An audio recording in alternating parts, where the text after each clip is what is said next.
Forging Chaos, written by Lainey Davis, narrated by Janine Granda and Bryant Walker.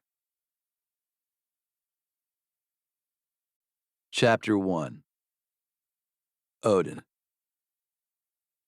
I wake up in a haze, my vision blurry and unfocused. Not sure why, but there are some harsh fluorescent lights above me. Something smells like chemicals. Antiseptic. Panic rises in my chest as I try to piece together what happened. I attempt to sit up, but a sharp, searing pain shoots through my ankle, forcing me back down with a groan. Last thing I knew, I was flying down the football field, defense bouncing off me like hailstones, until one of them didn't, and I went down like I'd been struck by lightning. The memory hits me like a freight train. The game, the tackle, the sickening pop as I went down. I was hoping it was a dream. Instead, it is a nightmare. I know where I am. Reality crashes down like thunder. I'm in a hospital bed. Did I at least score the touchdown? The thought flits past, and I almost laugh at how ridiculous it seems now. Here I am, laid up in a hospital bed, and I'm worried about whether I got the ball over the line in a stupid spring scrimmage that doesn't mean anything. But that's who I am, or who I was. Odin Stagg, star running back.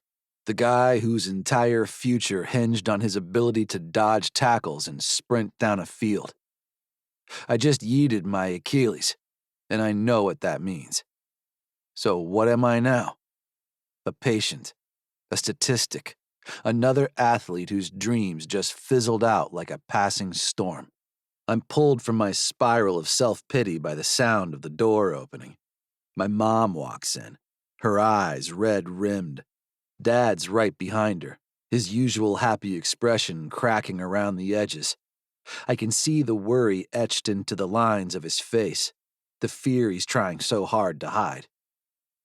"Hey, kiddo," Dad says, his voice gruff with emotion. "How are you feeling?" I paste on my best grin, determined not to let them see how scared I really am. "Like I just went 10 rounds with a freight train," I quip. But you should see the other guy. Usually this sort of thing has Dad roaring, coming back with bad puns. Today, he just nods. Mom lets out a watery chuckle, perching on the edge of my bed. She married a hockey player, Ty Stagg, Pittsburgh legend. None of this should be new to her, but I guess it's different when it's your kid laid up like this. Her hand finds mine, squeezing gently. "Oh, sweetie," she murmurs. "We were so worried." Before I can respond, the door swings open again, and a doctor strides in, all business. He knows my dad, because of course he does, and they shoot the shit until the doc seems to remember I'm here. He launches into an explanation of my injury, throwing around terms like complete rupture and surgical intervention. I try to follow along, but my mind keeps catching on to phrases like extended recovery time and physical therapy. What does this mean for my future? For the draft next year? For everything I've worked so hard to achieve? My parents pepper the doctor with questions I can't bring myself to ask. How long until I can walk, run, play again? Each answer feels like another nail in the coffin of my dreams. As the doctor leaves, an uncomfortable silence settles over the room. Things must really be bad if Dad isn't making a dumb joke about deodorant or trying to grab Mom's butt. "Well," Dad says finally, forcing a smile. "At least this gives you some time to focus on class, right? Maybe even boost that GPA of yours." I know he's trying to help, to find some positive in all this, but it just makes me feel worse. Their presence feels suffocating right now. I'm torn between wanting their comfort and needing space to process this on my own. I'm surprised my entire extended family isn't here right now. The Stagg family bench is deep, with 3 uncles, 3 aunts, and 7 cousins usually up in my business. But I remember that they were all here before the surgery, and Dad sent them home when I went under the knife. I don't want to see the entire extended crew right now. I don't want to see anyone. First, I need to figure out who I am now. My drug-addled mind repeats a bunch of thoughts. I'm not going to be a professional athlete. I might not even be able to be an Uber driver, and I know damn well my family will want me to look on some bright side or keep my spirits high or whatever rainbow bullshit. Right now, I need to focus on the realities of what's going on with my body. Agony, yes, but also deterioration. A torn Achilles is very much an Achilles heel. A career-ending injury. That's just math. I've spent my entire life planning a professional sports career. I was raised by an Olympic rowing mother and a professional hockey player father, and all my brothers are gearing up to follow in Dad's footsteps. Where does that leave me? Even after I physically recover from this nightmare, I won't be the same person I was before. I was my Norse god namesake, wielding lightning or some shit. Now I'm a has-been, and an entire family of superstars. Odin? Mom places her hand on my arm and I meet her eye. I clear my throat to ask her to take me to the bathroom to have something to do. Mom presses her lips into a line. Honey, you're not supposed to get out of bed yet. I squint and look over my left shoulder at a catheter bag full of piss. I laugh. I can't even control my bladder right now. I am totally, utterly at the mercy of these machines.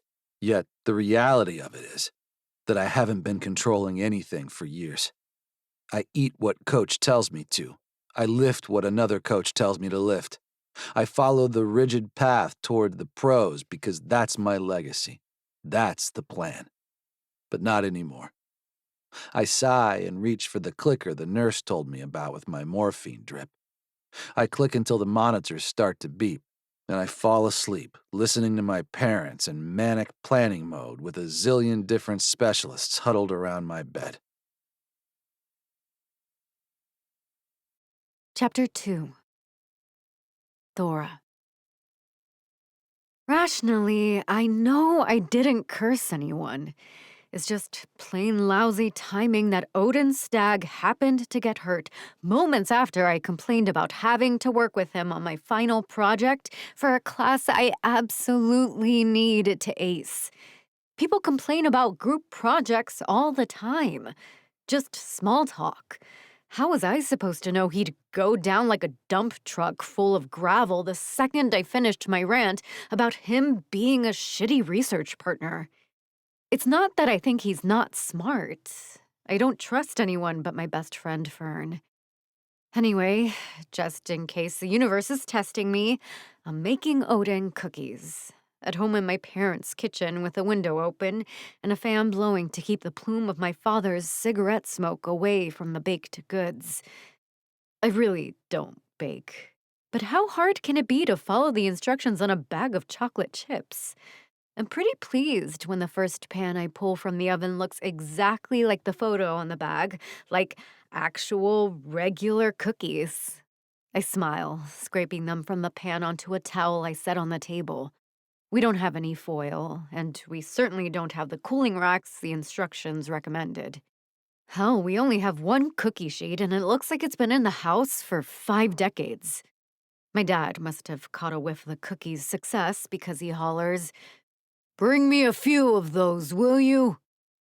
I grind my teeth. Nothing is preventing him from getting up from the couch himself. It's one thing when he asks me to bring him a drink on my way past. I'm not working today. I'm not waiting on people. Plus, these are spoken for.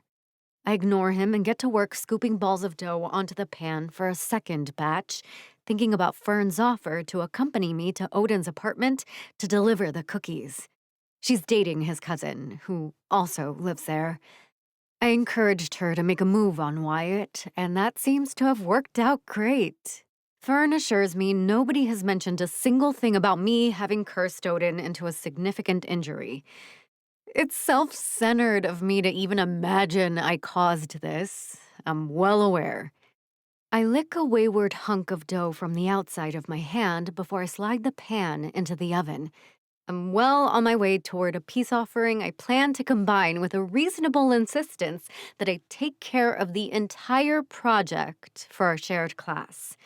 If Odin is hurt, he'll have much to deal with recovering. That's just facts. You hear me? Dad's voice startles me. He stands at the entrance to the kitchen, leaning against the wall with his arms crossed. I asked you to bring me one of those. I swallow back the urge to point out he demanded several of the cookies. Instead, I smile and explain. These are a gift for a friend, Dad. He's sick.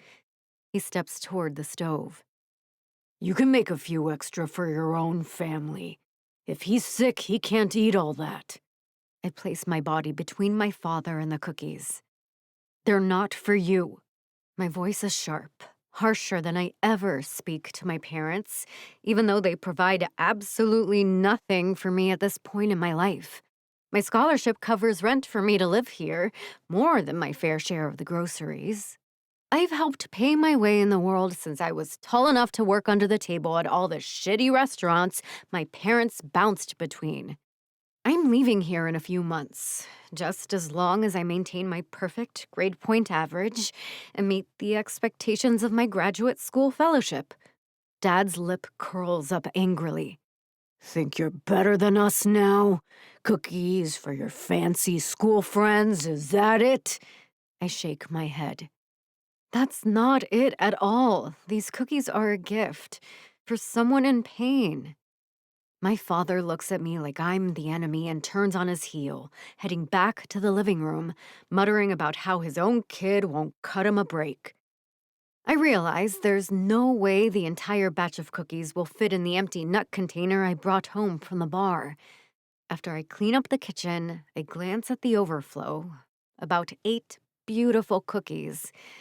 I fight an impulse to cram them in my mouth or shove them in the garbage. Instead, I pile them on a plate, leave them on the table, and walk out the back door with my get-well gift for Odin. Chapter 3. Odin. By morning, I'm exhausted from nurses entering my room every 5 minutes overnight. They're gradually pulling tubes out of my body, which is great, but I would pay any amount of money right now for an hour of uninterrupted sleep. I pay casual attention as the morning nurse reviews plans with me. Something about benchmarks to put weight on my foot and later to drive. I'm getting a knee roller and fancy physical therapy courtesy of the university football team, but I'm entirely dependent on others to get me to and from the facility. Great. They pulled the tube out of my junk so at least I could pee on my own, under supervision and with several orderlies holding me upright. What a hero I am. If only the jersey chasers could see me now. The nurse tells me to prepare for discharge around lunchtime and leaves me in peace. But the door to my room bursts open again immediately.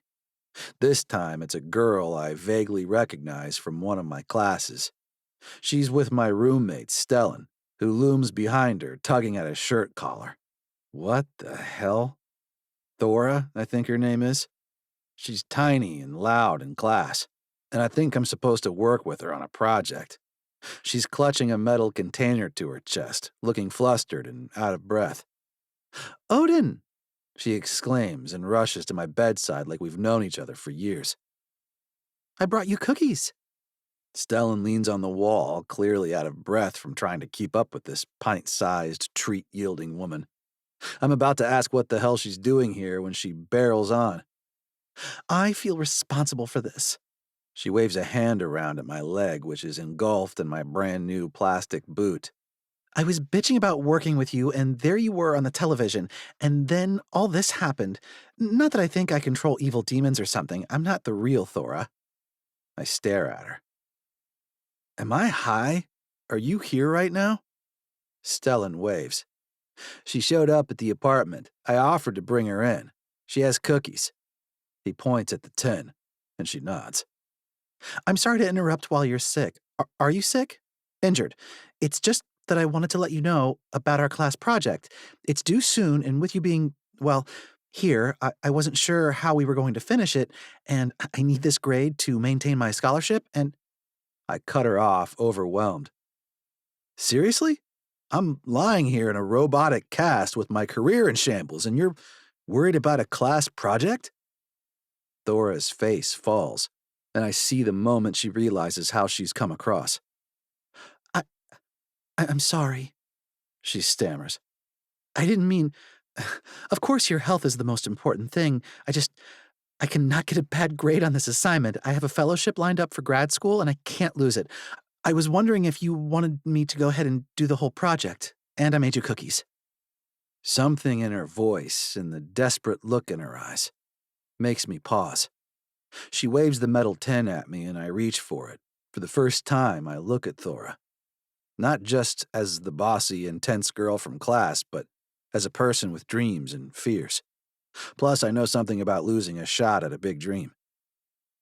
Grad school, huh? I say, my tone softer now. What are you going to study? I fumble with the cookie tin lid as Stellan scratches his neck. Thora reaches for the container and opens it for me, handing me a cookie. I feel a little zing as our fingers touch, but it's probably because I'm high on painkillers or something. She tells me how she won an award and is going to study international policy in England. I can't keep up. The meds are kicking in big time, and I'm groggy and struggling to chew the cookie. When I open my eyes again, I see Thora holding the foam cup of water near my face, tapping my cheek with the straw. Is she taking charge of this situation? I don't hate it. I sip and meet her eye, not sure what I see there, which tracks because I'm not sure of anything right now. I swallow the water and say, "Thank you." She nods and sets the cup back on the table. I try to move the container of cookies, but my arms aren't paying attention to my brain right now. I arch a brow, or maybe I squint, I'm not sure. But Thora shifts her weight uncomfortably.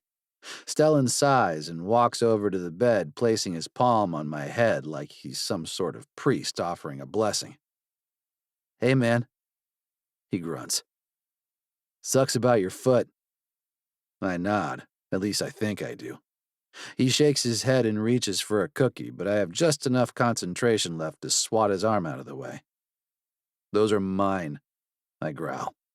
Thora presses her lips together. Okay, well, I wrote my cell on the cookie container. I don't need it back, by the way. I just wanted you to be able to contact me about class. Stellan sets a hand on her shoulder, and something unpleasant flicks through my chest. What's his deal with Thora? He says, "I'll take you back to the apartment." She shakes her head. No thanks. Fern and Wyatt are going to be making up for lost time. She checks her watch. I have a shift soon. I can walk. Stellan frowns at her and glances at me. I try to frown at him. Something is off about this. I wish my head were working. He groans and says, "I'll drop you at the bar, okay? And I won't touch any more of his cookies." My cousin tosses a grin at me and then walks out of the room, squeezing my good leg on his way out the door. Thora follows, looking uneasy. I can't get a read on her. But then I can't get a read on anything right now. Except I'm pretty sure she plowed in here to tell me she's going to do our whole project without me. And that stings more than my incision. I am literally not in control of any part of my life, from my digestion to my rehab schedule. Maybe I can handle a group project. "Don't count on doing the paper alone," I bark. She turns to face me from the hall, brow furrowed. Sorry, what? "It's a team grade," I tell her, tapping my fingers on the metal container that looks like it used to contain multiple pounds of shelled and salted peanuts. "We're a team. We'll do it together." Stellan blinks at me, and Thora taps her foot on the floor. Maybe just call me when you're home, she says. I can tell she thinks I'll forget this conversation. She and Stellan leave, and I stare at the ceiling, waiting for discharge. I give up and fall asleep, thinking about Thora's pouty lips as she offered me water. Chapter 4. Thora.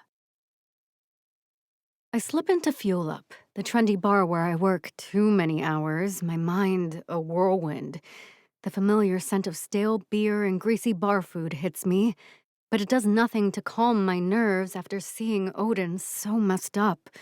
My hands shake as I tie my apron, and I nearly drop a glass while setting up the bar.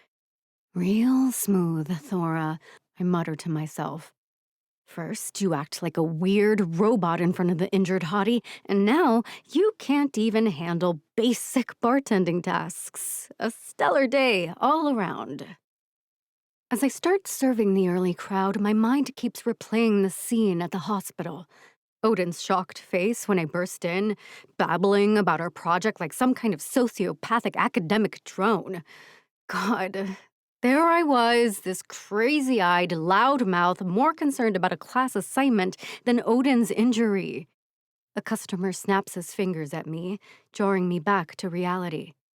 Hey, sweetheart, you gonna stand there all day, or can I get another beer? I plaster on my best fake smile. Coming right up, sir. And hey, maybe we could work on using our words instead of treating me like a dog? Just a thought. As I pour his beer, extra foam because fuck him, I can't help but draw parallels between this interaction and my behavior at the hospital. Was I any better than this entitled jerk demanding Odin's attention when he was clearly in pain? Some Rhodes Scholar I am. I can't even manage basic human empathy.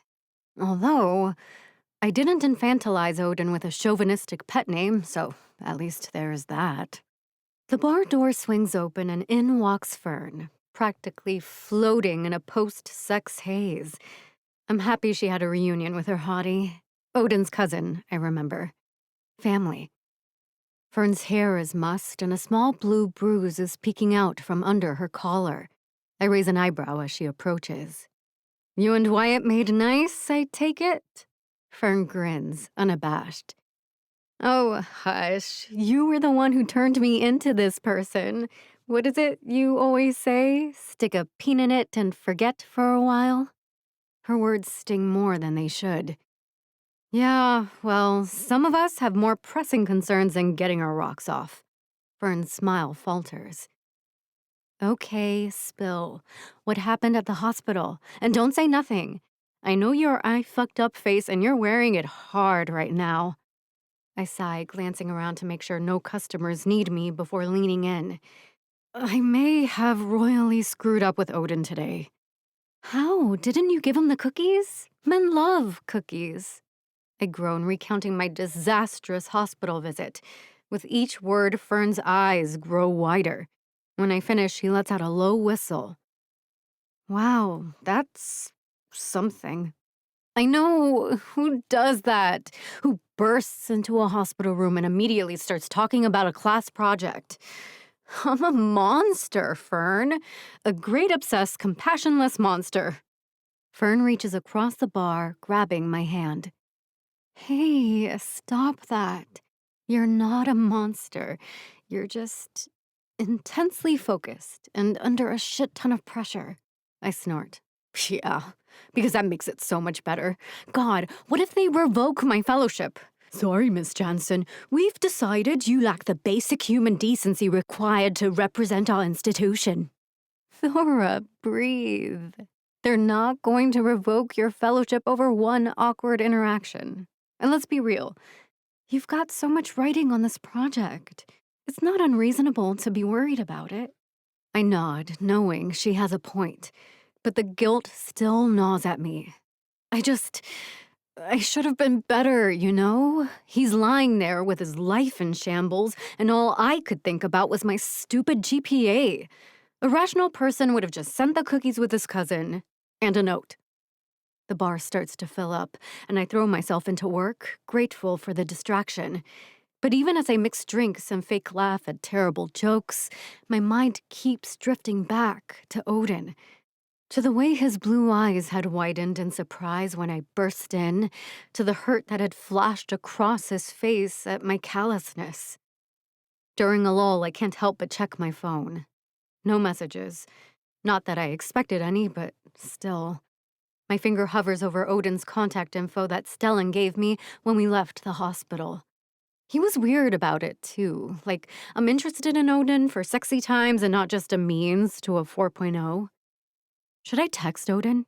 Apologize? But what would I even say? Sorry, I acted like a robot with no feelings. Hope your catastrophic injury isn't too inconvenient for my academic goals. Fuck that. I did offer to do the whole project so it could be one less thing he worries about. Is academic integrity important to him? I don't know which way is up at the moment. So instead, I respond to a text from my mom, firmly telling her that no, I will not stop for cigarettes for Dad on my way home. I wish this happened rarely enough that I was shocked about the request, but I am not. As the night winds down, Fern finishes chatting with the staff and prepares to leave. She fixes me with a stern look. Promise me you'll be kind to yourself, okay? You're allowed to have conflicting feelings. You're allowed to worry about your future and still care about others. I roll my eyes, but I can feel a small smile tugging at my lips. Yes, Mom. I promise to practice positive self-talk and all that jazz. She grins, pulling me into a quick hug. That's it. Now go home and get some rest. And maybe think about texting that current obsession of yours. He's not my anything. I call after her, but she's already out the door, leaving me alone with my thoughts again. As I walk toward the bus home, the cool night air clearing my head a bit, I allow myself to really think about Odin, not just as a project partner or an inconvenience to my plans, but as a person. What must he be going through right now? His whole future, everything he's worked for, is suddenly up in the air. And yet, when I saw him, he still managed to be kind. Even in the face of my spectacular social ineptitude. He must have been on some intense pain meds based on how his pupils looked in the hospital. Not that I was looking at his pupils at all. I think about his family, too. The way they rally around him, their love and concern palpable even to an outsider like me. It makes me ache a little for reasons I don't want to examine too closely. Fern's always talking about that family, how tight they are and how they support each other. It helps when you always have your basic needs met and don't have to panic about money constantly. And I'm going to become a person who works to change that. We can become a country where everyone has that sort of chance, dang it. I just need to finish this last month of college and step into my true purpose. Thora Jansen, international policy researcher, Rhodes Fellow, all-around policy changemaker. And then, unbidden, my mind drifts to less academic thoughts. Like how Odin looked unfairly attractive even in a hospital gown, or how his hand felt when her fingers brushed as I offered him a cookie. I shake my head, trying to dislodge these unhelpful thoughts. This is ridiculous. I do not have time for a crush. As I reach my parents' house, I make a decision. I'll find a way to make this right. To balance my coursework with human decency. To be worthy of a Rhodes Scholarship and, more importantly, deserving of Odin's forgiveness. But as I crank up my air purifier and climb into bed, my last thoughts before sleep claims me are of piercing blue eyes and a smile that makes my heart do somersaults.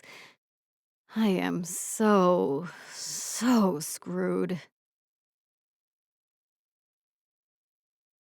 Chapter 5. Odin. I sit in the front of Mom's car after getting wheeled out to the curb, cramming cookies in my mouth and staring out the window as she drives me home. When we get to my apartment, we realize it's not an accessible building. There are stairs everywhere. I stand outside the door, one leg resting on the knee roller, one hand on the handlebars, the other clutching that damn tin of cookies. Mom stares at the steps into the building and the stairwell up 2 floors to the apartment I share with my brother and cousins. Odin, I'm so sorry. Mom gestures at the stairs like she's the architect or something. This isn't accessible at all, is it? Not even a ramp. I sniff. This building is for student athletes, so it makes sense that there's a minimum expectation of walking ability. Mom sighs. I'll run up and grab your brother, okay? We'll get you inside. I have no idea what the plan is to get me upstairs. I'm not crawling up the steps. I guess I'd let Gunnar give me a piggyback ride. Lord knows I've carried his drunk ass up to our apartment that way before. Gunn and Stellan make their way outside, along with Mom, who looks like she wants to cry. Gunny claps a hand on my shoulder. "This sucks, bro," he offers. I grunt at him. Mom fiddles with her car keys. She's double parked outside the building and people are starting to stare at us as traffic backs up behind her black SUV. I'm just going to move the car and I'll come in with your things, okay? I wave a hand at her because what do I care where she parks? Stellan walks around my knee roller, checking out the foam pad where I'm supposed to rest my cast. I can put weight on my knee, but not under any circumstances, my foot or lower leg. Gunnar points a thick finger at me and says, "I assume you don't want me to throw you over my shoulder?" Fuck you. I flip my brother the bird because this is how we communicate our love when our parents aren't around. Stellan scratches his chin, squinting at the apartment entrance. "I think we could hop this together," he says. Gunnar nods. "Odin, you put your left hand on the banister, right arm around me, and we'll hop you up. Stelly can carry this contraption." "Why do you get to help him hop?" Stellan is now put out over not being chosen to help his invalid cousin up the stairs. I groan and finagle my roller toward the banister, testing my weight on the creaky railing. "I'm his brother, asshole. When your brother gets hurt, you can help him hop." Stellan flicks Gunnar in the ear. "Don't say that about getting hurt, man. You're gonna jinx us." I kick the knee roller away with a growl. "You guys gonna fight all day or help me inside?" "Sorry, bro." Gunnar slides up against my side. "I won't even pinch you this time, or tickle you. Maybe." He wedges his shoulder under mine and locks an arm around my waist. We're about the same height, so it works okay. After a few days lying in a hospital bed, I'm weaker than I want to admit. So I give him my weight and hop up the few stairs to the apartment door. I use the roller to get down the hall and then rely on Gunny again to get up 2 flights of stairs to our apartment, which I realize I'll have to leave every morning for PT. How is this shit gonna work? I ask the room at large. There's an uncomfortable silence as my brother and cousin shift their weight and stare at their backpacks. They need to get to class. Mom walks in the door carrying the football uniform I forgot I was wearing when they rushed me to the hospital. Someone stuffed it in a clear plastic trash bag, which is probably where it'll stay. I'm not sure what happened to my pads or helmet. I guess I have to return the jersey to the athletic department. That's a problem for another day. What do you need to get comfortable, Odin? Mom sets the bag on the ground and looks around the apartment. There are a lot of cardboard boxes stacked all over since Wyatt is moving out. But the place is otherwise not too messy, for once. Typically, Mom is full of jokes and comments about our filthy kitchen and toilets. But today, she wrings her hands together and stares at me, her eyes shiny like she's trying not to cry. You and me both, Mom. I'm just going to bed, I say, testing out the knee roller on the apartment carpet. I glide my ass to my room and am glad to see I fit through the door pretty easily. From there, I quickly hobble into my bed. Once settled, I realize I didn't set myself up with water, snacks, or anything. Can you bring me my cookies, Mom? I'm 22 years old, asking my mother to bring me a box of cookies. But she does it, smiling. She sets the 10 on my nightstand along with a glass of water and a clementine. I know we don't keep fresh fruit in the apartment, so this is clearly pity fruit. Isn't this for your snack later? I reach for the cookies but point at the orange. She smiles. Your father can bring me another one. He likes visiting my chambers. Ugh, gross, Mom. My parents are always making weird sex jokes about her judge's office. She ruffles my hair and kisses the top of my head. She reaches into her pocket and sets a few pill bottles on the nightstand. I'll call around 4 if I don't hear from you that you took these, okay? I nod and adjust the covers. I hear her talking softly to Gunner, and then I hear the apartment door close. I'm alone. I cuddle the tin of cookies to my chest like it's a throw pillow. Did Thora really come to the hospital to give me shit about a group project? I guess she at least brought me some cookies. I stare at the phone number on the lid of the tin. Should I thank her? Or give her shit for being a jerk about schoolwork? I decide to send her a text. Me. Hey. Thora from class. Sorry, wrong number. It's Odin. Dear emoji. Oh, shit, sorry, how are you? I'm so sorry I was such a jerk yesterday. There you were in the hospital after surgery and I was bugging you about class. Don't even worry about it. I'll write the paper and put both our names on it. I stare at her message. It's not like I ever care much about my classwork. Under ordinary circumstances, I'd happily take credit for her work and be done with it. But nothing is ordinary anymore. Before I can think too hard about it, I write back. No way. I can't have you putting my name on something I haven't even read. What if you do a terrible job? Thora from class. Okay, well, are you going to be able to work on it from the hospital? I'm home now, actually. And I no longer have football practice eating into my spare time, so why don't you come over? We can work on it this afternoon when my pain meds wear off, and I can think clearly. Today? Are you sure? We have a few weeks. I literally have nothing else to do. This is partially a lie. I'm supposed to schedule meetings with my academic advisors, coach, the financial aid people, and my athletic trainers. I have a whole team of people who care about their investment in my attendance at this school as a football player. But here I am, for a change, doing something as a student. Me. Bring more cookies. I toss the phone on my nightstand without waiting for her reply. Then I roll over and finally grab a few hours of sleep. Chapter 6. Thora. I'm supposed to go to his apartment. I blurt this into my phone with no preamble, but Fern is used to this style of communication from me. Well, it's not like he can get to you very easily, Fern replies, her voice far off like she has me on speaker while she's doing other things. Which I'm sure she is. We graduate in less than a month, and Fern leaves immediately to go to grad school in London. I will be in Pittsburgh without her for the entire summer before my fellowship starts at Oxford. Fern continues explaining. Wyatt told me Odin is on a ton of pain meds. Or he's supposed to be, but he's being stubborn about taking them, so he mostly lies around moaning and growling. I immediately picture him moaning, not in pain, but in pleasure.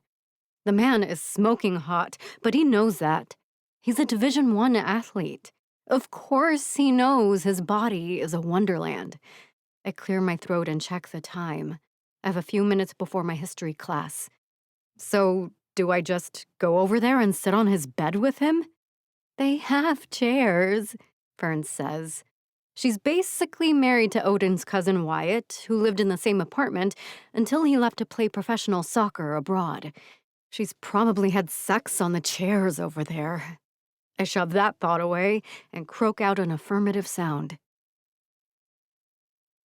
Sitting in class, I pay half attention to my professor as I stress about going to Odin's stags and trying to work on our class project. It was easy to picture him naked and move on when we were just regular classmates. He doesn't even sit near me. But our professor assigns random pairings for each project, and it was my turn to get paired up with the athlete in class. I really thought he'd be glad to have me do the whole thing.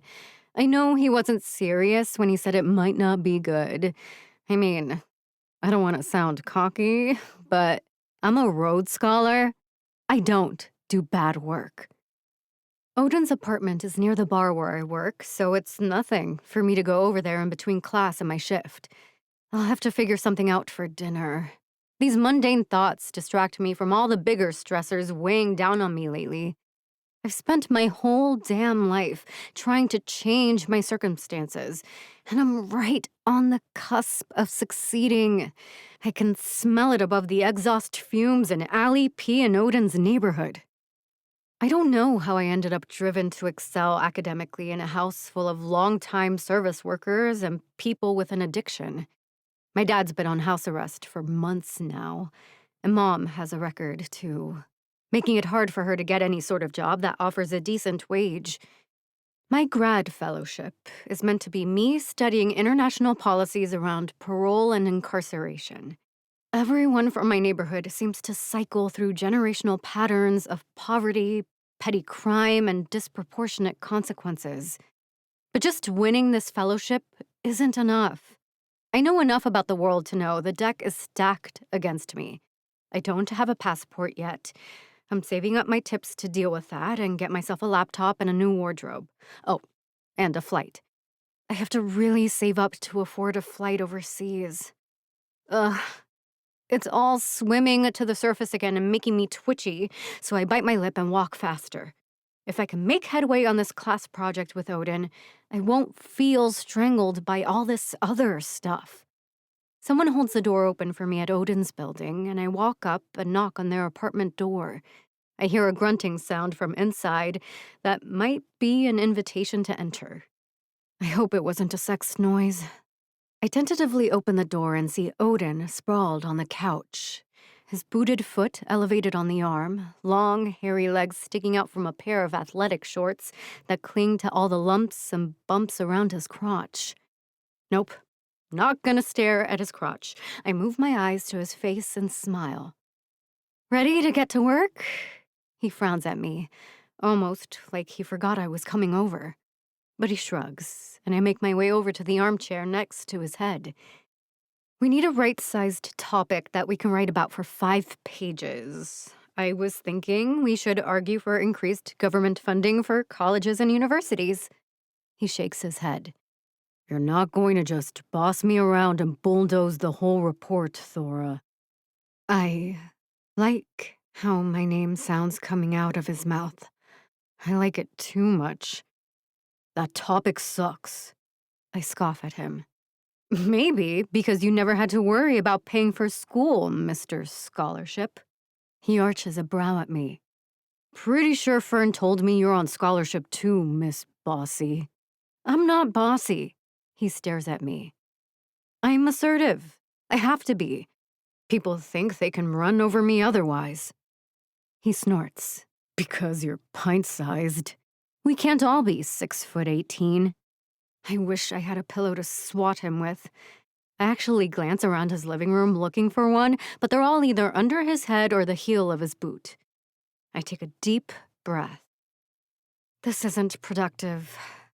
What topics would you like to pursue for our papers, Stag?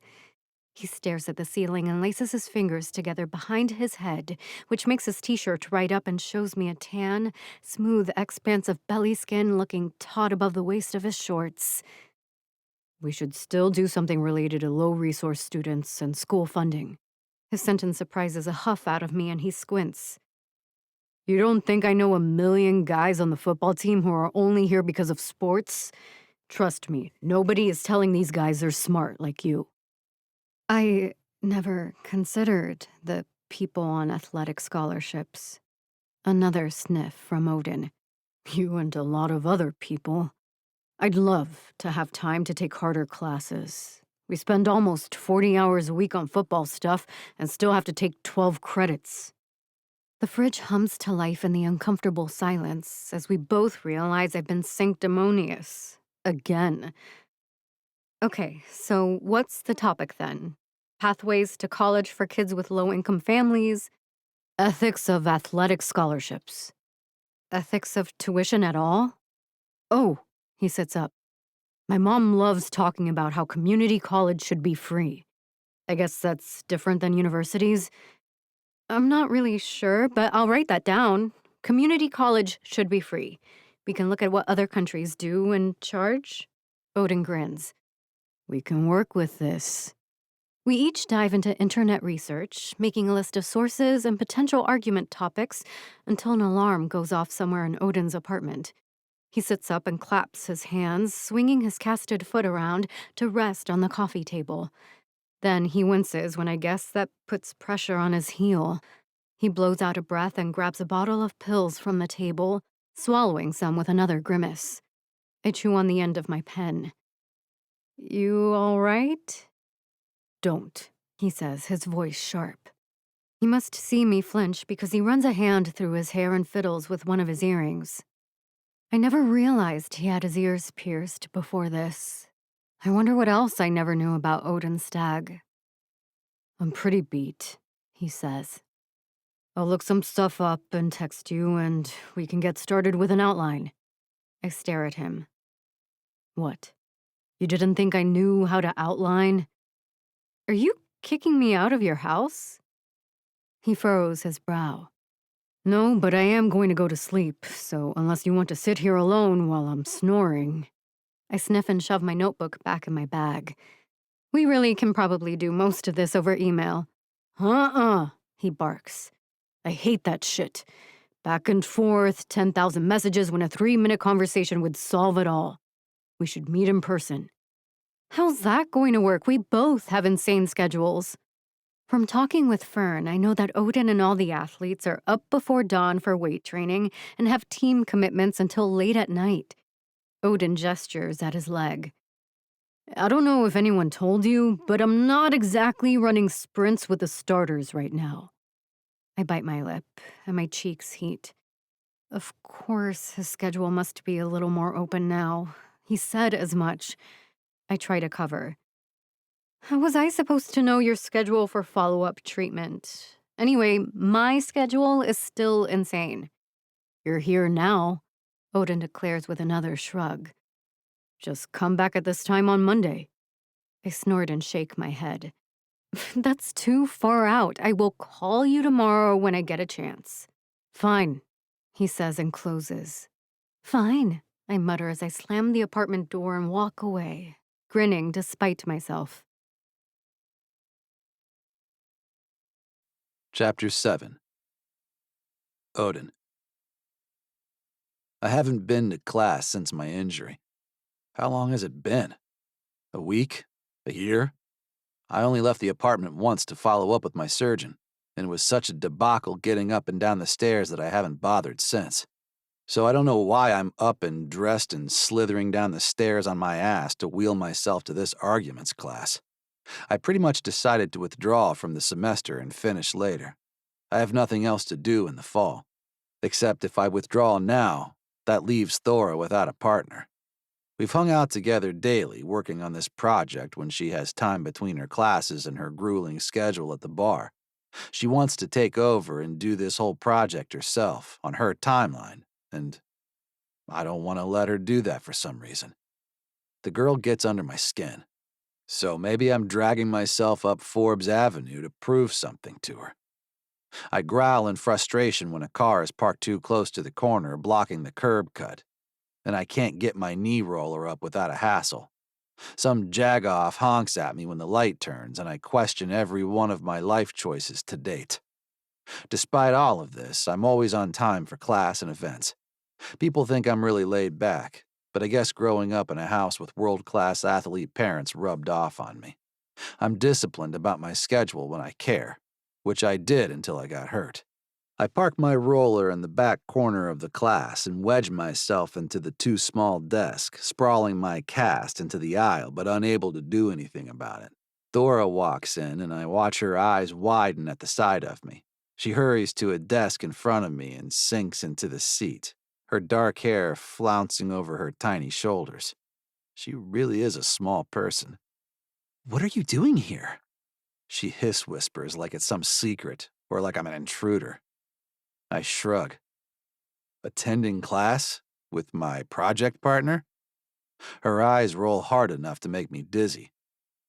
"Aren't you supposed to be in bed with your foot elevated or something?" I waggle my eyebrows at her.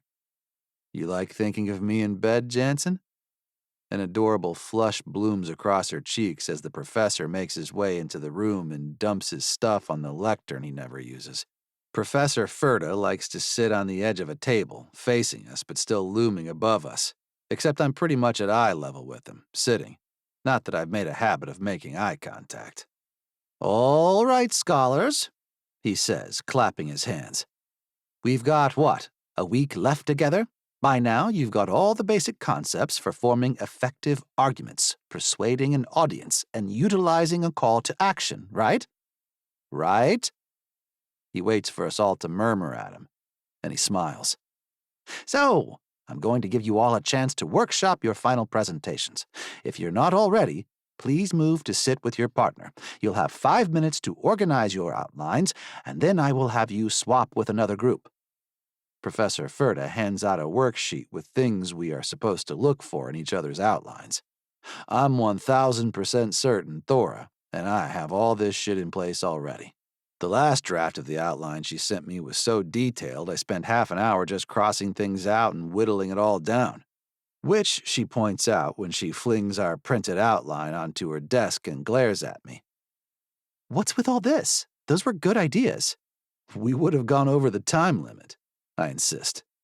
"It's more refined this way. 3 main arguments. We can't get into the weeds talking about socialized health care and paid parental leave when we only have 10 minutes. We need to stick to education." Thora frowns. I could already tell she was one of those people who spews out the entire context of every possible angle before she can get to the meat of an argument. Except when she's sparring with me, it seems. And I kind of like that she gives me shit on a regular basis. Who shows up in someone's hospital room to yell at them about group work? This girl. "The free healthcare is important, though. It shows the Scandinavian values." Are we talking about the merits of socialism, or are we talking about free college? I raise a brow and cross my arms. She huffs. "They're the same thing." She crosses her arms. I'm about to tell her she's absolutely incorrect when Professor Ferda stops by my desk. "Hey, Odin." His voice is saccharine, like I'm 7 and scraped my knee. "I was sorry to hear about your injury. I wasn't expecting you back in class after your advisor reached out." I shrug. "I haven't talked to him this week. I would never leave Thora high and dry." I wink at her, and that seems to piss her off, so I file that away to do it again sometime. Professor Ferda nods and purses his lips before saying, "Okay, great. Well, why don't you two switch papers with Jean and Malcolm?" I let Thora scribble all over the other group's notes, watching as she mutters to herself the whole time. Class ends, and we get our paper back with only a few smiley faces in the margins. I can tell this bothers Thora, so I thank Jean and slide the paper into my sweatpants pocket. "Where to now?" I ask Thora, and she rears her head in confusion. I work." I frown. I hadn't considered that she had shit to do and wouldn't just come back to my place for more arguments. If I'm really honest, I want her near my bed in case I convince her to join me in it. I scratch my chin. "At the bar?" She nods. "But it's slow during the day if you want to finish our sources in between customers." I shrug. "I guess I'll be a barfly then. I've never been to a bar during daylight hours." "I can't believe this is how you're going to spend your afternoon." She tugs on her backpack straps. I realize I haven't exactly told her that this paper is officially the only thing I have going on until I start physical therapy. I get myself situated on the knee roller. She winces. "Are you going to sit there and bug me?" "Ah, so I bug you. Sounds interesting." Veins start pulsing in her neck, and I laugh. "I'll sit on a bar stool and eat some soup or something, and work on our bibliography." Thora bites her lip, which is probably the only plump thing on her body, and I stare as she works her teeth along the rosy, sensitive skin. "I guess that's okay." I start rolling back down Forbes, and she walks beside me. "Don't you usually work evenings?" She sighs. I work whenever I can get in there. You know I'm moving to the UK this fall, right? I shake my head. She hums. Fern and I both are. She's there long term, but I'm just there for a year, and I need so much stuff I can't afford yet. She pauses while I navigate a curb cut, successfully this time. You probably don't care about my airfare or professional wardrobe. I care. I'm not an asshole. Oh no, you're renowned for your benevolence. Thora laughs. What do they say about you? That you rack people up by the horns or something? Well, nobody's gonna say that ever again, are they? Thora stares at me with her mouth hanging open. Oh my God, Odin, I'm so sorry. I keep doing that to you. How can you stand me? I'm not really sure I can, I joke. We get to the bar and she holds the door open. I'm happy to see this place has a ramp from the curb. I guess the owners want everyone to be able to access their cheap beer and fried food. I make my way to the stool at the end of the bar and Thora walks behind it, tossing her bag somewhere and tugging on a black apron. What'll it be, Stag? I consider this. She's right about the meds not mixing with liquor, but this place serves all kinds of fried food I'm never allowed to eat while training. And I'll never have anyone telling me what to eat again. I slap the sticky wood surface of the bar. Bring me the app platter. She frowns. That's meant to serve 4 people. App platter. I enunciate each syllable and pop all the P's until Thora laughs and shakes her head. I watch as she types in my order, then hurries to serve some preppy kid who thinks he's cool because he winks at the bartender. She walks off to pour his beer, and I glare at him when he sets a crumpled dollar and a ring of condensation on the bar. He walks off with his beer as Thora heads to the kitchen, presumably for my food, and I reach in my wallet for a 5, placing that guy's shitty tip along with my addition on a drink napkin, nice and smooth and dry. When Thora sets the food in front of me, she sees the tip, and a smile spreads wide across her face. She folds the bills neatly and adds them to the jar by the register. I eat all the fried food, knowing it'll make my gut churn. It takes me 5 minutes to type up our sources for our essay, so I take my time and watch her work. I confer with her between customers and add some stuff that we can use for our presentation to a list on my phone. I was going to pester her into returning to my apartment after her shift, but I'm exhausted between leaving the house and eating all the heavy food. I text my cousins to come get me and leave a 20 folded neatly by my plate. I force myself to walk away because if she sees me, she will refuse the tip, and I want her to have it. When I get back to the apartment, there's an envelope sitting on my pillow. I frown at it because the edge is ripped like one of these buffoons opened my mail. I sit on the edge of my bed and chill my irritation when I see the letter is only addressed to Mr. Stagg, which could really be anyone here. My guts churn when I see that it's a check from the college football video game that made me into a character. I knew this was coming, but it still feels like shit to see it sitting here. What the fuck am I supposed to do with this money? What kid wants me in their damn video game anymore? I consider ripping up the damn thing, but that feels disrespectful to Thora, who is still working behind the bar and will be for hours. I shove the check and the envelope in my desk drawer and pop a pain pill, hoping for sleep. Chapter 8. Thora. Thora, get the door! My dad bellows from the living room where I'm sure he sprawled on the couch from the night before. Chances are pretty high that he was drinking, but chances are also pretty high that his probation officer won't stop by today to check. I brace myself to dash through the cloud of cigarette smoke before it occurs to me that people don't usually knock on the door at 8 in the morning. I poke my head out of my bedroom.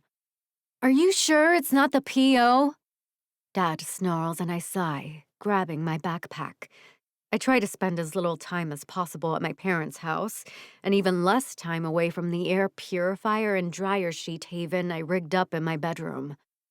I know I can't do anything about having grown up poor, but I sure can try to keep the cigarette smoke smell away from my clothes, hair, and school supplies. I shoulder the heavy bag and peek through the smeared glass pane on the door, shocked to see Odin's stag waving up at me from the sidewalk. Yanking open the door and stepping outside, I hiss. "What are you doing here? How did you know where I live?" Odin waves at a black vehicle idling in the street, and the driver peels off with a deliberate screech of the tires. Odin shakes his head. A, I got a ride from my brother so I could go over our bibliography before it's due today, and B, you shared your dot with me the other day. I furrow my brow. I shared my dot? He shrugs, adjusting his giant frame on his knee roller device. On your phone, the tracking thing. I lean against the stoop, still wondering how he managed to knock on the door without climbing the 4 concrete steps. Maybe his brother knocked for him? I never shared my location with you. Odin grins, one of his earrings twinkling in the morning sun. It's possible. I asked Fern where you live. Why would you do that? She would have told me. I didn't realize Fern chats with a stag family, especially since Wyatt moved out of the country. Odin rolls closer to me. Like I said, I wanted to talk about the project before class, but you weren't answering your phone. I slide the device in question from my coat pocket, and sure enough, I missed a zillion texts from Odin and Fern, as well as a few calls. Oh, sorry. I set it to do not disturb when I was at the bar, and I guess I forgot to turn it back on. Seems unlike you, Jansen. He winces, and I realize he must be uncomfortable. I bite my lip. I, can't really invite you up. I gesture vaguely at my parents' row home. But we're just a few blocks from Constellation Coffee, if you want to go sit and talk. He checks a very fancy watch and shakes his head. Nah, we better start moving to campus. Don't tell me you walk the whole way from here. I scoff at him. I take the bus. Do you not know about the bus? He shrugs. Never had to worry about it before this. He waves a hand at his foot. I think about how close his apartment is to campus, and remember again that I've had an unconventional education. That's why I usually only hang out with Fern. She gets it.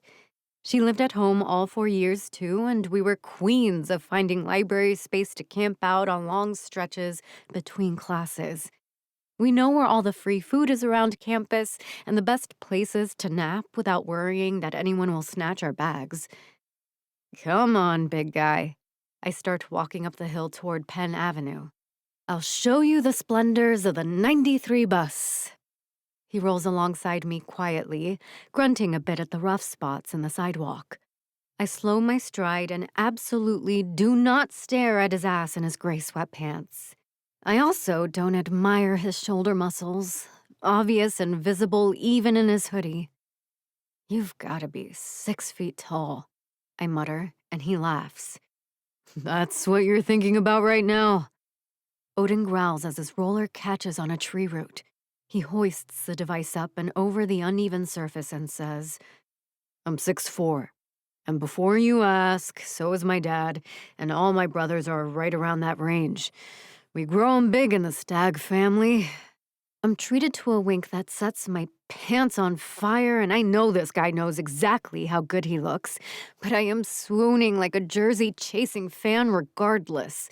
If I were the sort of person who went to sporting events, I'd be screaming over the railing right now at halftime, begging Odin to fire a t-shirt cannon my way. I try to cover my ogling by explaining. I was just thinking about how we will get you inside the bus. Some of them have a ramp that flips out, but some just. I try to demonstrate how the buses sort of squat to let old ladies step aboard. Don't worry about me, he says. I nod and point at the bench inside the bus shelter. He shakes his head. We can stand.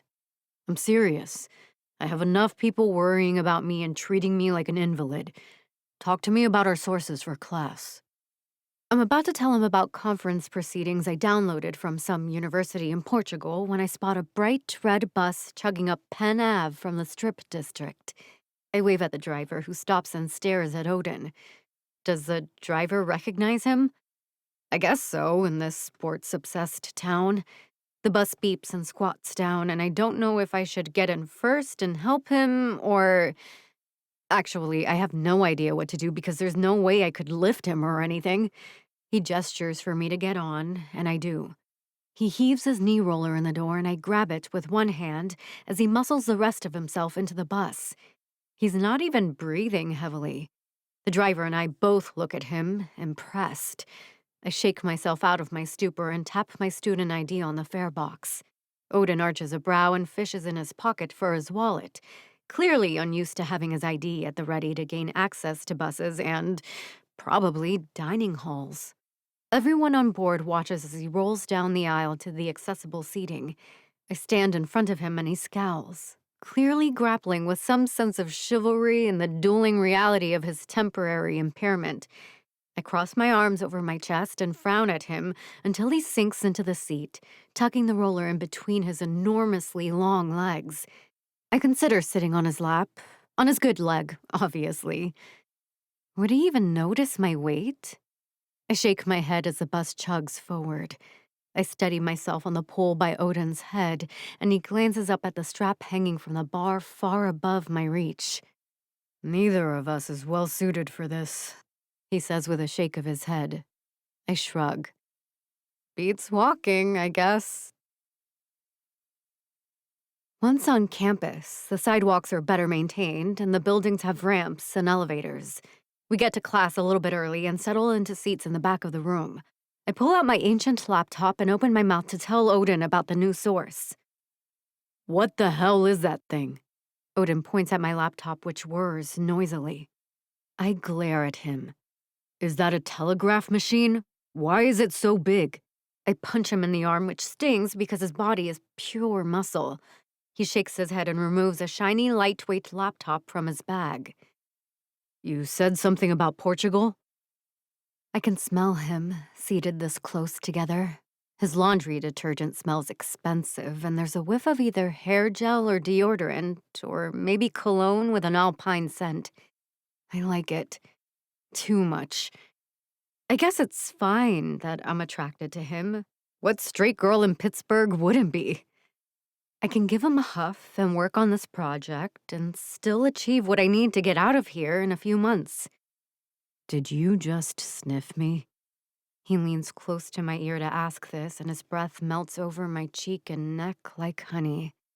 Shit, this is bad. Yes. I turn to face him, meeting his blue eyes with my dark gaze. You stink. A laugh rumbles out of him as the professor walks into the room. You lie, Thora. Chapter 9. Odin. My tiny little research partner is into me, which is great because she's hot. I don't see an issue apart from the fact that my life is ruined and my foot is in a giant cast. And also, I can't move very well. I pay minimal attention to the teacher through the rest of class, demand that Thora come to my house whenever she's done with her shit today, and I wheel myself toward home. Only I don't get very far because my athletic advisor appears out of nowhere, jogging toward me on Forbes Avenue. Odin, hold up, please. I squint at him, backlit by the sun. Behind him, construction cranes work on new classroom buildings, likely partly funded by revenue from television contracts for my football team. Meech looks pissed, which is fair. I've been blowing him off for a few weeks. Hey, Meech. Demetrius Thomas is in charge of keeping the entire football team in line. Academically, behaviorally, you name it. Most of the time, he's worried about our academic eligibility to play ball, but I suspect his vigorous chase down the city streets today is more related to scholarship shit.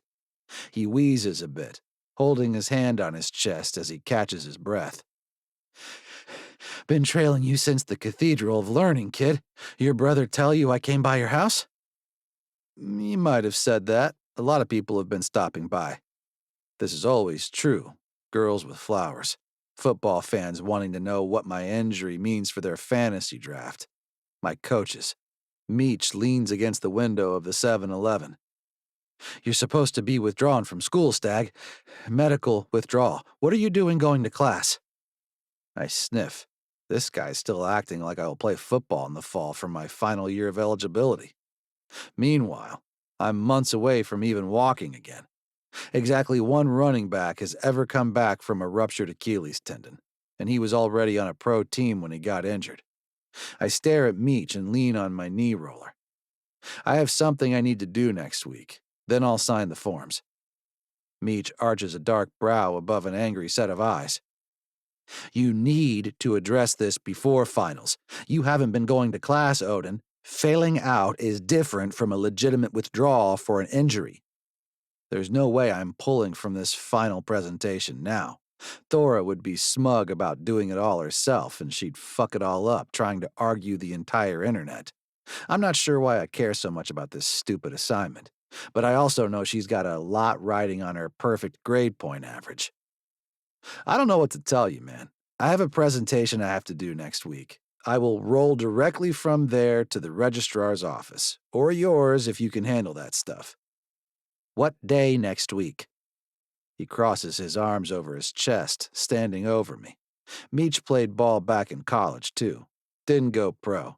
Now spends his days wrangling assholes like me. I'm actually pretty good.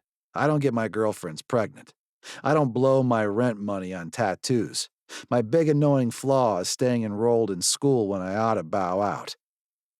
Tuesday, I tell him. I'll be done by 10. I turn around and roll toward my house before he can shout after me. I don't think he follows me, but I don't check. It's obvious my parents were at the apartment.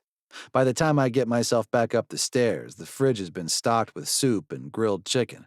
There's a bowl on the coffee table full of little baggies of roasted almonds, and approximately 700 bananas teeter on a rack on the counter. I cram almonds into my mouth and play video games until a tap on the door announces the arrival of Thora Jansen. I look at my watch.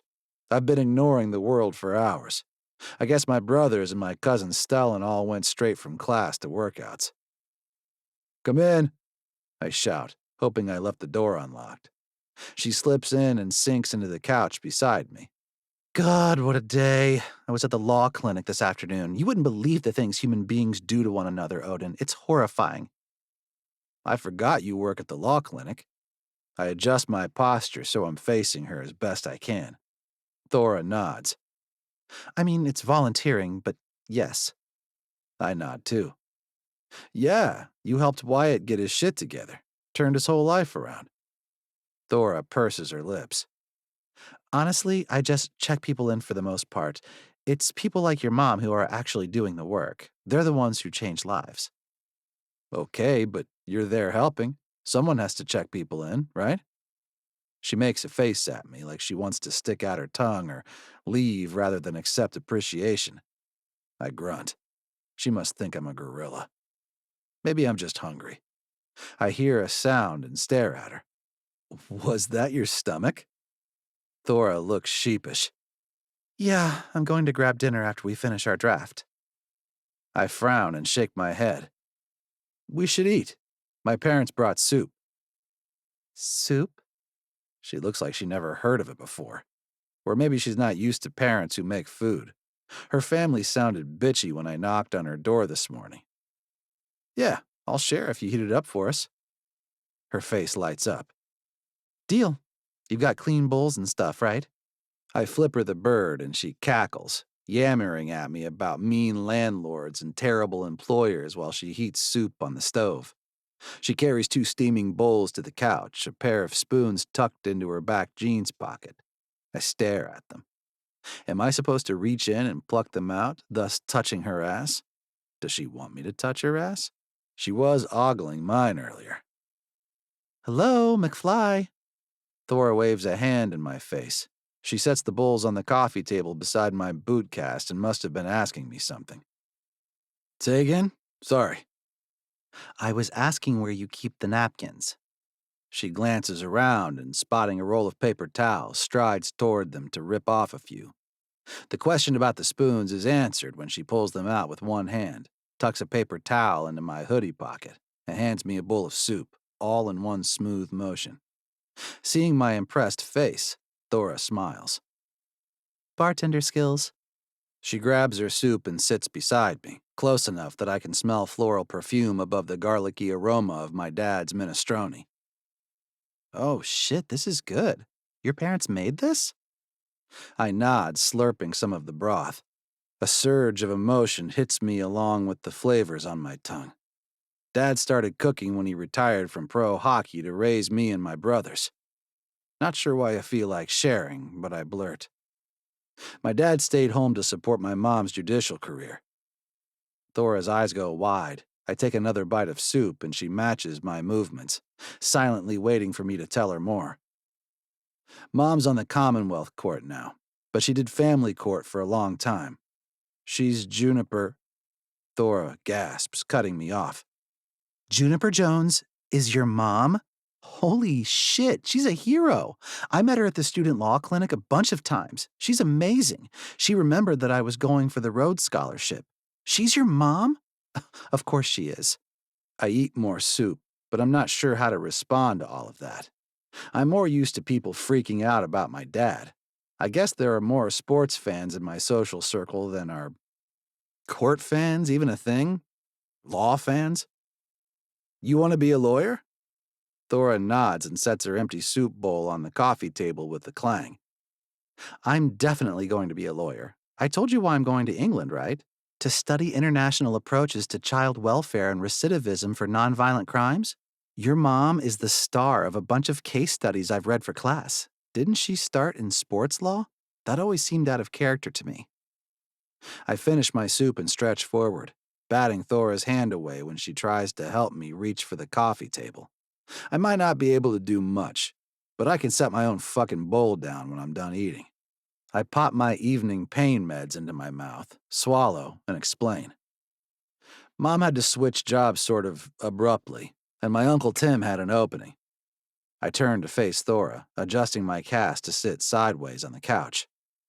Can we be done talking about my family now? Sure. Thora reaches for her backpack and pulls out the laptop, which is really more of a barely portable desktop machine on its last legs. Let's crank out a draft. She has, of course, written most of it already and included way too many footnotes and parenthetical asides, which I delete until she acknowledges that my version is much more streamlined and effective. We get most of a draft down while she gets us more soup. By the time she leans back with her hand on her belly, I'm exhausted but still hungry. This would be the perfect time for me to make a joke about eating my next course, between her legs. But it wouldn't be a joke. Not for me, anyway. I scratch my neck. I have to do something else. My head is spinning. I make my way to my feet, and Thora looks concerned. When I frown at her, she schools her features. I'm not fragile, you know.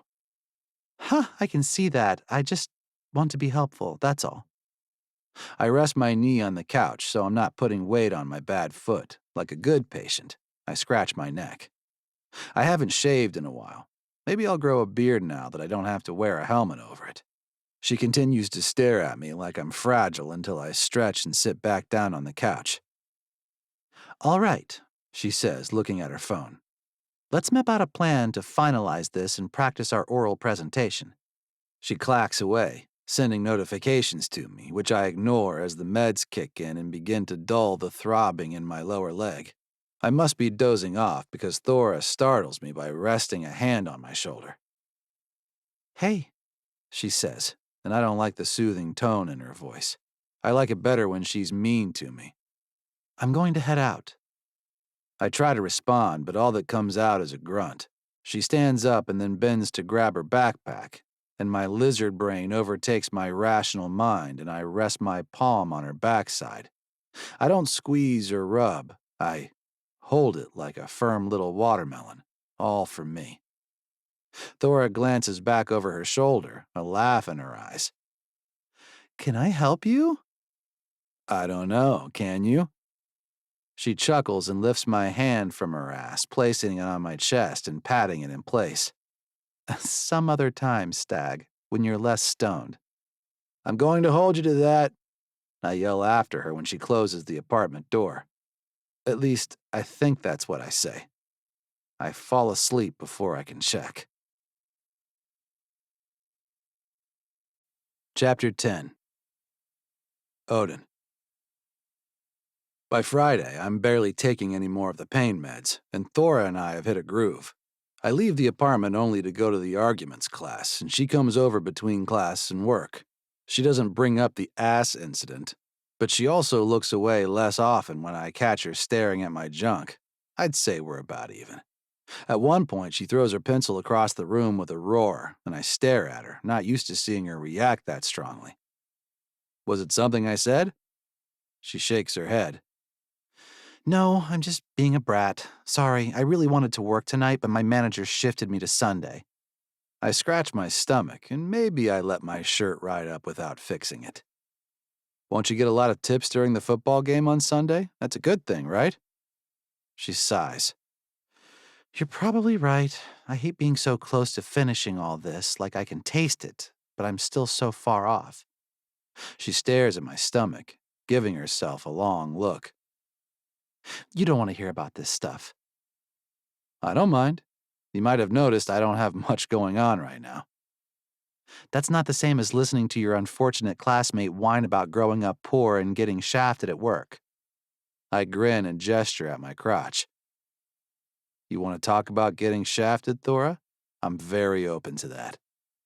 She throws a pillow at me, but I deflect and grab the one behind my head, throwing it back.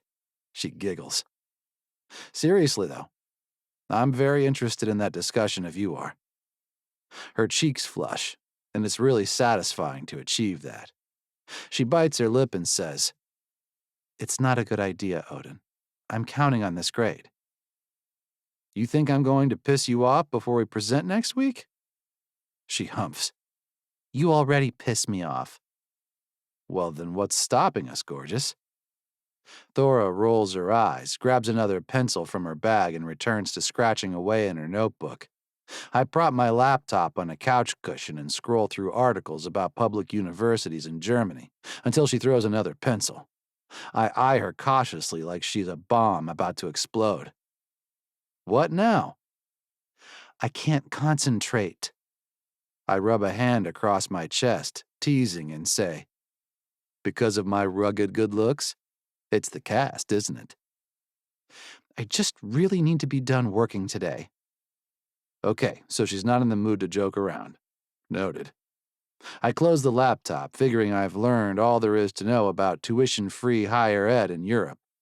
Thora starts gathering her things like she's going to leave me here alone on a Friday night, and I sort of panic. Want to play a game or something? The question comes from nowhere, but as soon as I ask it, I realize I'm desperate for her to say yes.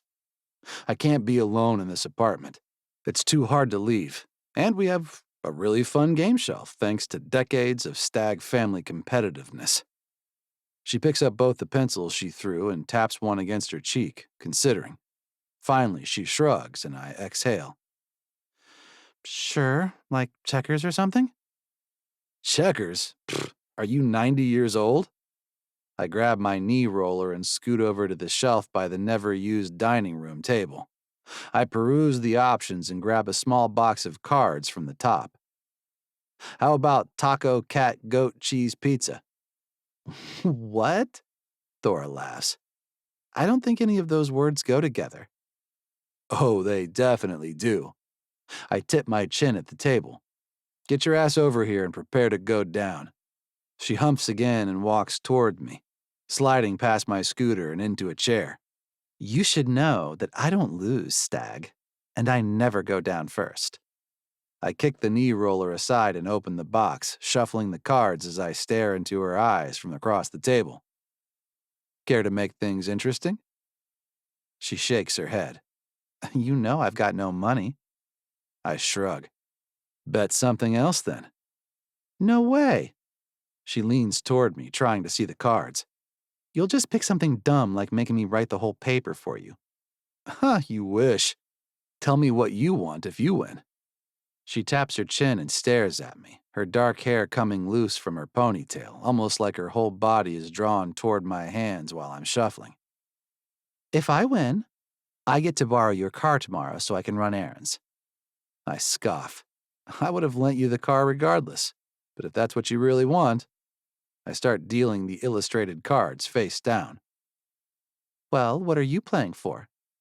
She looks up at me, equal parts innocent and irritated, fierce and caring. I deal us each a 12th card, pressing my index finger into the top of the draw pile in the middle of the table. I stare at her as she bites her teeth into her plump lip, thinking about sinking my teeth into it. I think about how she's so bossy, so regimented, and streamlined, and how much I'd love to see her frazzled. I want to see her fall apart, close her eyes, and moan. I really shouldn't ask for what I actually want if I win, but what the fuck do I have to lose? I lean back and cross my arms. If I win, I get to watch you get off. Chapter 11. Thora. I lick my lips and stare into the beautiful, chiseled face of Odin's stag. Did he really just say he wants to watch me touch myself? I've never done that in front of anyone before. We've been joking about getting frisky, and it's pretty clear we're both into each other. I'm half tempted to counteroffer a full-on sex fest if he wins, but his offer intrigues me. You want to watch me get off? That's it? How is that a treat for you? Odin's eyes fly wide and his head draws back like I just told him the earth is flat or something. Are you serious? You don't understand what would be awesome about watching a woman give herself an O? I hitch up one shoulder and tap my fingers on the table. Fine. If that's what you want. Easy. Tell me how to play, since you won't win anyway. Odin grins, one half of his broad mouth hooking up to the side as he explains that we're going to take turns reciting the phrases taco, cat, goat, cheese, and pizza. Each of us will flip a card while we speak. If the card matches what we say out loud, the first person to slap the pile wins. And there are special cards, he explains, holding up one featuring an illustrated beaver. You're serious with this? I thought you'd have some sort of sophisticated game. Are we really doing beaver faces? Thora, he says, shaking his head. This is clearly a groundhog. He knocks on the table, shows me a gorilla card, and pounds on his chest. I don't know what gave you the idea that anyone in this apartment is sophisticated. That draws a laugh from me, and I watch as he shuffles again. We begin. We trade wins for a few hands, each of us gently slapping the table when I say pizza and flip a pizza card, and he says goat and reveals a cute little horned critter. But then we stop being gentle. I see a stack of cards growing taller, and I'm a little more vigorous, bringing my hand down on the top of the heap. Yes! I hiss, ignoring the feel of my nails digging into his palm. He winces and frowns, his face going serious. With a nod, he picks up the pace. Goat, he says, flipping up a narwhal, and I immediately clap my hands together over my head as if they were a horn. The whole thing is absolutely absurd, and I'm having more fun than I've had in months. We're about even when the door to the apartment opens and his roommates limp in, groaning about practice. Stellan looks over at us and his face brightens. Will you deal me in? No! Odin and I both yell simultaneously. He quickly flips a card saying cat, and I follow rapidly with an emphatic goat. Odin's eyes don't leave mine as he flips cards. He must be staring at the deck with his peripheral vision, a skill he thinks he has over me as an athlete.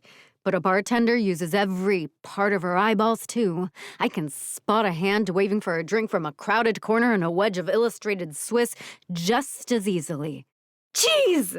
I wail, slamming my hand down on top of a hunk of muscles and tendons. Gotta be faster if you want that sweet SUV, Jansen. Odin cackles as he straightens his cards.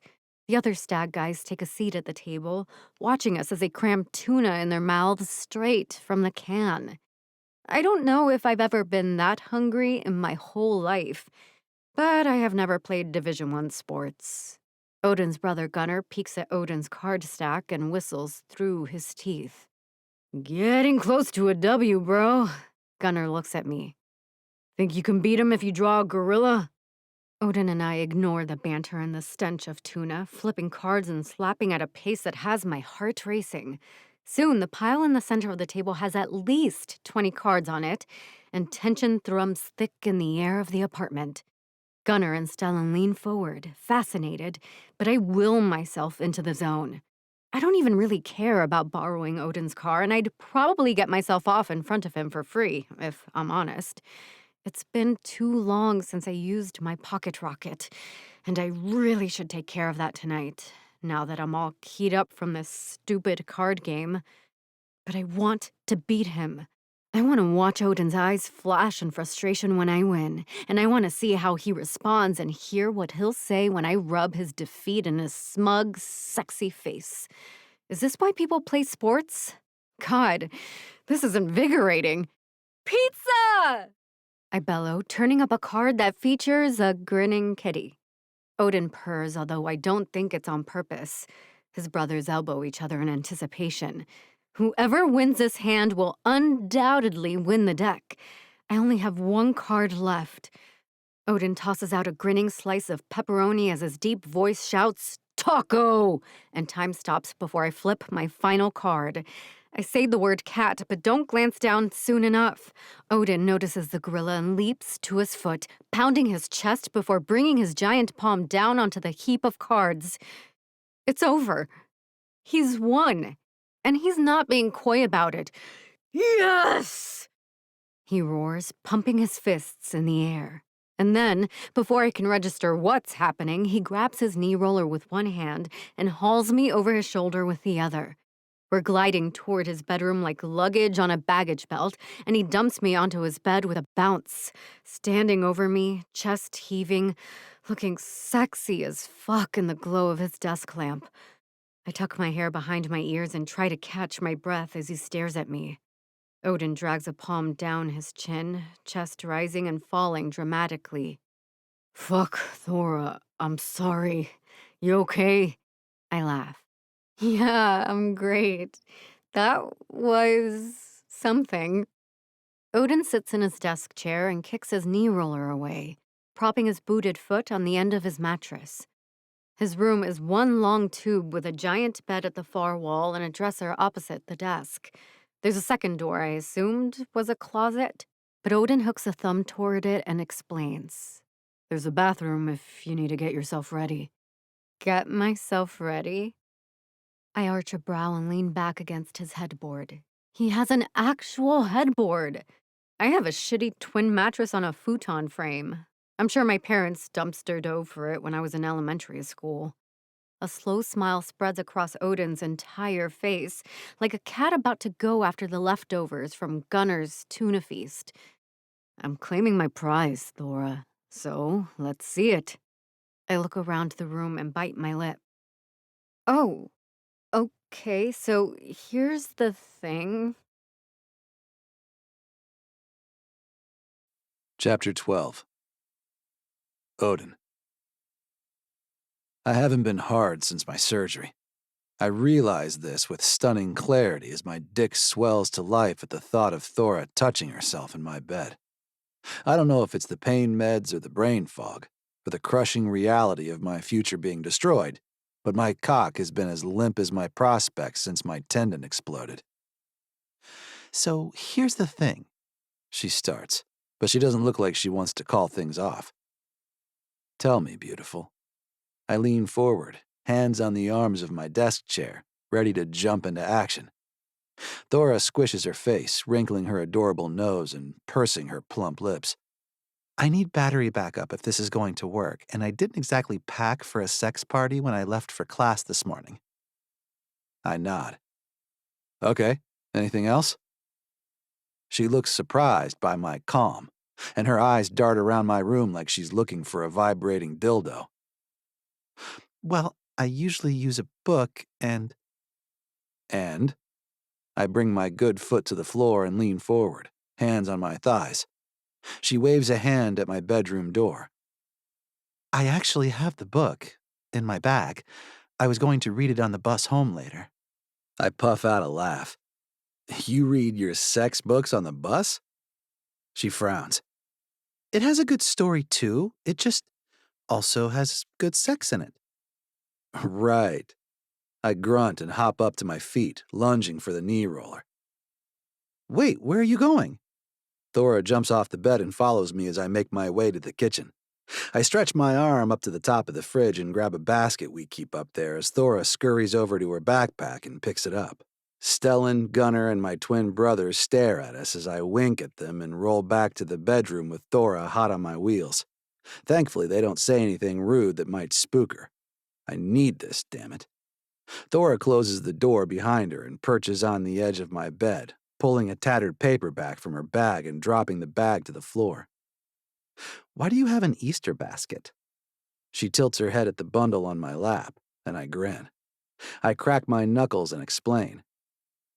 My mom and aunt stock a safe and satisfied kit for the apartment. I pull a strip of condoms from the top of the basket, followed by a carton of Plan B. Thora crawls up on her hands and knees to get a better look, and I let myself imagine her doing that naked. I bet I can fit her entire boob in my mouth, like a tiny apple. I decide I'll ask her to touch her nipples while she's giving me my prize in a few minutes. I keep digging in the basket, searching for what she needs. She squints. Is that a pamphlet for pre-P? Yeah, I shrug. Why? She shakes her head. Why would you guys need that? Unless... I clear my throat. My brother is bi, actually, but the basket isn't just for us. I chuckle. We're supposed to share with all our friends. Aha! I find what I've been looking for and hold up the box. Thora's eyes fly wide as saucers. A cock ring? I nod. A vibrating cock ring. I toss her the box. And now it's yours, even though you don't have a cock for it. She stares at the picture of the blue silicone ring with a vibrating nub meant for his pleasure and his partner's. Thora's eyes go from mine to the box and back before a crazed laugh escapes her throat. Wow, this is unexpected, Odin. I prop my boot back on the bed and cross my good leg over it. I lace my fingers together behind my head and lean back in my chair. We good? 'Cause I'm ready when you are. Thora's whole demeanor shifts. Her eyes drop to my crotch, and I let her look at the growing bulge I've got stretching out my shorts. Eventually, I'll drop a hand down there and give it a squeeze. But for now, I'm just looking forward to the show. What will it even look like when this feisty woman goes after her clit with the toy? Thora licks her lips again and reaches for her book. It falls open to a page she appreciates, and I nod, encouraging her. Read out loud, I demand, and she actually blushes. Again. Oh, honey, is that too much for you? Chapter 13. Thora. Dad grunts at me from the couch as I walk in the front door on shaky legs. I'm a tiny bit nervous Odin's car will get sideswiped while parked on my street overnight, but he parks it on the street at his place, so he's probably got fancy collision insurance. I was not expecting tonight to happen. I had the most intense orgasm I've ever had with another person, by myself. I'm not exactly sure what happened, to be honest, but it was hot as fuck. I give my father a tip of my chin on my way through the living room. I need to get into my room where I can breathe and call Fern. But Dad grabs my arm on the way past. Grab your old man a cold one while you're up. I press my lips together. I hate enabling him. His ankle monitor certainly doesn't impede him from walking to the kitchen, and I seriously doubt he left the couch today to move his body, look for work, or do anything at all helpful to our family. Mom has been working doubles at Ritter's since Dad got arrested, plus picking up serving shifts with Fern and me at the sports stadiums on weekends. I sigh. I'll be out of here soon, and once I finish my fellowship, I'm not moving back into this house, no matter what. I'll have better financial prospects by then. Sure, Dad, I mutter, hurrying to the fridge and grabbing a can of Milwaukee's Best Light from the door, where it's crammed in among the expired mayonnaise and barbecue sauce. I toss it to my father as I walk to the stairs and he hollers, "You're gonna shake it up, Thora. What the hell are you doing that for?" I shake my head and hear the fizz as he opens a can regardless. I don't look back as he slurps at the foaming beer. I'm already dialing my best friend's number as I dart into my room, where I immediately spray myself with air freshener. I spend way too much on this stuff, but it's worth it to me not to have to walk around campus smelling like an ashtray. At least, I hope I can mask the stench. Fern picks up, voice groggy. No, Thora? Oh my God, you won't believe what happened, I blurt, recapping my evening with Odin. Wait, she interrupts. I thought you were just going over there to work on your project. Oh, we worked on it. I sink onto my bed and kick off my shoes. And then we did the other thing.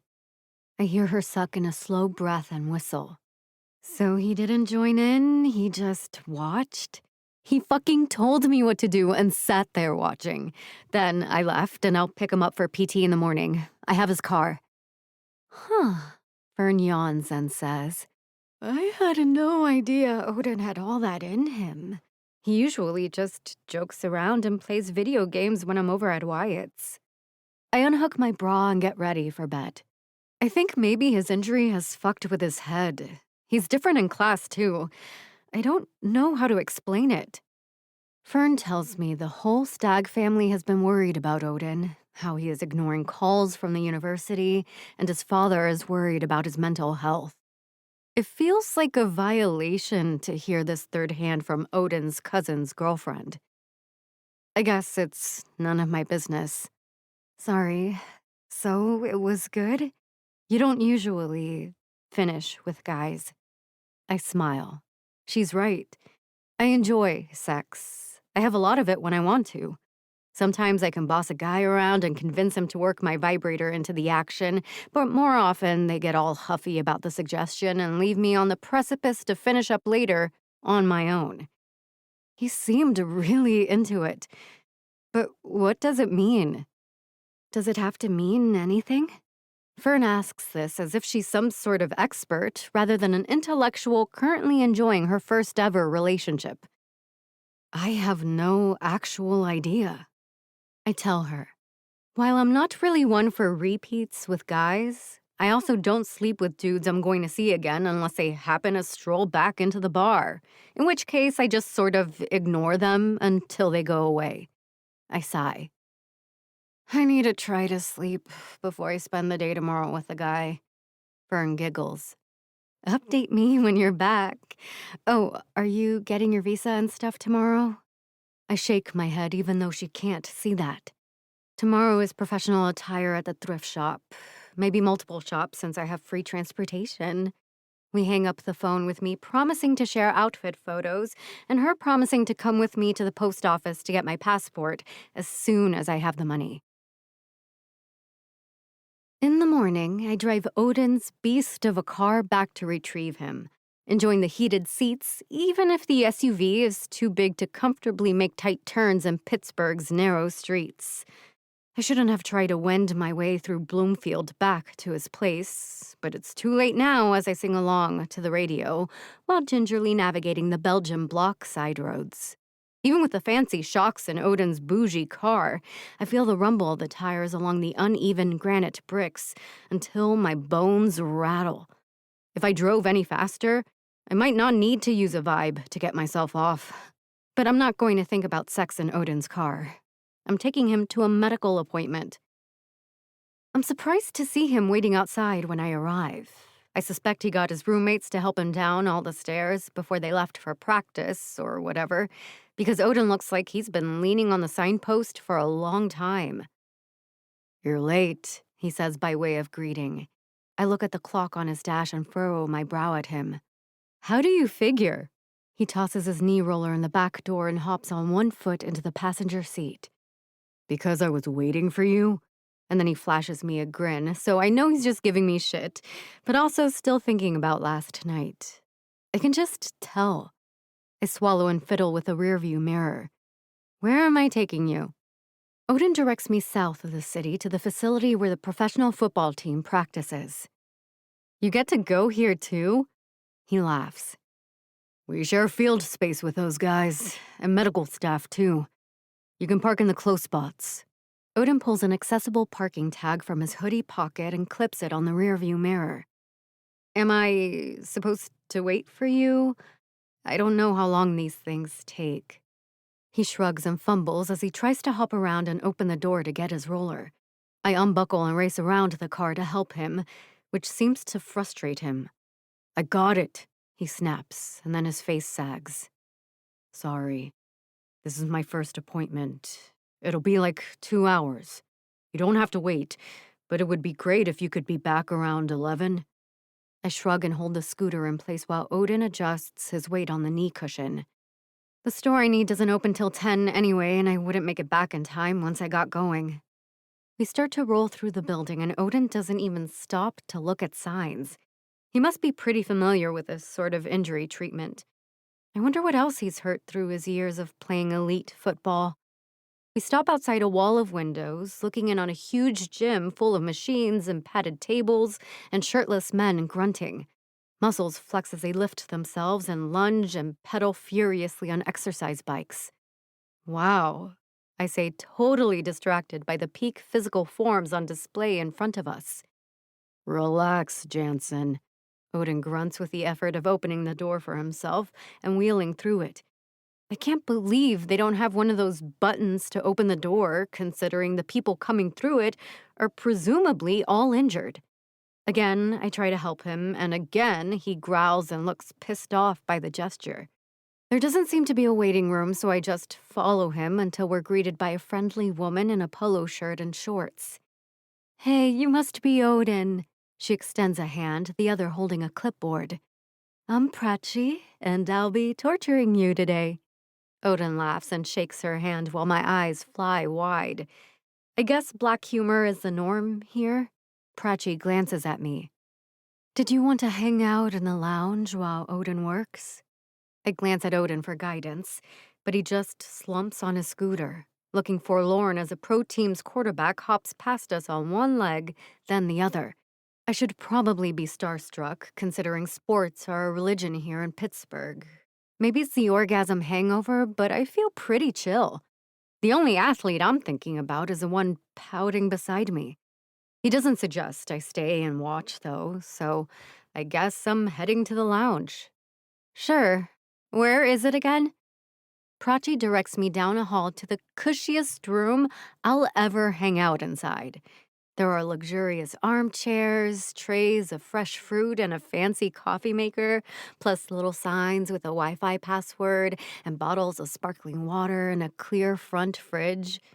Athletes and their drivers apparently lead different sorts of lives than me, and I try to imagine Fern enjoying this sort of thing with Wyatt once they're settled in the UK. He just signed with a professional soccer team in London, so I'm sure this will be old hat for her soon enough. I text her a selfie from one of the chairs, a bunch of grapes in my hand, and a bottle of San Pellegrino tucked under my elbow. I wish I'd thought to bring my backpack. I don't even have a book with me, which reminds me that I left my copy of The Red Coat in Odin's room last night after. I'll have to make do with my phone to entertain myself. And I discover that the library has an ebook copy of the sequel to my beloved historical romance by Chloe Petals. I know she lives in Pittsburgh, but I've never had a chance to meet her. I munch on the grapes and read nearly half the book on the library app before my phone starts ringing in my hand, startling me. It's Odin calling and then texting, telling me to get my ass outside to his car so we can leave. I grab an apple for him since he's clearly hangry and smile when I see him leaning against the car, a little sweaty and a lot irritated. Session go that well, I tease, unlocking the doors. He grunts and tosses his scooter in the back. When we're both situated with the radio playing, I start to back out of the parking spot. Am I taking you home? Where's your errand? Oh, I explain. You don't want to come along on that one. I'm going clothes shopping. His brows go up. You gonna try shit on? I flush and nod. Why am I always blushing around this guy? I don't know if I've ever blushed in my life, but something about him makes me feel vulnerable. Odin grins and rubs his hands along his thighs. I'm coming with you. I shrug, not sure what to make of this development or even if this sexy, enormous football player would fit inside the dressing room at the thrift shop. I get the car turned toward the Birmingham Bridge so we can cross the Monongahela River. That reminds me, he says. I have to tell you something. What? I ask, rolling my eyes. You want a rematch? No, smartass, he retorts.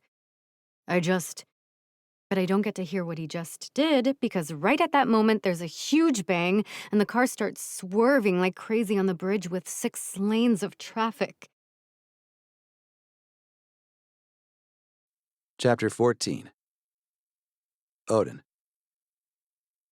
Oh my god, oh my god, oh my god! Thora chants as she grips the wheel and slams on the brakes.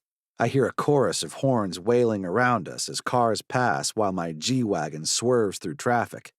I clench my jaw, helpless, until she brings us to a stop in the bike lane, the bridge shaking and vibrating under the rush of cars and semis continuing to zoom along its span. Fuck, I mutter, dragging a hand through my hair. And then I look over at her, hands over her face, shoulders shaking. Hey, I squeeze her arm. You did perfect. We're safe. A car honks and Thora shrieks, stabbing at the button for the flashers. Perfect, I repeat, catching my breath. What the hell happened here? Thora is breathing rapidly in little short puffs and won't make eye contact. She just keeps saying, I'm so sorry. I'm so fucking sorry. I will make it up to you. Hey. I tilt my head to try and find her gaze. Hey, Thora, I'm not mad. She snaps her eyes to mine, and she looks terrified. I concentrate on keeping my voice level. This isn't your fault. She shakes her head. I will have to pay you back for the damage. I can pick up a few shifts and get you the money after finals and... Hey. I try to rub a thumb along her hand where she's still white-knuckling the steering wheel. Someone put a huge dose of terror into this woman, and I want to strangle whoever made her react this way to what's probably just a flat tire. Thora, I wouldn't expect you to pay to fix my car, okay? Let's go see what happened. She blinks like she's trying to hold back tears, and I see her throat working as she swallows. You're not mad? I'm not mad, not even a little bit. And it's true. I'm enjoying myself with her a hell of a lot more than I enjoyed that session of PT, where I learned just how little I'm able to do with my right leg, and how the fuck long it will be until I can wear a shoe, let alone walk, let alone run. Thora whispers, You're not mad. Like it's her new mantra. Then I watch her puff out a long, relieved breath before she claps her hands and transforms into a different person, the Thora I'm more familiar with. Okay, so where's your jack and tire iron? She hops out of the car and walks around back before I can maneuver myself out, clinging to the door for balance as I work to keep my bad foot off the pavement. The front passenger tire seems to have exploded, which reminds me that I was supposed to get new tires this spring, but kept putting it off because of football practice. And then, well, I thought the car wouldn't be going anywhere. Shit, Thora, this is my fault. I was supposed to get these babies changed months ago. Thora squats on the ground near the back seat, grunting as she lifts part of the floor, which I didn't realize was removable. She pulls out the tire iron, dropping it to the ground with a clang. I scratch my chin and reach for my knee roller in the back seat right before Thora flips it up and extracts a jack from beneath it. How do you know where all this shit is in my car? She shrugs. My uncle works on cars. She starts walking around to the back and flipping open the cover to the spare tire. Well, she adds, he probably runs a chop shop. I flinch. So You know how to change a tire, but you were freaking out about doing it? Cars whiz past us on the bridge, and Thora seems not to notice. She starts lining things up by the passenger side of the car. Um, she mutters. Poor people don't usually drive reliable cars. I know my way around a donut. I notice she doesn't say anything about the freaking out part. I stare as she works. At my house, my dad always deals with the spare tires. I'm not even sure if we've ever had a flat before, come to think of it. But Thora's mention of not having a lot of money makes sense since I'm pretty certain my parents have always kept up with car maintenance until my dumbass came along. Yes, well, some of us have dads in and out of jail rather than keeping up with inspections. Thora frowns. I'm not going to be strong enough to loosen the nuts, even if I jump on the tire iron. You're not jumping on the tire iron on the Birmingham Bridge, Thora. I frown at the situation. Not only can I not play the sport I've spent my entire life dominating, but I also can't even change a fucking tire with my... What is Thora exactly? Anyway, with the woman in the car. Don't tell me what to do, Stag. She starts to stomp on the wrench, but it doesn't move. She can't weigh much more than 100 pounds, and I know she's strong because she hauled the tire over here, but she's not D1 football player strong. And neither am I. Not anymore. I stare down at my useless foot, resting on a wheeled assistive device. I'm about to pull out my phone and call my parents when Thora says, I think what we need to do is balance your knee on my leg since I won't roll away, and then you stomp the lever with your good foot. I blink at her. The idea is fucking weird, and the physics of it sounds wild, but I'd rather give it a try than have to call my mom to come get me when I'm out with a woman I want to see naked. I grumble. Thora kneels on the ground like she's about to propose and pats her thigh. Put the boot knee here. You can hold onto the roof since you're 1,000 feet tall. She's right about all of it, and when I finally get myself lined up and take an experimental stomp on the tire iron, we both hoot in celebration as the nut loosens with a screech. I can't believe that worked. She grins, bending to move the tools to the next nut on the tire. We work our way around, me grunting with effort and nearly falling, her stoically bearing the pressure of my awkward body, and then I stand by like an asshole while she jacks up my car and changes the rest of the tire. I snap a picture of her with my phone since she looks hot as fuck, with her face streaked with dirt as she tightens a lug nut on a 6-figure car, which she shouldn't have to do when she's out with me. I realize she wouldn't even be here with me right now if I weren't broken. And I slide my phone back in my shorts pocket without looking at the pic. A slamming sound shakes me out of my drama, and Thora walks back toward me, wiping her hands on her jeans. I think I got it on there. Do you want to check the tire before I put the tools back? I grimace. Why would I want to check? Her face tightens, and I can tell that she's not only used to people yelling at her, but she also somehow doesn't have confidence that her work is suitable, which means someone probably spent a lot of years screaming at her that she's not good enough. What's my mom always saying about emotional regulation? Thora clearly didn't grow up with a lot of it around.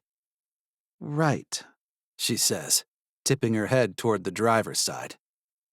Well, let's get back in, I guess. It takes just a few snaps and thumps for Thora to get the car put back together while I climb inside, fishing around the console for hand sanitizer and napkins.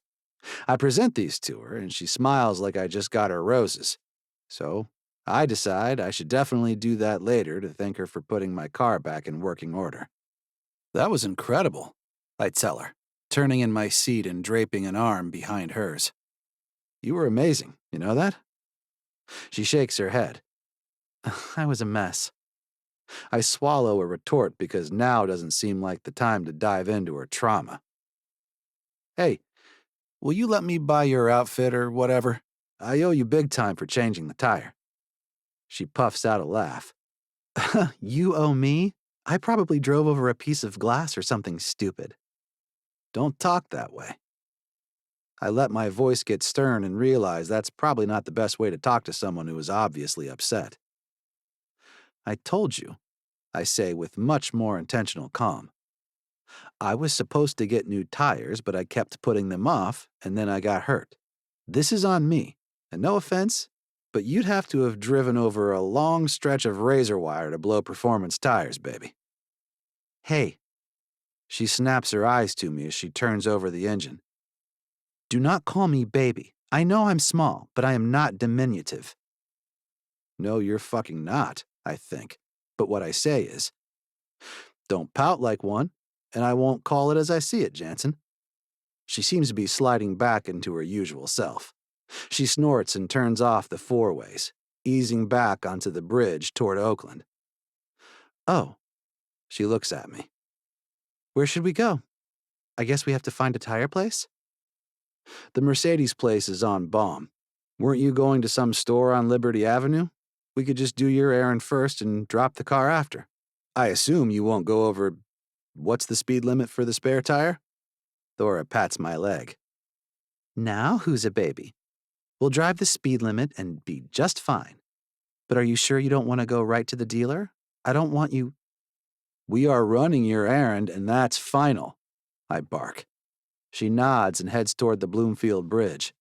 If I squint, I can probably find her house from up here, and I consider rolling up there with my brothers and cousins to scream in her father's face and see how he likes it.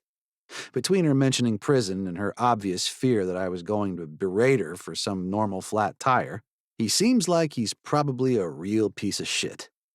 But my time is better spent building Thora up than worrying about someone who is not worth that kind of effort, especially since I can't physically intimidate anyone at the moment.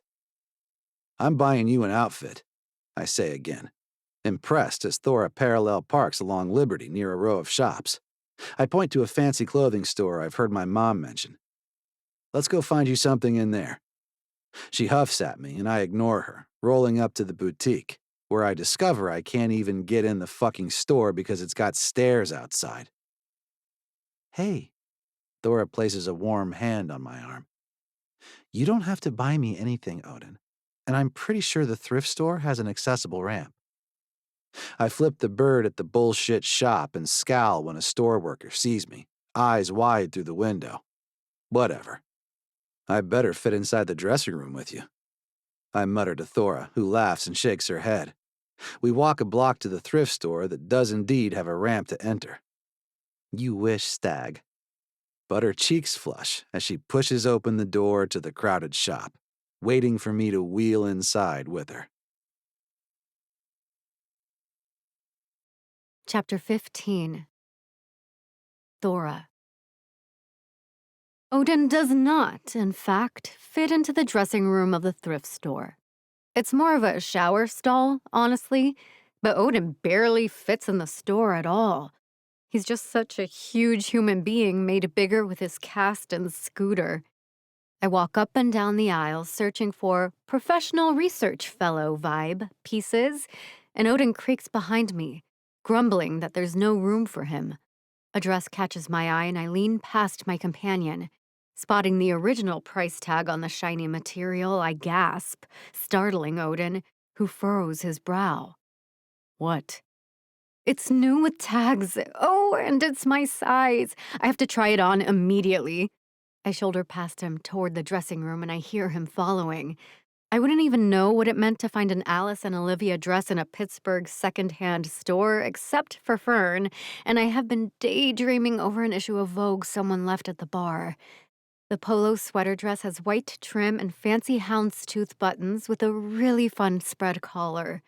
I'm not even sure what the black fabric is, but the whole thing slides on like it was made with me in mind. I am almost totally flat-chested with no hips to speak of, but as I tug the dress over my head and smooth it along my body, I want to cry because I look amazing. Somehow, this form-fitting dress makes my form look more feminine. I purr as I run my hands along my hips, staring into the tiny mirror in the dim light. The sound must trigger Odin's impatience because he snaps the curtain open and then freezes when he sees me in the dress. I watch him taking me in, enjoying the obvious lust in his eyes as he stares at me in the $500 dress I'm about to buy for $6.99. His throat works as he swallows before saying, "You're getting that, right?" I nod, smiling. I start to imagine wearing it for him, which is stupid because he's my research partner, whom I fooled around with briefly. There will be no wearing things for or with him. Odin grunts. I have to get out of here. I'll meet you outside in, what, half an hour? Do you need me to go? I can take the car to the dealership as soon as I pay for this. He shakes his head. I told you I'm buying you that outfit. I just need to... He rubs at the back of his neck and gestures with the fingers gripping his scooter handle. I don't fit in here. Odin reaches into his pocket, pulls out a wallet, and presses a 20 into my hand. Half an hour? I nod as I watch him go and then work quickly to find a few more new-to-me outfits for my new life abroad. When I'm wearing these things, I don't look like someone whose father orders her to get him a shitty beer. These are the clothes of a person with regulated emotions and enough of a cushion to approach an emergency with calm. I can't afford these clothes brand new, but I can sneak into them secondhand. I can reuse someone's discard, giving it a second life. I should have given Odin the money back, but something tells me he'd be weird about it. So I splurge a little on a pair of flats that go perfectly with a dress and slacks, and a boat neck top I imagine I'll wear while I walk along the Isis River in Oxford. Chapter 16. Odin. I was seconds away from coming in my pants after seeing Thora in that dress. It's not even a slutty dress. In fact, it's super professional, which is what she said she wanted. But it clung to her body in ways that set off deeply unprofessional thoughts in my caveman brain. If she weren't excited about how fancy it is, I would probably take her somewhere and rip it off her. Except I can't do the things I want to do to her because I only have one functional foot. That awareness calms my dick right down, and I wheel down the block toward the bookstore, remembering that I never did get to confess that I ruined Thora's book.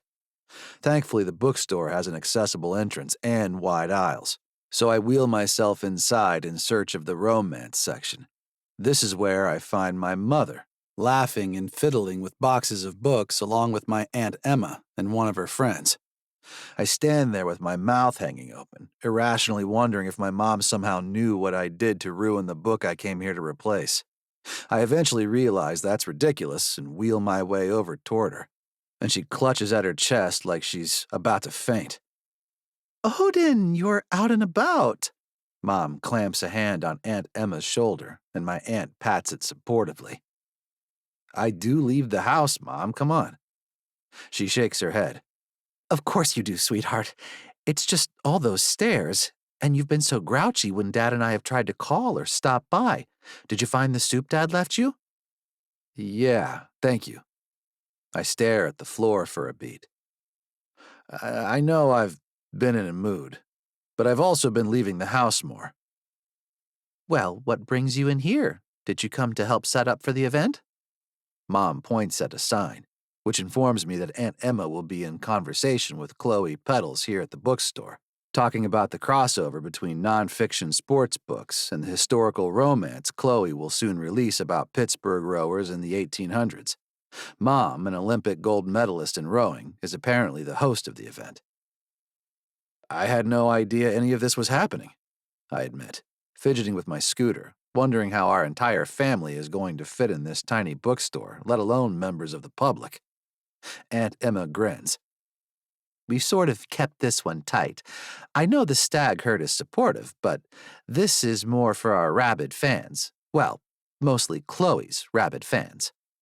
And then the name clicks. Chloe Petals wrote the very book I'm here to replace. Chloe Petals is Mom's friend Chloe, whose real last name is definitely not Petals. I snap my eyes to the smiling woman stacking books by my aunt. I point at her. You wrote The Redcoat? She laughs.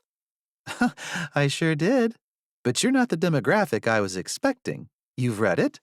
My cheeks heat, which is really saying something because I'm always the guy who has no problem running to the pharmacy for condoms for my football teammates.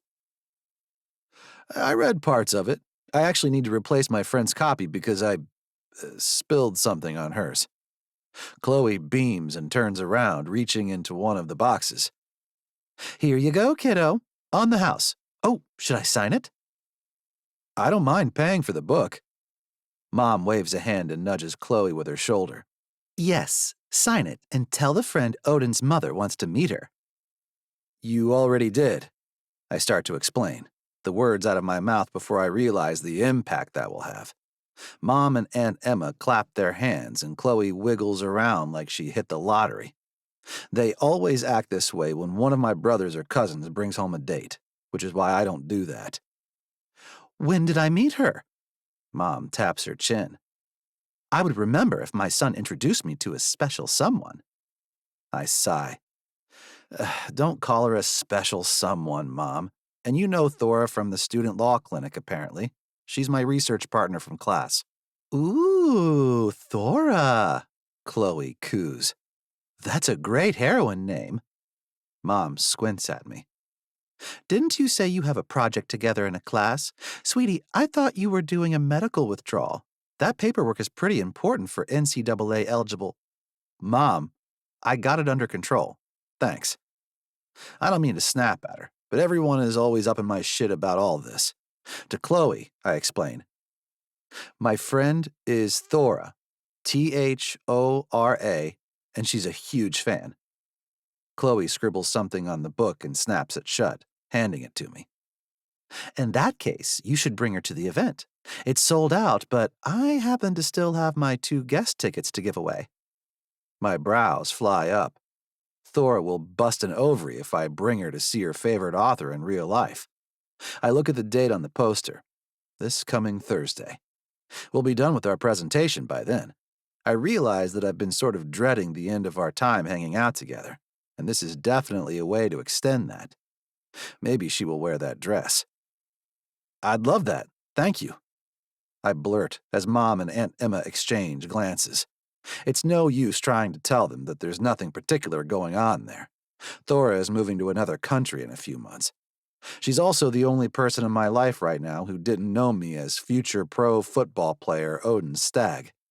It's refreshing, having her give me shit and fight with me, just for me. And it helps that she's cute as hell. I can already see her sitting ramrod straight in her seat, hanging on Chloe's every word during whatever conversation they're going to have. I kiss Mom on the cheek, accept an arm squeeze from Aunt Emma, and salute Chloe with the book as I roll out of the store to find Thora, who is just now exiting her store with a huge plastic bag of clothes. A smile splits my face, and I don't even care about the uneven sidewalk as I make my way toward her. Listen, I start. I never got to tell you my confession, but it's all good because I already made up for what I did. She leans against the brick wall of the thrift shop, seemingly intrigued. I forgot that you were telling me you did something bad. Oh, I'm bad, sugar. I wink at her and hand her the book. She glances down at it, confused. I lower my voice. I ruined your book last night, but I got you a signed copy as a replacement. She drops her bag of clothes on the ground and opens the book, chin dropping, eyes popping wide. It's signed and personalized? Where did you get this? I hook a thumb behind me in the direction of the bookstore. That's not all, though. There's an event here on Thursday. She rolls her eyes at me like I'm the biggest idiot in Pittsburgh. Duh. It's been sold out for months. I wanted to go with Fern as a sort of farewell adventure. My heart sinks, knowing I'm going to offer her both tickets and knowing I won't get to see her in the dress again or spend that time with her. I chalk it up to just one more thing I've lost this spring, but I tell her, well, I'm about to make your day, I guess. I pull the tickets from my pocket. VIP seating and all. Thora blinks at me, speechless, and then she tackles me into the wall with a hug that sends my scooter flying. Propped on one foot, I lean against the wall as Thora pumps her arms around me like she's giving me the Heimlich. Thank you, you big sexy hero. How do you have this? Are you made of magic? When she finally releases me and sees my scooter all tipped over, me perching like a flamingo to keep my boot off the ground, she starts laughing. And I join her, because what else is there to do? Chapter 17. Thora. Odin keeps texting me to ask when we can finalize everything for our presentation, and I don't know why I'm avoiding his messages. The man got me tickets to meet my favorite author, and I'm leaving him on red. It's kind of a lie. I'm avoiding him because I'm starting to think of him as more than just my research partner, and that's the sort of thinking that gets a girl in trouble. Nobody needs to explain to me that I'm balanced on a razor blade. Yes, I've been chosen as a Rhodes Scholar. However, the distance between acceptance and showing up in the United Kingdom is nearly insurmountable. I'm one missed bar shift away from not being able to afford all the details I need to get my ass abroad. Speaking of, I need to see if someone will switch shifts with me so I can actually attend the event with Fern this week. Odin's face was interesting when he gave me the tickets. Like he didn't really want to hand them over or something. I figured out that his mom is on the panel of speakers, so I'm guessing he's anxious about me spending time with her. I will try to compose myself when I apologize to her about being a dick about this school project in his hospital room when he was coming to terms with his injury. Thora, Fern snaps her fingers in my face across the table at lunch. I've been talking to you for like 5 minutes. Oh, sorry. I slide my phone under my notebook and fork a bite of soggy quinoa from the healthy station in the cafeteria. I'm ready now. She shakes her head and forks her own mushy grains. I was saying, Friday is my last recitation, and then I'm done. With college. Forever. She beams, actual rays of light shining out of her cheeks. It's definitely a weird feeling. I agree, tapping my fingers on my notes for my own math class where I have definitely not been chosen as a TA like Fern. It's going to take me a while to shake off the desperation. What do you mean? I shrug. We're desperate to get out of here, you and me. Everyone knows it, and it's affected everything about us. She squints, considering, and I lean forward. I don't own a robe, Fern. That's how little I know how to relax. Do you honestly think we're going to pop off on hikes or watch birds or whatever people do to chill in the UK? She laughs. No, but I think we will probably meet up at some soccer matches, right? You'll sit with me to cheer on Wyatt? My chest shakes as I try to hold in a laugh. I've never watched a sporting event in my life, except for what I can see from where I've been working for all of them at the bar or sports arenas. I tap my chin. Maybe I'll get myself a job tending bar by Wyatt's soccer stadium just to feel normal. Fern chokes down a final bite of her grain bowl. I think they call it a football pitch over there, or something. She pats my hand. And you won't need a job as a bartender. You're going to be financially secure for once. I nod. Well, that's what I'm saying. It's going to take adjusting. We're quiet for a bit until I remember that I haven't told her about the tickets.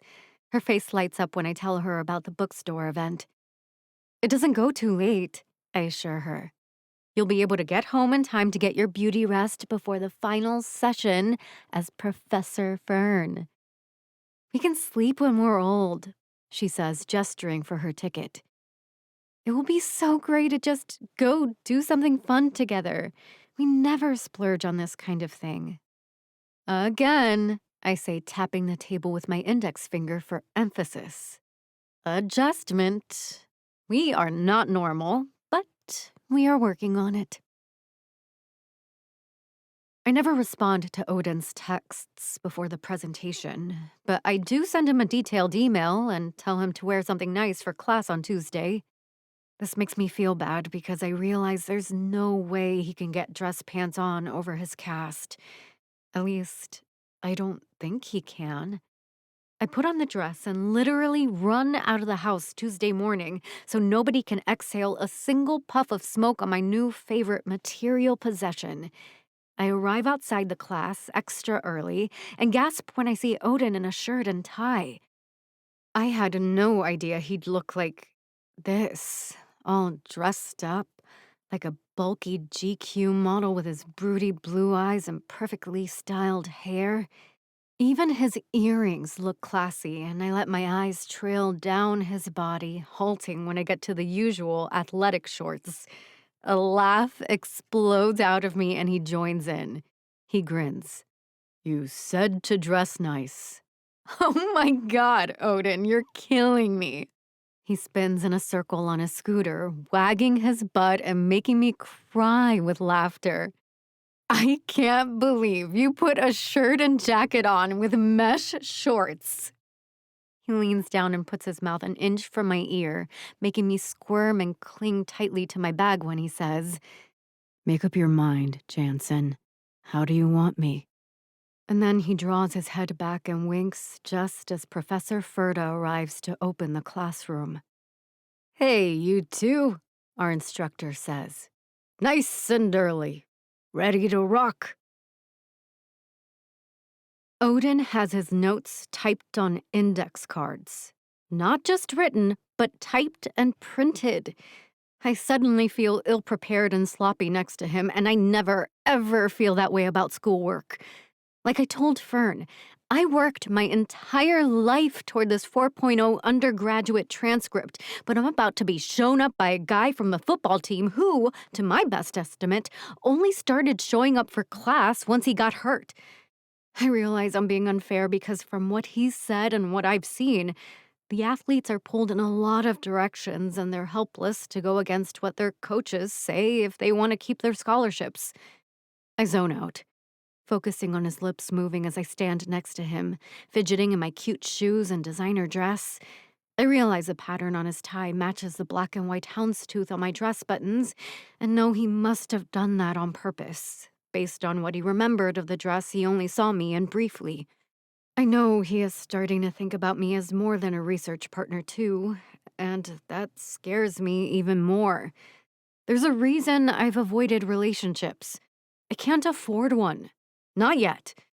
I still have too much to achieve. Resigned to cut him off cold after class, I take a deep breath as he cues me up for my portion of the presentation. I adjust my posture, turn my glance toward the class, and perform the hell out of my piece of the argument. Chapter 18. Odin. That was awesome. My mouth brushes against Thora's hair as I lean in to whisper in her ear. She flushes, my favorite shade of pink splashing across her cheeks in contrast to her dark hair. Why does she do that? I fucking love it, even if I don't understand that response from someone so obviously capable and kick-ass. Professor Ferda smiles and gives us a thumbs up as the class titters in applause. I realize everyone is probably waiting for my hobbled ass to get back to my seat so the next group can go. I navigate the narrow space between chairs, bumping into shit with my knee roller. Then I watch as Thora leans forward in her desk, totally paying attention to the next student presentation. I never, ever pay attention to those. I'm not going to start now, but I do watch as my research partner takes notes and focuses. She's probably deconstructing their arguments already and finding weaknesses. I could walk out of here right now. I'm supposed to go immediately withdraw from school so I can get my medical delay or whatever it's called. I've stopped even bothering to check my email, so I have no idea how many of my other professors are still reaching out. Right on cue, my phone vibrates in my pocket with a message from Meech, demanding that I roll right up to his office as soon as my presentation ends. I purse my lips and glance at Thora again. I want to do something with her after class rather than fade into her memory as some guy she knew once. She's about to go be a wizard or whatever at her fancy British school. And what will I be? A college dropout with no career prospects and nothing to do but rehab and injury. It occurs to me that I'll lose my apartment too if I leave school. The Stag Pad is in a building for student athletes. Shit. I was going to stay one more semester until my eligibility ran out, and I left for the pros. So really, I'm an injured college dropout who has to move back in with his parents. Yeah, I'm in no rush to deal with this paperwork. A flutter of applause alerts me to the fact that the group is finished presenting. I watch Thora raise her hand and ask them if they could elaborate on the bias of one of the sources they used, and I laugh on the inside as she arches a brow in response to their inability to answer. She's not flushing now. Class ends soon after, and I tug on the sleeve of Thora's sexy dress. Hey. She turns. She's wearing makeup today. Just a little. It makes her eyes look huge and her lips really, really good. I drag a hand down my cheek. You want to grab lunch? Celebrate being done? I hope my voice doesn't give away how desperate I am for her to say yes. Because once she says no, that's it. We're not going to the author event together. We're just two people who did a research project for a class she needed to graduate. Her face falls. Oh, I can't today. I work. I will my expression into a grin even though my insides are crumbling. Well then, I guess I'm following you for a drink. She smiles at that, and I'm surprised by the amount of relief I feel. You gonna wear that to 10 bar? I gesture at the dress I know she cherishes. I'm so glad she decided to wear it so I can memorize how it looks on her, highlighting every tiny dip in her figure. Thora shakes her head. Nah, I was going to change in the bathroom, and Fern was going to come grab the dress and take it to her place. Nobody smokes there. Thora drops off like she's revealed too much about herself. I can take it to my place for you if that's easier. I know Fern takes the bus. Thora laughs, a delightful puff of sound. Yeah, and you take forever on your scooter thing. I waggle my brows. Yes, but I have a basket. I roll back to my place after Thora changes in the bathroom, where I tried desperately not to imagine her naked as she peeled off the dress and slipped into her jeans and tank. I ignore a bunch of texts from Meech and my coach, instead calling one of my brothers to come run the dress up to my room. While I wait, I tear off my shirt, jacket, and tie, glad I wore a t-shirt underneath all that. I stuff everything in the bag Thora gave me, liking that our nice clothes are hanging out together. Eventually, Gunny stumbles outside like he just woke up, which might be true since the hockey team is finished for the semester. Anything else, Your Majesty? He eyes the plastic bag suspiciously and starts to open the snap to look inside. Mind your business, but can you run me to the fuel up? I'm meeting someone. Gunner squints and gives the bag a squeeze. Someone, eh? Can you take me or not? He scratches his nuts and yawns, but eventually shrugs. Yeah, let me go get my keys. My brother drops me off without too much hassle, only cursing twice as he watches me struggle to get my knee scooter out of the back seat. How much longer will you need that thing? I look upward, trying to do some quick math. 2 more weeks, I think. Then I get crutches, or maybe I can walk in the cast. I have to ask. He grunts. Huh, that fucking sucks, bro. Yeah. He looks at his phone. I have class for a few hours. Want me to grab you after? I nod and slap the roof of his car. Thanks for the ride. When I get inside, Thora is pouring beers with both hands, smiling and wiggling her tiny butt to the music blasting. The place is pretty full. I guess a lot of people are celebrating the end of the semester. Next week are finals, and then commencement. I tip my chin at a guy who vacates the end stool at the bar for me. I should care more that I'm this level of incapacitated, but I just don't. While I wait for Thora to serve me, I realize my parents and uncles must be upset that 0 stag kids are getting their degrees this spring, as expected. Wes is playing pro soccer here in Pittsburgh. Wyatt is playing in London. Stellan is taking an extra year for some reason. And me? Well. Get you something? Thora grins and leans her elbows on the bar in front of me. I don't even pretend not to stare at her tits. Shot of Glenfiddich? Thora rolls her eyes. This isn't that kind of place, Odin. Best I can do is Johnny Walker. I arch a brow. But does it have a stag on the label? I could draw one for you if that makes you feel more included. I laugh and nod. It would, thanks. I'll wait while you do that. Thora flicks the tip of my nose and hops on a stool to grab a bottle of scotch from the top shelf. She pours me more than a shot's worth and slides the glass toward me. Wish you could do one of these with me. I look at her above the glass, smelling the warm spice of the liquor. I can do a shot of soda. She pours herself some from the nozzle into a plastic cup, which she taps against my shot glass. Cheers, Odin. Skål, I say, making her laugh again. She takes an order from someone else, not even telling me what I owe her, which I guess is fine because I plan to sit here as long as she can stand me. I order a burger and another shot before switching to beer. I'm off the painkillers now, and I'm also off my nutrition plan. My body doesn't know what to do with all the greasy food and alcohol. I can hear my stomach digesting against its will as Thora waits on a few more people, and then the lunch rush dies down, and I'm the only one left in the bar. You were great today, I tell her, spinning my empty glass in a puddle of condensation. You weren't half bad either, big guy. She gestures at her chest and points at me. I wasn't expecting you to match your tie to my dress.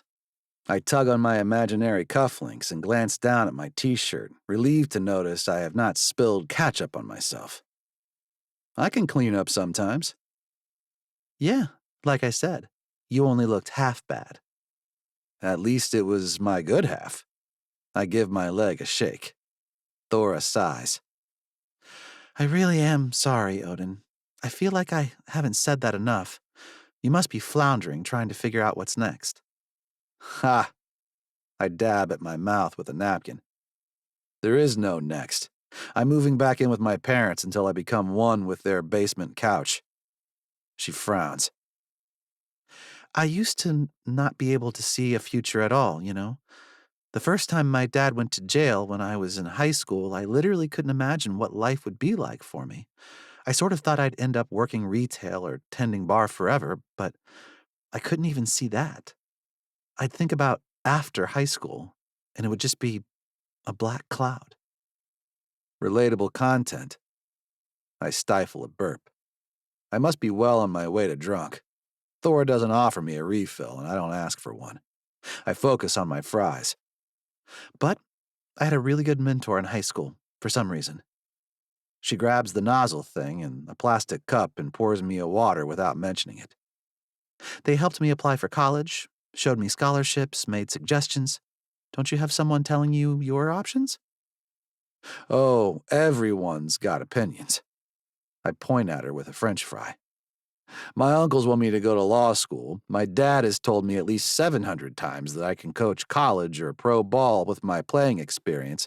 And let's see, my cousins have offered me free tickets to watch them play professional soccer, as if it wouldn't be fucking devastating to hear stag this and stag that while I'm stuck in a cast. Thora's eyes crinkle around the corners, and her expression is hard to read. I'm nervous too, you know, about moving somewhere all alone. The unknown of it all and the pressure. I grip the bar with both hands and lean forward until my face is an inch from hers. You have absolutely nothing to worry about. You're a fucking force, Thora. Goddess of thunder. I'm close enough to smell her breath, and I know I'm going to kiss her. I want to grab the back of her head and pull her into me, yank her across the damn bar and into my lap. She parts her lips, and I know she wants it too. But my brother Gunner's voice slashes the moment. Yo, Odin, if you want to ride home, I'm leaving now. I sink back into the stool and turn to face him. He leans against the door to the bar, massive arms crossed over his chest, shit-eating grin on his face. That fucker absolutely timed his outburst to interrupt me kissing my new obsession. I turn back to Thora, who licks her lips and tucks her hair behind her ears. I'll close out your tab, she whispers, and I nod. I grab a bunch of cash from my wallet and slide it under my plate. Have a great time at the book thing with Fern, I tell her. If she responds, I don't hear her over the squeak of my scooter as my brother helps me out the door. Chapter 19. Thora. I take extra time to admire my reflection in one of the outfits I scored at the thrift store with Odin last weekend. While I'm looking at my butt in the mirror over one shoulder, my mom surprises me by tapping on the door and entering my room. "Oh, you look so nice, Thora." I catch her eye, noting her weary face. "Thank you, Mom. I wasn't expecting to see you today." She smiles thinly. "It was slow at the diner," she shrugs. "Thought I'd come home for a change."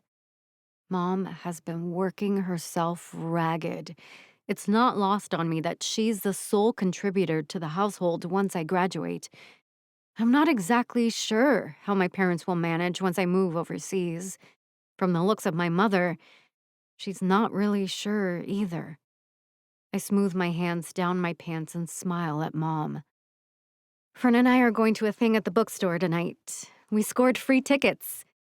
I don't tell her they were a gift from Odin, or that he looked sad yesterday when he left the bar, or that he almost kissed me first. Mom would just tell me that I can't afford to get in trouble with a boy, and I would tell her that I know. I don't need to tell her I have an IUD courtesy of Planned Parenthood, or that I'm pretty sure Odin won't be lured into petty drug crimes. Nor will he get sucked into the bottomless whirlpool of poverty if he gets a record and no access to any meaningful employment. I don't need to tell her any of that. Instead, I kiss her cheek and grab my purse that's bulging at the seams, just a little from the signed copy of the replacement Redcoat book. I head out to meet Fern at the bookstore. Once there, Fern is waiting for me on the corner across the street, nervously eyeing the long line around the block of readers eager to get inside. "Wow," I tell her, pulling out my ticket. "I should have thought about getting here early to snag a good seat." We cross the street, and an employee monitoring the line asks to see our tickets. I hold mine up, and they grin, waving an arm toward the front door. "Oh, VIPs," they say. "Your seats are reserved right near the front. Enjoy." Fern's mouth drops open, and I feel the weight of everyone's eyes on us as we bypass the entire line, shouldering our way into the bookstore, where as many folding chairs as possible have been squeezed into neat lines between the shelves. There's a small open space up front with a handful of chairs, each with a bright orange VIP sign taped to the back of the seat. Fern squeezes my arm, and we pick 2 chairs near the back of the special section. I'm really unused to this sort of treatment. The closest I usually get to a performer is when I'm bringing them drinks before a show. Once, I was tending bar at the arena, and I got to take a tray of shots backstage to the band opening for Radiohead. Now I'm the lucky fangirl with the awesome seats. Soon, every chair in the shop is full, and Juniper Jones picks up the microphone, introducing herself as the host of the panel alongside Emma Stagg and Chloe Petals. I wiggle in my seat, whispering to Fern that this is Odin's mom and aunt. "I know," she hisses back. "They're all related to Wyatt too, remember?" I swat her arm, secretly overjoyed that she has found such a great guy with a family that loves her as much as I do. I study Odin's mom's face as she talks about the history of rowing in the Allegheny region and her own experience rowing in the Olympics. No wonder Odin's so obsessed with being a professional athlete if his father played pro hockey and his mother apparently dominated the entire world in rowing. Emma and Chloe start talking about their latest books, and I've never been interested in reading nonfiction before now. Chloe Petals is delightful in real life, earnest and open, and I love how she and Emma talk about sharing their research into the sport. Chloe just made it all sexy, while Emma made the real-life rowers sound pretty sexy too, come to think of it. I clutch Fern's arm as the authors each read aloud from their books, and before I know it, I'm in line to meet them. It's a good thing Fern is with me because, for the first time in my life, I'm struck speechless when it's my turn to greet Chloe Petals. Fern pinches my shoulder and greets Emma and Juniper, who peers around the shop and over our shoulders. "I thought Odin was coming tonight," his mother says, brow furrowed. I shake myself out of my fangirl stupor and tell her, he gave the tickets to me and Fern. It was so nice of him. I glance down at the book in my hand and then drag my eyes to Chloe's. Thank you so much for signing my replacement book. Your writing is just... Gah! You're my favorite. She surprises me with a hug, pulling me in tight for a comforting squeeze. You are so welcome. I always love meeting fans. She smiles at Fern. Would you two like some photos? Emma laughs. Fern is in plenty of photos with us. We're all going to be in the owner's suite next month when Wyatt starts in the London Derby. Fern and the Stag start to talk about soccer, and my eyes are on the verge of glazing over when Chloe nudges me. We have to move through the line, but we can do a selfie, just us if you want. I nod and snap a pic, sailing over the moon with the joy of being here with my best friend, actually talking to authors. I'm suddenly sad to realize that Odin might have imagined being here with me. Was he thinking we'd go on a date? Fern and I elbow our way out of the crowded shop with waves from the panel, and outside in the night air, Fern sinks against the brick wall of the shop, a smile spreading across her face. I still can't believe I fell into this family, she coos. Fern never coos. We like each other because we are both practical and realistic. But here I am, swooning right beside her. Maybe it's because graduation is looming and things are finally falling into place. A few beats later, she pats my arm. I teach my final class in the morning, so I better head home. Oh, I look at my watch. Want me to wait for the bus with you? She shakes her head. Wyatt preloaded my Uber account. A grin belies her frustrated tone. I'll be home faster than you, probably. She glances toward my house and I nod. She taps around on her phone, and a few moments later, a hybrid vehicle swoops to a stop in front of us. Catch up soon? We still need to deal with your passport, right? I nod and wave as she drives off, and I think again about Odin, sat at the bar. He's got my dress at his apartment. I need to go over there at some point to get it back from him, right? It's barely 9 at night on the last week of classes. Surely I won't be disturbing him if I pop over there now to thank him for the tickets. The 54 bus chugs up Liberty Avenue before I can second-guess myself, and I hop aboard, heading towards Odin's place. I clutch the gifted book to my chest, realizing he never did tell me what he spilled on the original. Chapter 20. Odin. There's someone at the door. I can hear banging from my bedroom and then my brother's voices as they greet the visitor. Probably someone from the hockey team come over to play video games with them since I'm holed up in my room moping. I never withdrew from the semester, which means I will fail all my classes rather than have incomplete grades. Well, I guess I'm getting an A in my arguments class. I'm not sure if I've ever had an A before. Not that I'm stupid. I've just always prioritized football because that was going to be my career for the next decade. A lot of good that did me. The voices get rowdy, and I hear Gunny shouting my name. I'm already in bed with the ruined copy of Thora's book, planning to try to read the pages that aren't stuck together. I have no explanation for why I'm spending a beautiful spring evening in bed with a romance novel. I have no explanation for a lot of things these days. The door opens and I shove the book under my back. What the fuck? I snarl toward the entryway until I see who it is. What are you doing here? Thora shuts the door behind her, a strange smile on her face. Nice to see you too, Odie. Do not call me that, ever. I sigh and adjust my weight so the book is sort of off to the side. I'm not wearing a shirt, and Thora notices. I let her, resisting the urge to flex my pecs as she stares at my chest.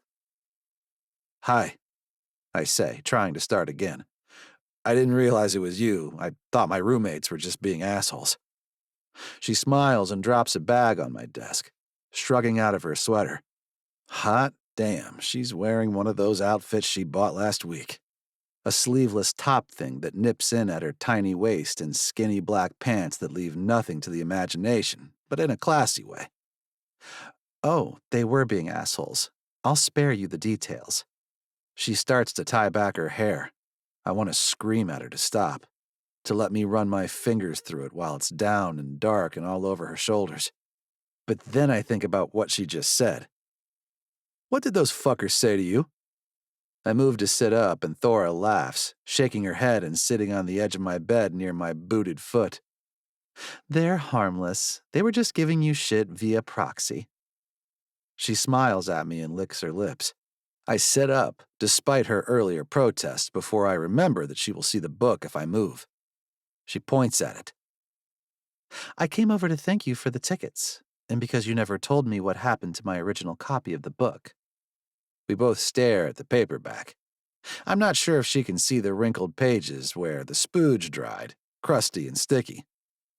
Fuck it. What do I have to be ashamed of? She got herself off thinking about me reading her that book, and it was hot as hell. I look her straight in the eye, and my voice drops, husky and low. After you left, I was polishing Gungnir and... Gungnir? Thora wrinkles her nose and raises one brow. I flash her a full-watt grin. Yeah, Gungnir, the spear of heaven. Oh, for fuck's sake, Odin. She swats me with the book, laughing until I yank it from her hand. What happened to the book? As I was saying, I was polishing Gungnir and I got jizz all over the pages. Thora flushes from her throat to the tips of her ears. I watch the color bloom across her skin as she breathes, as her mouth drops open and her pupils explode. Odin? Her voice is an invitation, but the second I think about accepting, I realize there's no way I can perform. I want to be rough with Thora, dirty. I want to dig my toes into the mattress and rut into her like a stag. I want to slam her up against the wall, bend her over my desk, and rail her from behind. And I can't do any of it. We stare at each other. I'm not sure if she figures out what's going on in my head or what, but the next thing I know, she's standing next to me, slowly unzipping her pants and peeling them off her legs. She kicks off her shoes and then climbs back into the bed, throwing a leg over my hips until she's sitting on top of me, staring as my chest moves up and down like a bellows. What are you doing? She rubs her hands along my skin, and I hiss at the contact.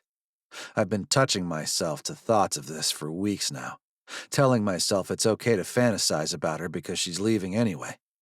And she knows it, because she presses a fingertip into my sternum and says, "This can't lead anywhere, but I really want you, Odin." Yeah? I sound a lot more vulnerable than I want to come across. This is new for me. I don't love it. Thora laughs. Of course I want you. Look at you. She runs a palm along my chest, then the other one drops to her collar. What do you say? Want to have at it till I leave town? This draws a laugh from deep inside me, shaking off the dreary cloud that's been hanging over my head all day. Have at it? Did you just say that? Oh, shut up, Odin. Chapter 22. Thora. I try to rush out of my parents' stinky house as soon as I wake up. The last thing I need is to catch whiffs of stale cigarette smoke while I'm trying to take a math exam. But as I dart through the kitchen, I spy my mother at the cluttered table drinking coffee. She offers me a watery smile, and I can tell she's been crying. I purse my lips and open the back door, letting a gust of warm air into the kitchen as I sink into the seat opposite her and pat her hand. Hey, Mom. She blinks a few times and smiles. Hey, baby. She doesn't add anything further, but I look down at the table. Between her hands, I see the red stamp of an overdue bill. My heart sinks, sensing bad news. I tilt my head toward the paper. Is that the electric? Mom shakes her head. This one's from the piss tests. Oh. As part of my father's house arrest, he has to submit urine pretty regularly to verify he's not using. And each time it's at his expense, which is Mom's expense since he's not working, although he could be. I try to collect my thoughts and remember my research mission. He's not working because the jobs available to him are grueling, menial, and low-paying. But also, he's just adding to my mother's burden, and that pisses me off. How much is it? A tear rolls down Mom's face and she reaches for my hand. I'm not going to be able to take off next Sunday for commencement. She waves a hand at the paper. It's this or rent, and we're behind on that too. Fern keeps staring at me from our seats on the bus as we head downtown in search of our student visa paperwork. She taught her final math recitation this morning, and I aced a final exam despite being up all night long. Now we're hitting our checklists hard. Passports, visas, and bank accounts we can access from the United Kingdom without spending $1 zillion on fees. Fern pokes me in the nose at a red light, causing me to yelp. What the hell is wrong with you? She squints and leans close to my face.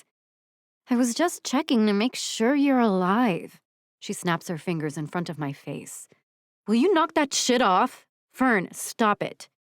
My best friend harumphs, but backs out of my physical space as much as she can on a crowded bus, where I'm squashed against the window next to her. She hums. What happened last night after the bookstore? I shrug. Nothing. I lie.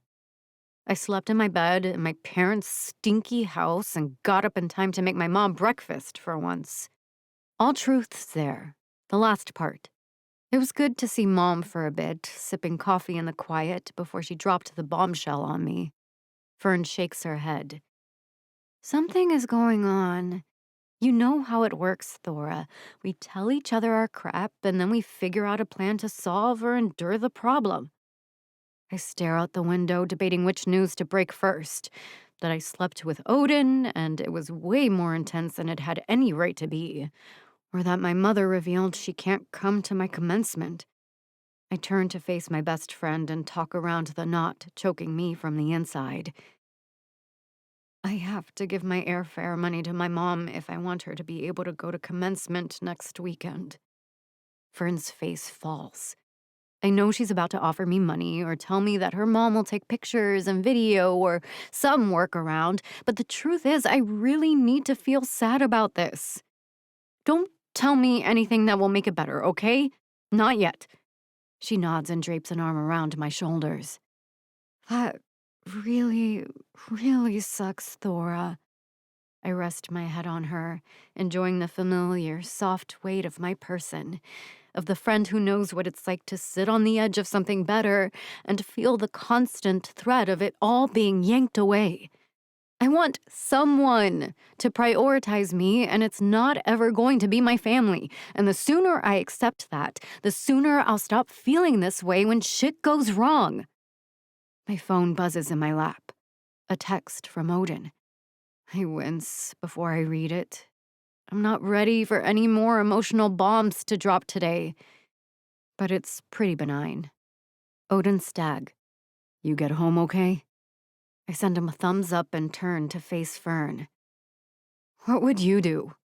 She's quiet for a few blocks as a bus bounces over construction dips along 5th Avenue. Hardly anyone gets on the bus on this stretch of road between the universities and the downtown office buildings. I think I'd give my mom the money and get myself a slutty tank top to work some doubles at the bar. I snort. $2,000 is a lot of double shifts. She hums again and tugs on my arm, pulling me down the aisle and into the city-county building and the passport office. We're waiting in line when she snaps her fingers. You said $2,000. Was that for a round-trip ticket? I blink at her. Well, yeah, I need to come back. She shakes her head. Not for an entire year. What if you just bought a one-way and figured out the rest once you're over there? She taps on the paperwork in her hand. Maybe there will be a discount sale or something. I don't know. I don't say anything as I consider her suggestion. She already has her phone out, searching for flights, and I peer over her shoulder, feeling a lot less hopeless when I see the prices for one-way tickets. There is even a direct flight from Pittsburgh to London that I could work off the cost if I get picked to work at one of the country music concert venues this summer. I squeeze my friend and kiss her on the cheek.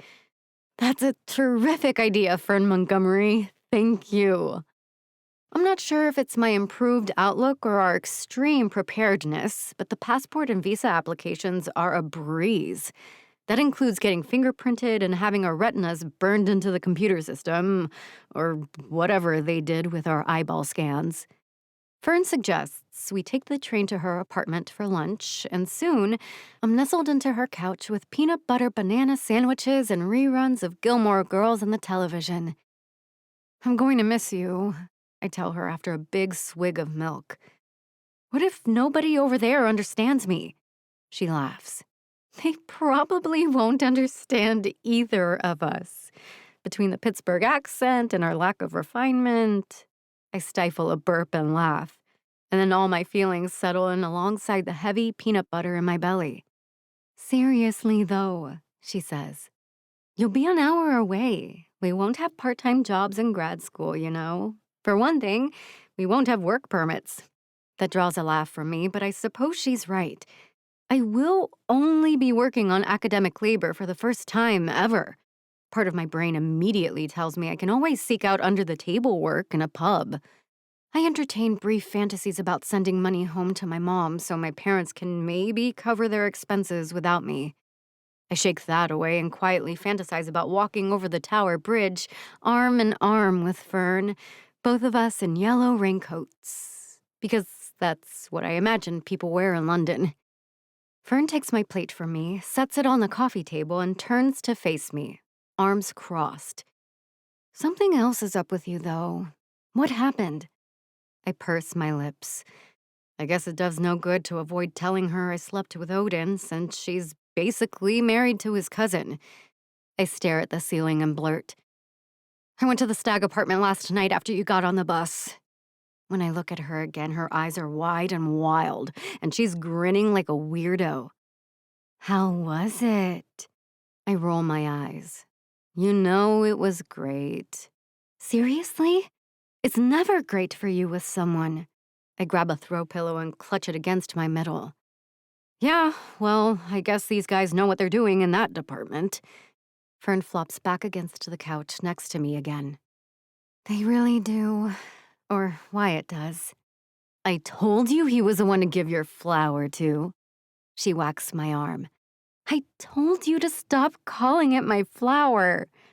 We watch Rory and Lorelai Gilmore try and fail to prepare frozen pizza until Fern adds, but if it was so good, why do you feel glum? Because I like him. There, I said it. I sigh. He's funny, and he gives me shit in a good way, and, well, he knows how to make me come, and now I'm leaving the freaking country. So? What do you mean, so? This is exactly the worst time to get involved with someone, Fern. I should be focused on my future.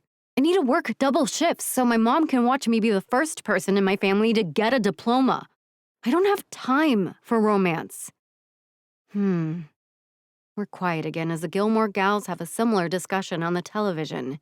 Fern points at the screen. It's just that, so what if the timing sucks? Why not have a fling and enjoy yourself before you go? I consider this because I've been considering it since I left Odin's blue gaze late last night and felt the sting between my legs with each step I took today, reminding me of how he worked with me to find a way to make my body sing. He wrote back at some point, reminding me he still has my dress and to let him know when I want to grab it from him. I should respond. I should say something about him wanting a booty call, keep things light. I should take Fern's advice and ignore my emotional connection to him while I enjoy the pleasure sensations he knows how to strum up. Fern continues, saying, enjoy it while it lasts, and maybe he'll visit Wyatt in London, and you can have a vacation booty call this fall. Maybe she's right, and I can keep things light with Odin. Perhaps we can keep playing card games for sexual stakes, and if he gets a different cast, he can take me tubing in a river and make me come on a rock in the woods like a forest fairy. Or maybe all of that is a fantasy because nothing is easy like that. Not for people like me. When the episode ends, I hug my friend.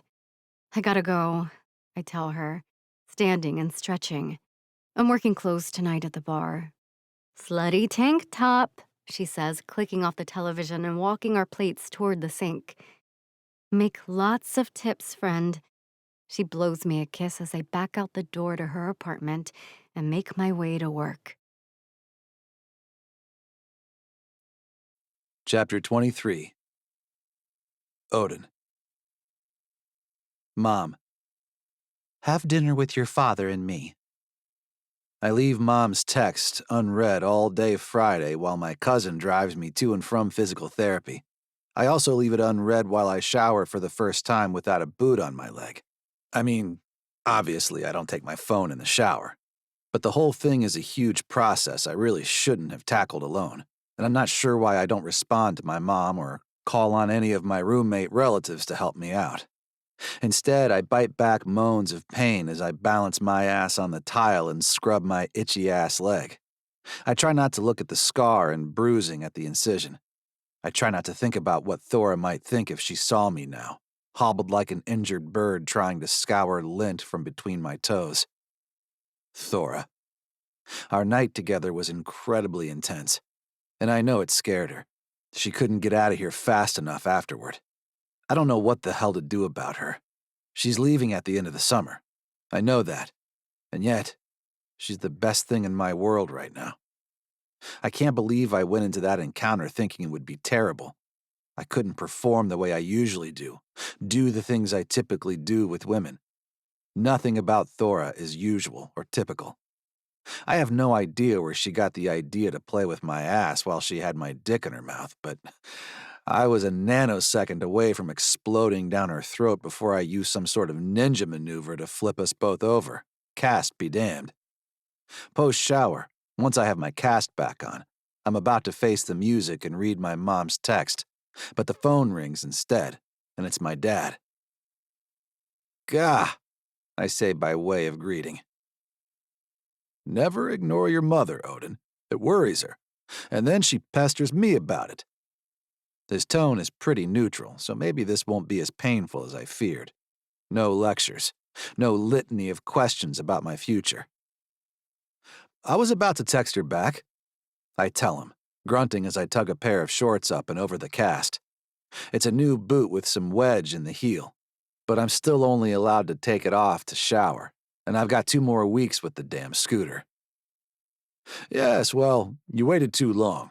I'll be at the apartment in 5 minutes. I'll be double parked, so start heading outside now. I don't have time to react to his news before he adds, Are you good on the stairs yet? Should I park? I debate my response for too long because Dad hums, and I know he will park and offer to carry me. I am tall and coordinated enough to monkey swing my way down the stairwell with my arms pressed to either wall, but I still need someone to carry my scooter down. I haven't yet gotten to the point where I want to throw it down the stairs and hope for the best. By the time I get a shirt on and find my deodorant in Gunner's bathroom, he's always stealing my shit, and I'm not going to miss that when I move out. Dad is in the doorway giving the apartment a condescending scowl. Dad? I say, nodding my head in his direction. I roll over to him as he lets his face melt into a more familiar grin, and he opens his huge arms to wrap me in a hug. Honestly, I do feel better once I'm all wrapped up in a Tyrian stag embrace. He's always been a good hugger. Lead the way, oh man. What should I do? I demonstrate my hands on the wall and swing down the stairs technique, and he follows it with my knee roller. He blocked a hydrant with his ancient gold minivan, so I do my best to hurry into the passenger seat, as if anyone would give hockey star Ty Stagg a parking ticket. The man can, and has successfully, grinned his way out of everything. Dad drives me to the house, pulling into the garage he recently redid and pointing at the ramp that has replaced the step into the kitchen. You never know, he explains. Seemed like a good idea, in case your mother becomes infirm. She hears this joke as we enter the house and whips him with a dish towel before pulling my face down so she can kiss my cheeks and ruffle my hair. You had me so worried, Odin Theodore. Don't do that again. Holding me at arm's length, still awkwardly bent down, Mom studies my eyes like she's trying to look inside my head. Go on and sit. I brought out the ottoman for you to rest your cast. I don't bother to ask what inspired this private meal. I've been ignoring absolutely everyone but Thora, so I'm sure Mom has a notepad of prioritized to-do items to get my life back on track. The problem is, I don't think the tracks have been built yet, or someone lost the blueprints, or something. Dad produces a huge takeout bag full of Mediterranean food, and my mouth waters at the smell of the hummus, feta, and fresh parsley. As predicted, Mom pulls out a yellow legal pad. I'm just going to dive in if that's okay, she says, not referencing the food but assuming full-on lawyer-judge mode. I nod because there's no stopping her once she starts questioning a witness. I took the liberty of calling Bryant. You remember your cousin's agent? He was Uncle Hawk's agent, too. I know who Bryant is, Mom. She nods and takes a bite of cucumber. Well, I told him you aren't pursuing representation anytime soon. I silently swallow a mouthful of falafel and watch her cross agent off her list with a swift, precise pen stroke. Now, you'll need to sign some paperwork from your coach, whom I've convinced to hold off pestering you for another week while you sort things out with academics. But anyway. I stop listening as Mom reiterates that my scholarship requires me to stay on the roster for the team during my rehab. She talks about minimum grade point average and academic eligibility and 10,000 things I already knew. I tune her out and bury my fingers in my hair, tugging it to feel the sensation on my scalp. My life has exploded, and I can't even wallow. I have to do paperwork about it. When I open my eyes again, Dad has his hand pressed reassuringly over Mom's pen, and they're both staring at me. Hey, Dad says, tell me something good that happened this week. Mom nods and presses her lips together, setting the pen on the table. I take a sip of my water and tell them about my presentation with Thora. I think we aced it. Did I tell you she's a Rhodes Scholar?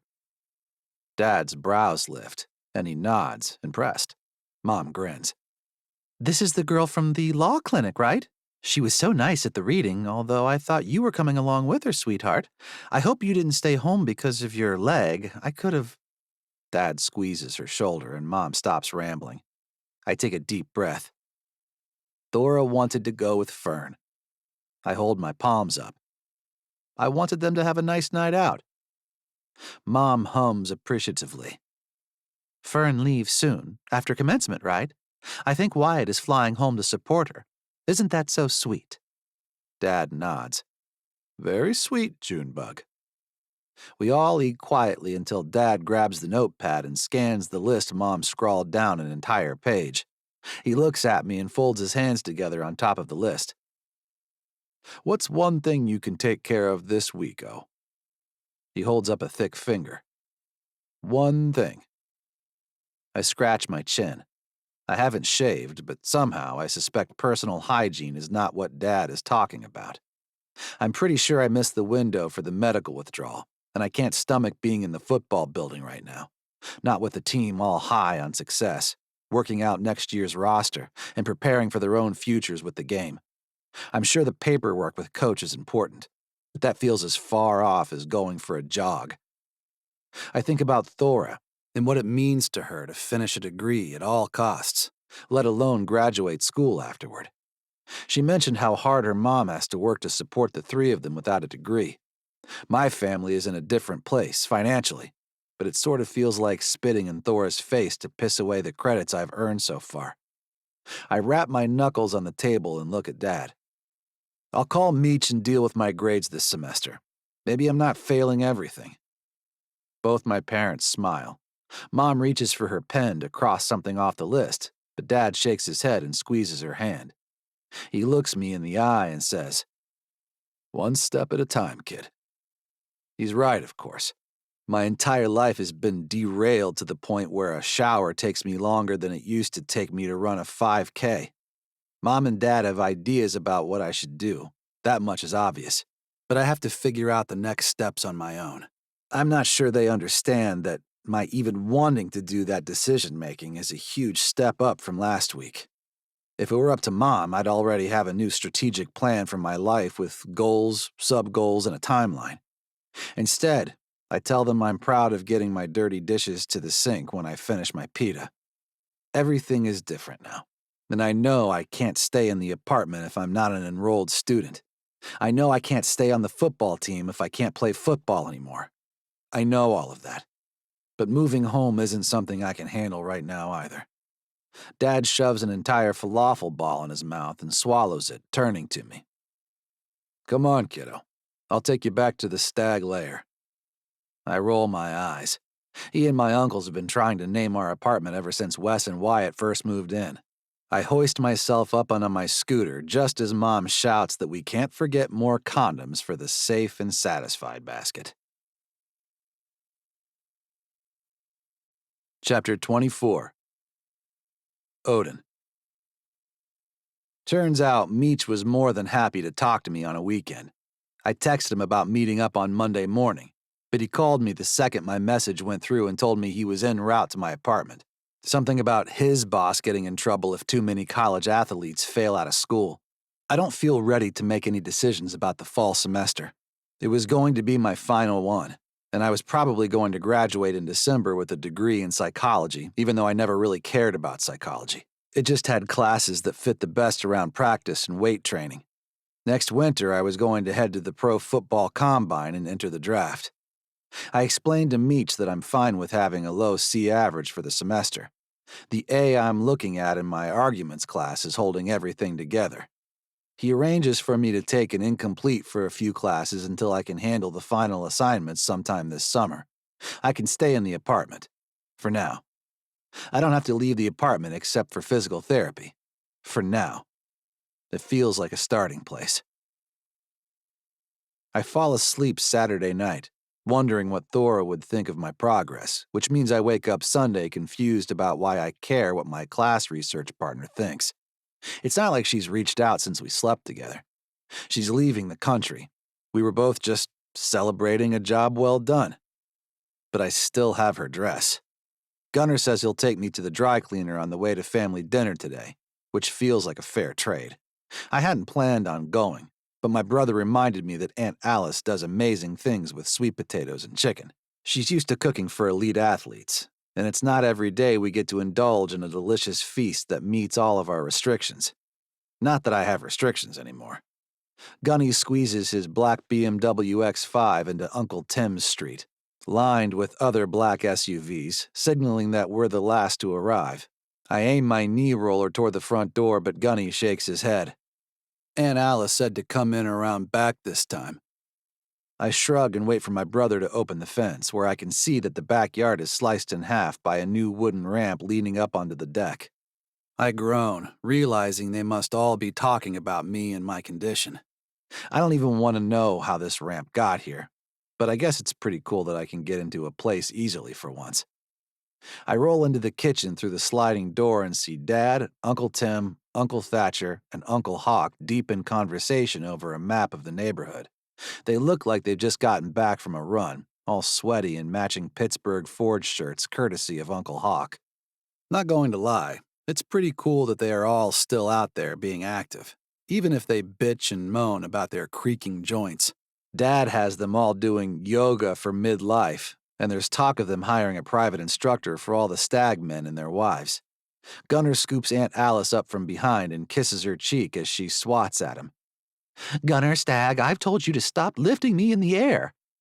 He steals a cube of chicken from the pan she's stirring on the stove.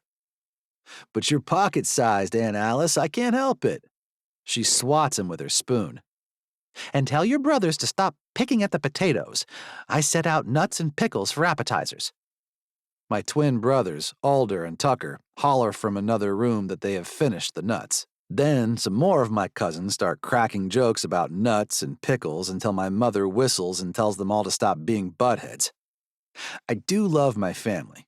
This whole crew is loud, crass, and ridiculous, but everyone is on the same side, and that's the stag's side.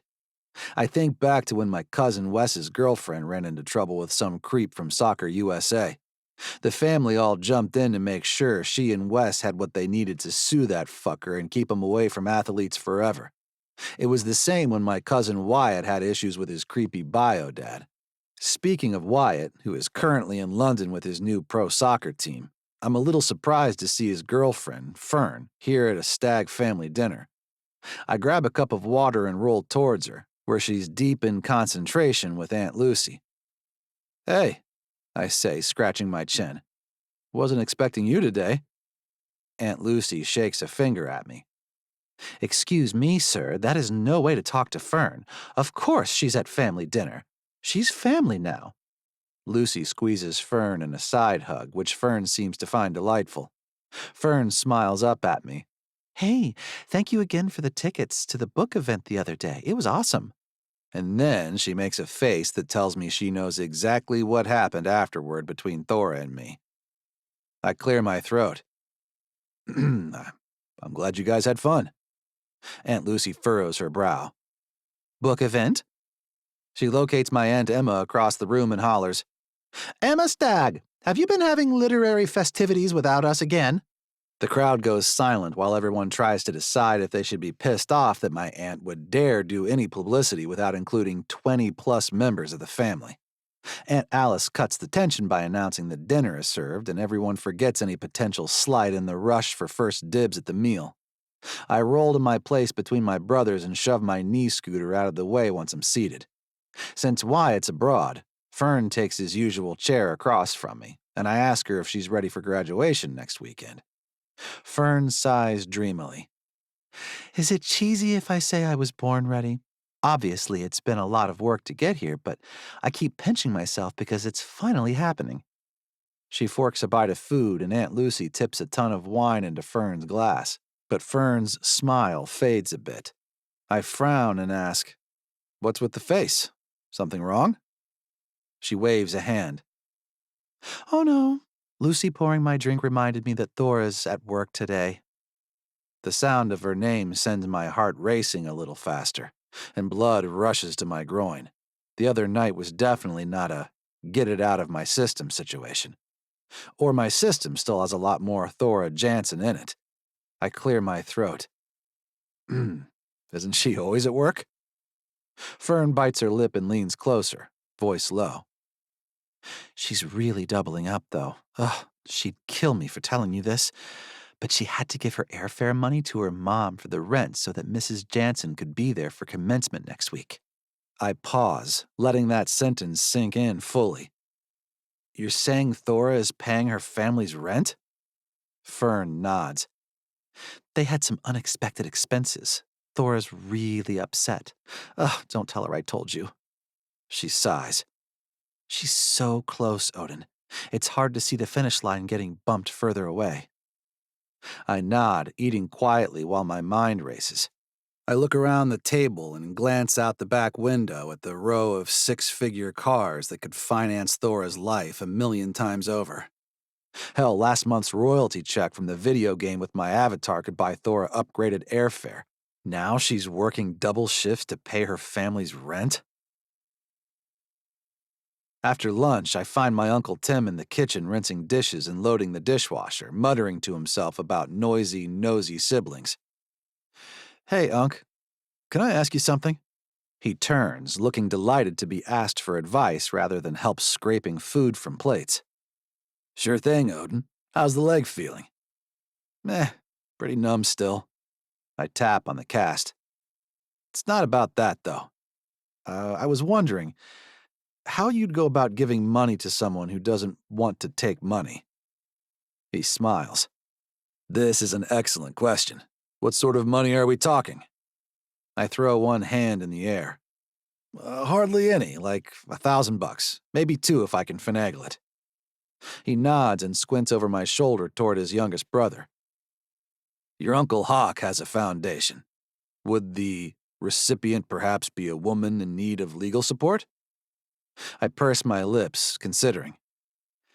She's trying to get to Oxford to study international family law policies. I want to pay for her airfare. I don't want to take money from Uncle Hawk's foundation. Uncle Tim grins and rests a hand on my shoulder. Ah, but we could funnel your gifted money through the foundation. We just need to convince her to accept it, right? I nod. Let's create a surprise micro-grant program she can be selected for. I shake my head. That sounds too easy. He asks me what sorts of things the recipient is involved with at school. Then I draw a blank until I stare at Fern and remember something Thora did a few months ago to help Wyatt. She volunteers at the student law clinic on campus and helps people get free legal aid, I say. She knows Mom from her guest lectures there.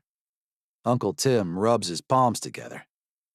Sounds like she's about to be chosen for a Distinguished Service Award, doesn't it? He tells me to give him a few days to sort out the particulars and to create a way to hide my donation. I feel energized and excited for something, and I honestly never thought I'd feel this way again. It's like I won a game, and the game is getting Thora what she wants and needs. None of it makes any sense, but damn if it doesn't motivate me to be more of a human and less of a couch cushion. Chapter 25. Thora. Odin Stag. What are you up to? I stare at his text in between customers at the shitty hot dog stand in the baseball stadium. Why is he texting me? Okay, I know he's texting me about sex. It has to be that, right? It was good sex. He probably wants to have some more of it. He's such a dreamboat, and I can hardly believe this fling is real. I'd definitely rather be doing Odin's Stag than pulling hot dogs from boiling water at a food stand with no tips. When Mom said she could get us a last-minute gig during the day today, I thought she'd at least have us at a bar cart. Nobody tips the hot dog girl. I pluck a dog from the water with a pair of tongs and snap a selfie, sending it back to Odin. He sends me back a gif of an old man squinting through a magnifying glass. Me. Yes, Stag, your wiener was also hard to see with the naked eye. Odin Stag. That is no way to talk about Gungnir. Are you naked with those tongs right now? He's funny today. I like it. Me. Working the Black Sox game and then closing shift at the bar.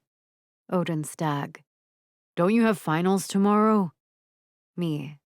Yes, Mom. What of it? He doesn't need to explain to me that I'm burning the candle at both ends. It's nothing my mother hasn't done before.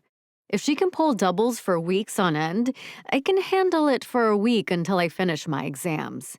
Then I can probably almost get 8 hours of sleep per day while I save up the rest of what I need to get my ass to England.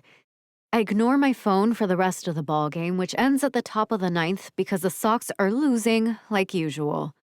Mom and I part ways, her taking a bus home, and me heading into Oakland to work the closing shift at Fuel Up. When I glance at my phone again, I see another text from Odin. You're acting like me, Jansen. Get some rest. Tuesday and Wednesday bring more of the same, except I'm getting fewer messages from Odin during the day, and I need to remember to see my advisor one last time before the end of the week. I'm feeling pretty good about my performance on my last few exams, considering my legs and lower back throb constantly now, and I'm running entirely on coffee and anxiety. I figure these baseball players are knocking out games 3 days in a row.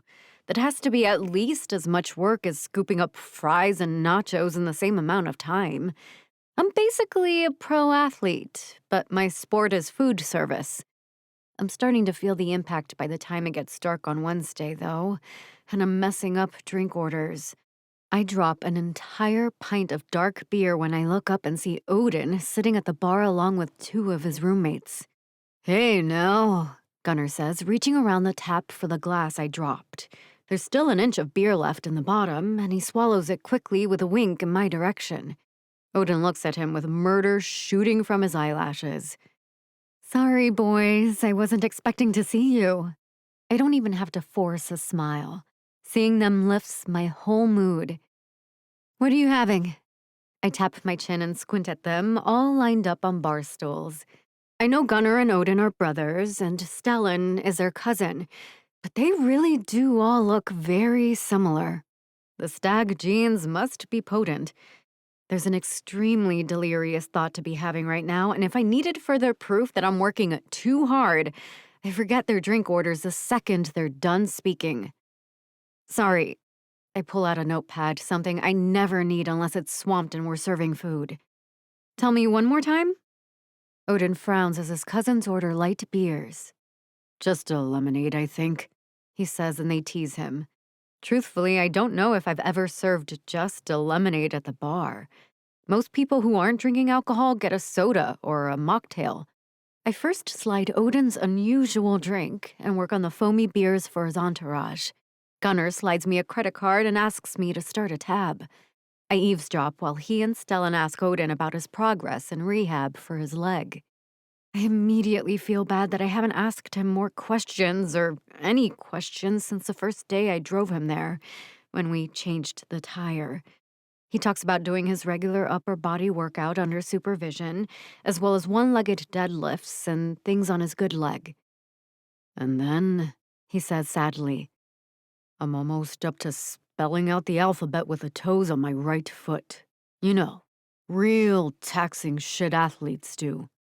Gunnar winces and wraps a thick arm around his brother while I wipe off the bar, trying not to look like I'm listening to every word.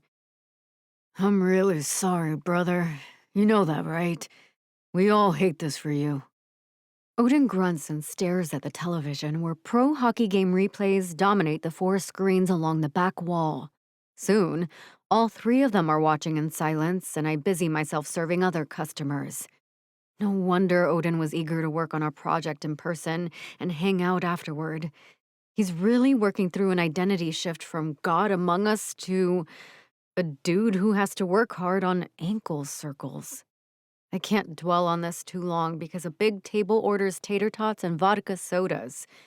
A wave of tiredness hits me as I'm waiting for the tots to come out of the fryer, and I almost cut myself slicing the limes for the drinks. I rally and arrange the drinks on the tray just as the bell rings for the appetizers. Happy I can bring it all out together. I turn around to grab the food from the service window and bring it to the kitchen. I guess I turn too quickly, though, because I'm lightheaded as I step behind the bar. I'm not fully aware of tripping, but I do notice the wet slosh of the drinks hitting my shirt and the hot burn of the tots oil on my throat. The pain passes quickly as I am enveloped in strong arms, the smell of cottony laundry detergent, and spicy deodorant. Chapter 26. Odin. The second we walked into the bar, I knew something was up with Thora. Initially, I resisted going out with my brother and cousin, but now I'm glad I have help as I watch Thora trip and fall with a tray full of glass. I skid across the floor, not sure what happens with my cast, and scoop her into my arms as she hits the ground. She's all wet with spilled alcohol, and some people scream at the commotion, but I don't think she's cut anywhere. When I glance up, my brother has hopped behind the bar like he works here or something, shouting how Gunnar Stagg, hockey star, is here to treat everyone to a guest performance. I would laugh at his foolish behavior if I weren't so worried about the woman in my arms. Odin? Thora struggles to get out of my lap, but I hold her tight. There's no way I'm letting her go back to the grind. Who knows how many hours she's already been working. Judging by the dark circles under her eyes, she hasn't slept since last time I saw her, and that's been days. I realize we are physically close for the first time since we slept together. Well, we didn't sleep, did we? We also didn't fuck. That was some next-level connection, and it rattled both of us. We can talk about it later, though. Right now, Thora needs a shower and a long sleep with nobody disturbing her. Stellan sets my knee roller beside me. I'll get the car, he says, turning immediately toward the door. Thora stops wriggling in my lap, and someone, maybe the manager, comes around from the back and asks if she's all right. No, I shout at the same time she tries to insist she's fine. I growl. She's exhausted. I'm taking her home to rest. The woman puts her hands on her hips and glances around the crowded place. Midway through finals week, and the place is bumping. I know Thora will be pissed at losing the opportunity for tips tonight. But she can't be pushing herself until her body collapses and still plan to finish with the 4.0 grade point average she insists she needs. Gunner slaps the bar to get the manager's attention. "Hey, I'll be taking over for Thora there," he says, winking. I swear every woman in the place swoons. What a clown. I'm grateful. Thora has accepted that I'm holding her and rests her head against my chest. Her boss crouches down and asks, "Does he know what he's doing back there?" I shake my head and Thora shrugs. I glance up and he appears to be pouring a beer to applause. The manager sighs. "Okay, well, get some rest. This is weird, but people seem to be into him." I debate explaining hockey culture to Thora's bar manager, but if she doesn't understand by now, nothing I can say will help. Thora and I struggle to our feet. I grip my scooter with one hand, keep the other firmly around her shoulders, then guide her toward the door just as my cousin pulls up outside. I don't know if Thora is just that exhausted or what, but she falls asleep against me in the back seat of Stellan's Jeep. It's only a few blocks to the apartment. Just enough time for me to text my Uncle Tim that he needs to finalize the grant ASAP. I tell him it's an emergency, and he immediately responds that the plan is to give her the award at some ceremony Saturday night before commencement. I glance at the woman in my arms and delete the message thread. I don't want her to catch a glimpse of anything and get suspicious. Stelly turns around to look at me after he parks. "Want me to carry her?" I shoot him a death glare, and he holds up his palms. "Hey man, I'm just an extension of you here. You know I have a boyfriend, right?" I blow out a breath. He's right. I want to be the one to carry Thora upstairs, and 6 months from now I could be. But the truth is I can still barely get myself to my bed. I nod, and my cousin comes around to the back seat to get my goddess of thunder. "Since when do you have a boyfriend?" I follow along behind him, dragging my scooter and eventually leaving it at the bottom of the stairwell. Someone will bring it up to me, and I can hop to my room once he gets Thora situated. "It's new," he grunts, kicking open our door and striding into my room. He sets Thora gently on the bed, and she sighs and wakes up.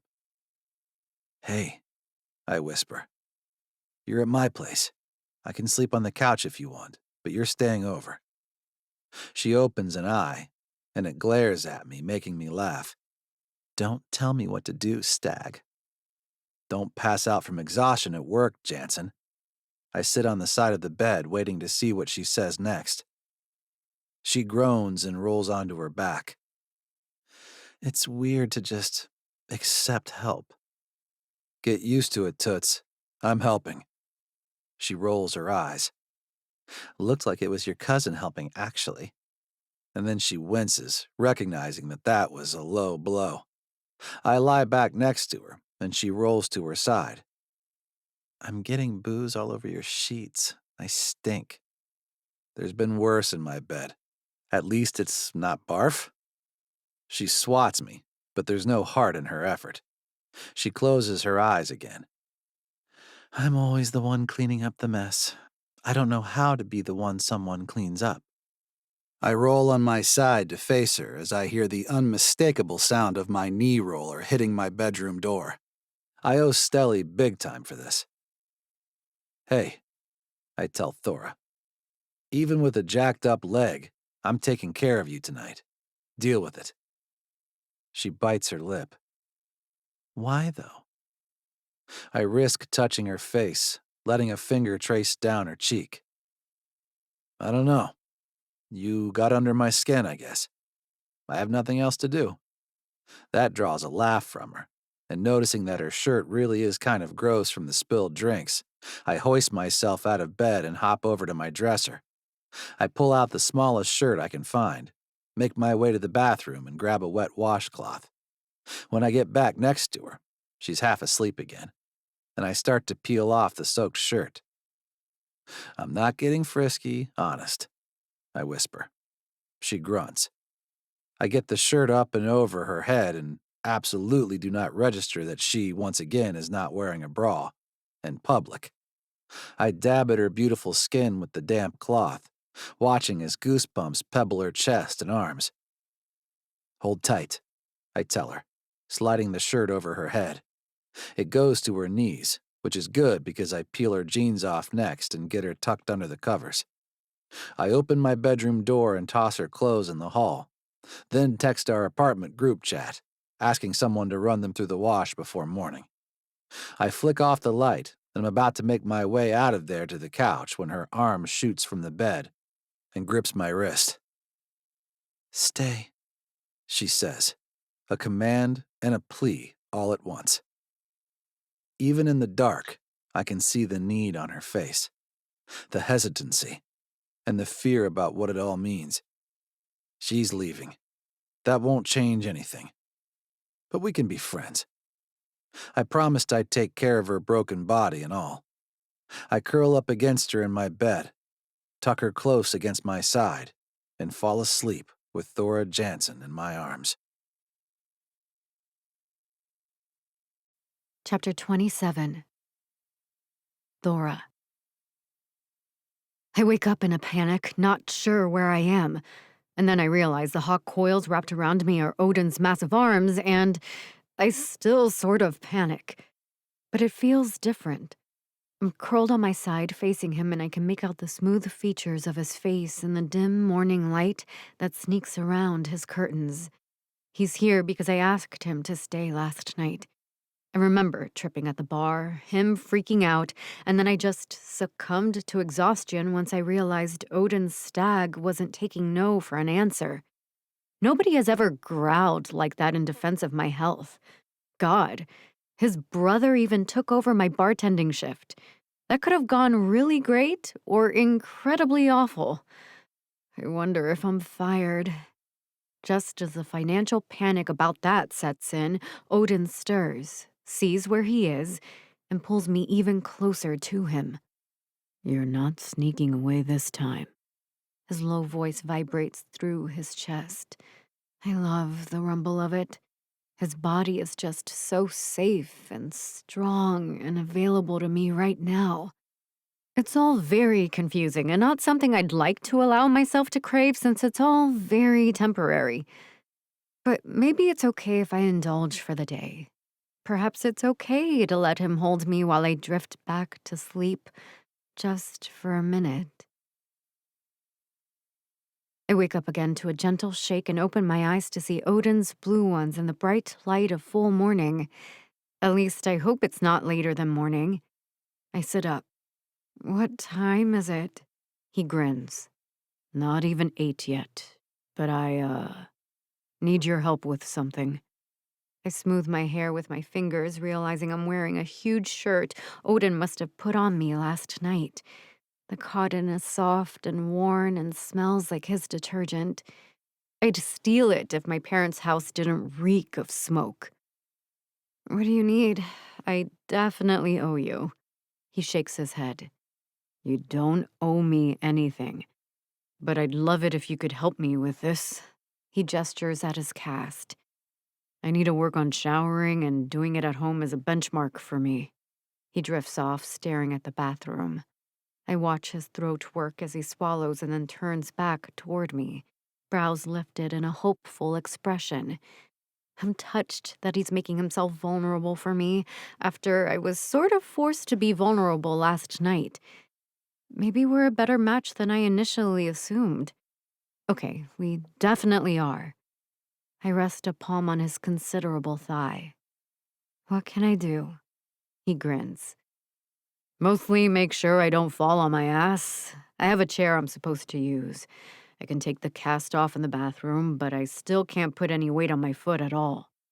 I nod and stand, facing the small bathroom.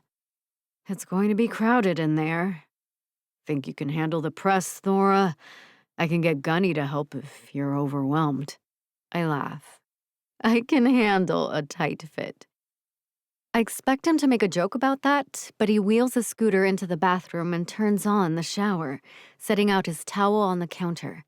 He starts to strip before I prepare myself, and there, in the bright overhead light, is the firm ass of Odin's stag. I can't help myself. I am powerless to resist laying a hand on it. It's right there in front of me. "Don't push me," he says, then bends to remove the cast. I swallow, reminding myself that we are being vulnerable together. He didn't invite me in there to fuck in the steam. I'm not supposed to think about his skin all warm and soft from the hot water. He groans in pain, and my thoughts sharpen immediately. I step closer as he places his palm on the tile wall, peeling off the boot cast with a creak of plastic hinges. I try not to look down at his heel, where I know his incision must still be pretty gross. He breathes out heavily through his nose, meeting my eyes as he pivots into the shower and sinks onto the chair. Odin rests his head on the wall of the shower, letting the water fall over him. I can tell he's hurting, but doesn't want to say anything about it. I strip off his shirt and step into the shower, putting shampoo in my palms and walking toward him. His eyes fly open when my fingers dig into his hair, but then they drift closed again as his face eases. "That feels so good," he moans. "Shh," I soothe, finishing his hair and reaching for his washcloth and the bar of soap. "Does it count against your therapy goals if someone else washes you off?" He shakes his head. "My instructions were to safely enter and exit the shower independently." "You did great. Where do I sign?" I urge him to lean forward, and he rests his cheek against my stomach as I scrub his back. His hands are still white-knuckling the arms of the shower chair, and I'm not sure what hurts him specifically, but he seems to enjoy what I'm doing, so I continue. "When do you have to be somewhere today? I can have my brother drop you off." He sucks in a breath and twitches when I scrub his armpit. "Ah, ticklish. Noted." I move the washcloth around to his chest. He leans back again and his eyes are half closed, not staring at my tits, though one of his hands does find my butt cheek and gives it a squeeze. Tit for tat, I suppose. I have one exam, and then I have my final meeting with my advisor to make sure everything is all set for graduation. Ugh. He turns his torso, stretching or reaching for something, and I notice a pair of tattoos on his shoulder blades. I touch them with a soaped-up hand, tracing the outline of a stag leaping over laurel branches. "Tell me about your ink," he smiles. "All the stags have that one," he points at his shoulder. "It's tradition." "And the other one?" I move to scrub that side of his back where a black bird perches on a Viking helmet. "It's dumb," he says and shrugs. "You know, Odin, Viking shit." I smile. "Hi, my name is Thora. I don't think it's dumb." Odin grunts and spreads his legs on the shower chair. I can't tell if he's half hard or if his penis is just like that all the time. When I was up close and personal with it, the thing was massive. I think you should do your lower half," I tell him, and he opens his eyes, nodding.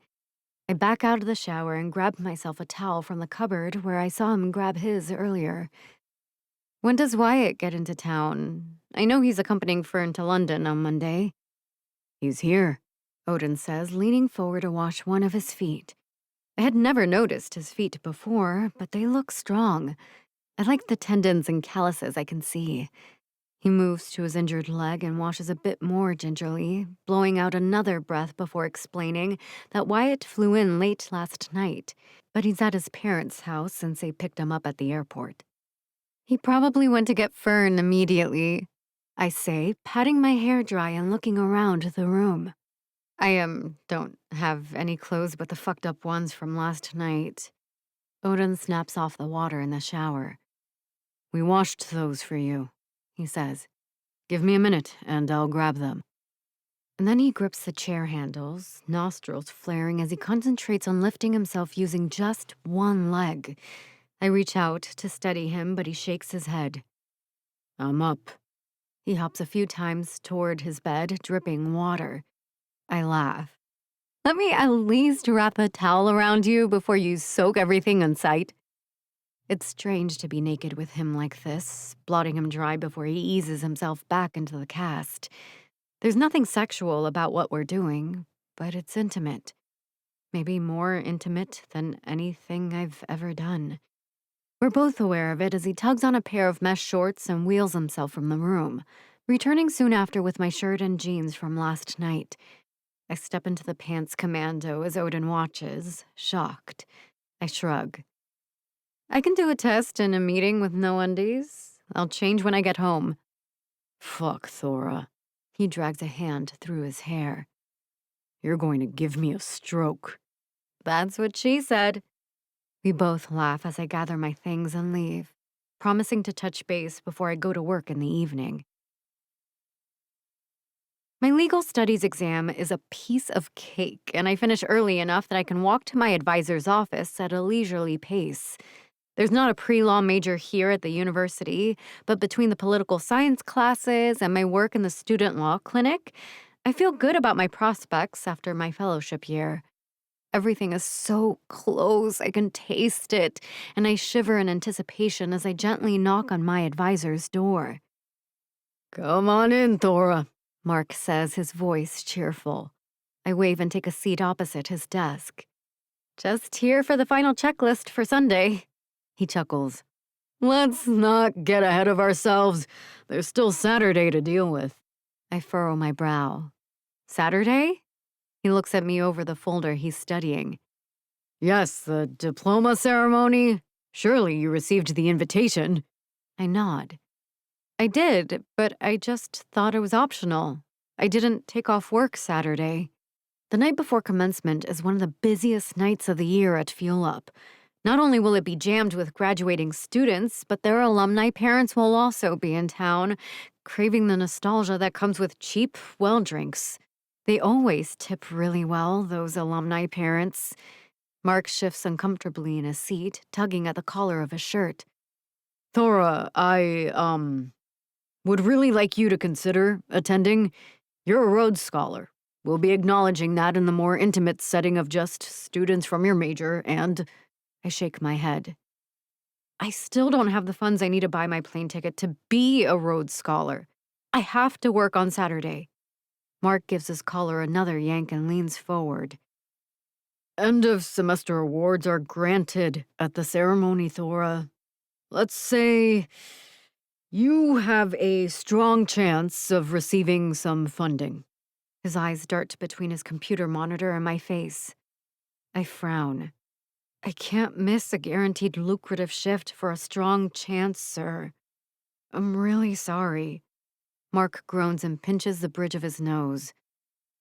I'm pleading with you to attend, he says. I'd like to offer my personal assurance that you will not regret it. I leave his office, deeply confused. I applied for every grant I could find, every bit of funding. Fern and I spent spring break last year making lists. If there was a scholarship, I'd be aware of it. Something feels off. Chapter 28. Odin. My mom insists on driving me to PT on Friday, which is sort of weird since she usually has court on Fridays. When I open the apartment door, she bounces on her toes a bit and looks excited. It's all set, babe. We did it. I arch a brow at her as I lock the door behind me. What did we do? She swats my shoulder. The scholarship. Your Uncle Tim worked it all out with the Women's Law Foundation, and Thora will receive the award tomorrow night at her diploma ceremony. Mom wraps her arms around me and squeezes. Want to be my date? You're going? This feels risky. If we show up at her event on Saturday, Thora will absolutely know my family is involved. Mom nods. I was always going. I was a guest lecturer at the student law group a few times this year. I'm giving a little talk, and now I'm giving a new award. I saw her resume, honey, and this award should have existed anyway. Dad and I are very proud of you for wanting to help, but keep the spotlight off yourself for doing so. Mom talks about the importance of this kind of last-mile award as she carries my scooter down the stairs. I've perfected my monkey swing and we're in the car in minutes. Unfortunately, she invites herself to watch my entire session, but Mom takes an academic interest in this sort of thing since she has a background in elite rowing. She even asks the therapist if rowing is a reasonable expectation from me for cardio. Mom knows about adaptive rowing machines that don't use the leg muscles at all, and I tune out while the two of them talk about my expanded workout potential. I can watch Thora receive this money. I can see her face when she realizes she doesn't have to worry about her plane ticket. Mom drops me at home, promising to pick me up early tomorrow and take me to dinner before the ceremony. I wish we could bring Thora with us, but I realize there's absolutely no way to swing that without setting off her alarm bells. Instead, I text her a thank you for making sure my janky ass didn't slip in the shower like a senior citizen. On Saturday afternoon, I cram myself into my business on top best with the most respectable shorts I can find to pull over my cast. I search for my cufflinks, remembering that they're in the top drawer of my desk where I hid the video game royalty check. I look at the now empty envelope, crumple it up, and toss it in the hall so someone can recycle it later. The whole scene makes me wish Wyatt were here, which is why I think I'm hallucinating when I hear his voice from the hall. Littering now, oh? I don't fight the grin that splits my face. I open my arms and my cousin steps in for a hug. Well, as close as he can get around my roller. He pats my shoulder. I came to check in on you. Mom said you've been conniving. His voice and expression are pleasant. That's unusual for him. Yeah. Hey man, you sound weird. It's called endorphins. I feel them now. He laughs. Then he stops laughing. I feel bad bringing that up. Sorry. Nah, it's okay. I tug at my lapels and raise my brows at him. Do I look okay for a smarty pants diploma thing? He laughs. I return to my cufflinks and he reaches in to help. I watch his thick fingers struggle as much as mine and ask, do you think Thora will hate this? The scholarship? Wyatt groans. I think she will hate it if she knows you're involved. She and Fern, they have this whole thing about handouts. You got any food? He doesn't wait for my answer, but walks to the kitchen and returns a minute later crunching raw carrots. I say a quick prayer of thanks that I can at least eat proper snacks now that I'm not in training anymore. I continue our analysis session, arguing, it's not a handout, though. She should have this money. Mm-hmm. He swallows and gestures at me with a carrot. I agree. I toss some more money at Dad's foundation. They have a whole track now that funds the future lawyers, not just the legal funds for the women who need help. You did a good thing, dude. Thanks, man. That was cool of you to throw some of your millions back at the foundation. You look happy. Beyond the endorphins, I mean. Speaking of, he swallows again. I'm down to just one individual session a week with the team psych. Even got the green light to miss a session while I'm here fetching Fern. He grins. Is that a good thing? Yeah, it means I'm dealing with my shit. Wyatt sits on my bed with the carrots. The team there has a whole staff for mental health. There's a dedicated person who works with the injured guys. That gives me pause. I look at him in the mirror over my shoulder as I smooth out my hair. That's someone's whole job? Talking to injured athletes? It's their whole ass job. I want to ask him more about this, but I hear the door and the sound of Mom greeting Gunner. Wyatt hops up to hug her and tells me he has to get going to Fern's award thing. I follow him into the living room, telling him to call me before he leaves town. Mom rolls her eyes when she sees me and pats my knee. At least you wore a dress shoe. I shake my foot. And a dress sock. This is one of Dad's, I think. It's tall and yellow with tiny hockey sticks embroidered all over the material.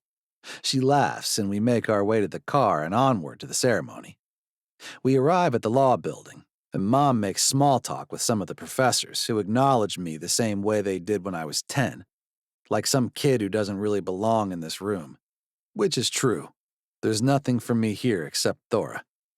She walks in alone, wearing one of the outfits we got when we were at that store. Once again, it looks like it was custom made for her. I slip away from Mom and roll toward my brilliant girl. Wait. Okay, fuck it. She's brilliant, and for the next month or so, she can be mine. We're at least friends. Hey, I tell her, and her eyes shoot upward, widening in surprise. What are you doing here? Did you set this up?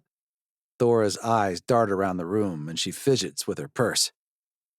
Did I set up a graduation ceremony for smart kids? No. I laugh to try to set her at ease. I'm here with my mom. She apparently has been a guest lecturer for you guys. Thora nods, and I watch her shoulders relax a bit. She bites her lip. I called off work to be here. They were already mad at me about leaving halfway through Wednesday night. Did Gunny not serve as a suitable replacement? That makes her laugh, and I feel accomplished for a minute until someone in a suit bangs a spoon on a water glass and calls everyone to pay attention. Good evening, scholars and families, the suit guy says. If you could all please find a seat, we'll get started. I know we all have a busy day tomorrow. Some of the undergrads cheer and hug their families. Thora sits on the end of a row, alone. I try not to take it personally that she didn't sit with me. I did tell her I'm here as my mom's date. I zone out while they talk about how hard everyone worked for 4 years, how smart they all are, and how important political science is to society. I perk up when they start listing international fellowship awards and call Thora's name as a Rhodes Scholar. I whoop loudly. Mom smacks me, but Thora turns and smiles at me, so I don't care. Then they call Mom to the mic. She gives one of her typical speeches about how she grew up in the foster care system and relied on scholarships and need-based aid to get through college and law school.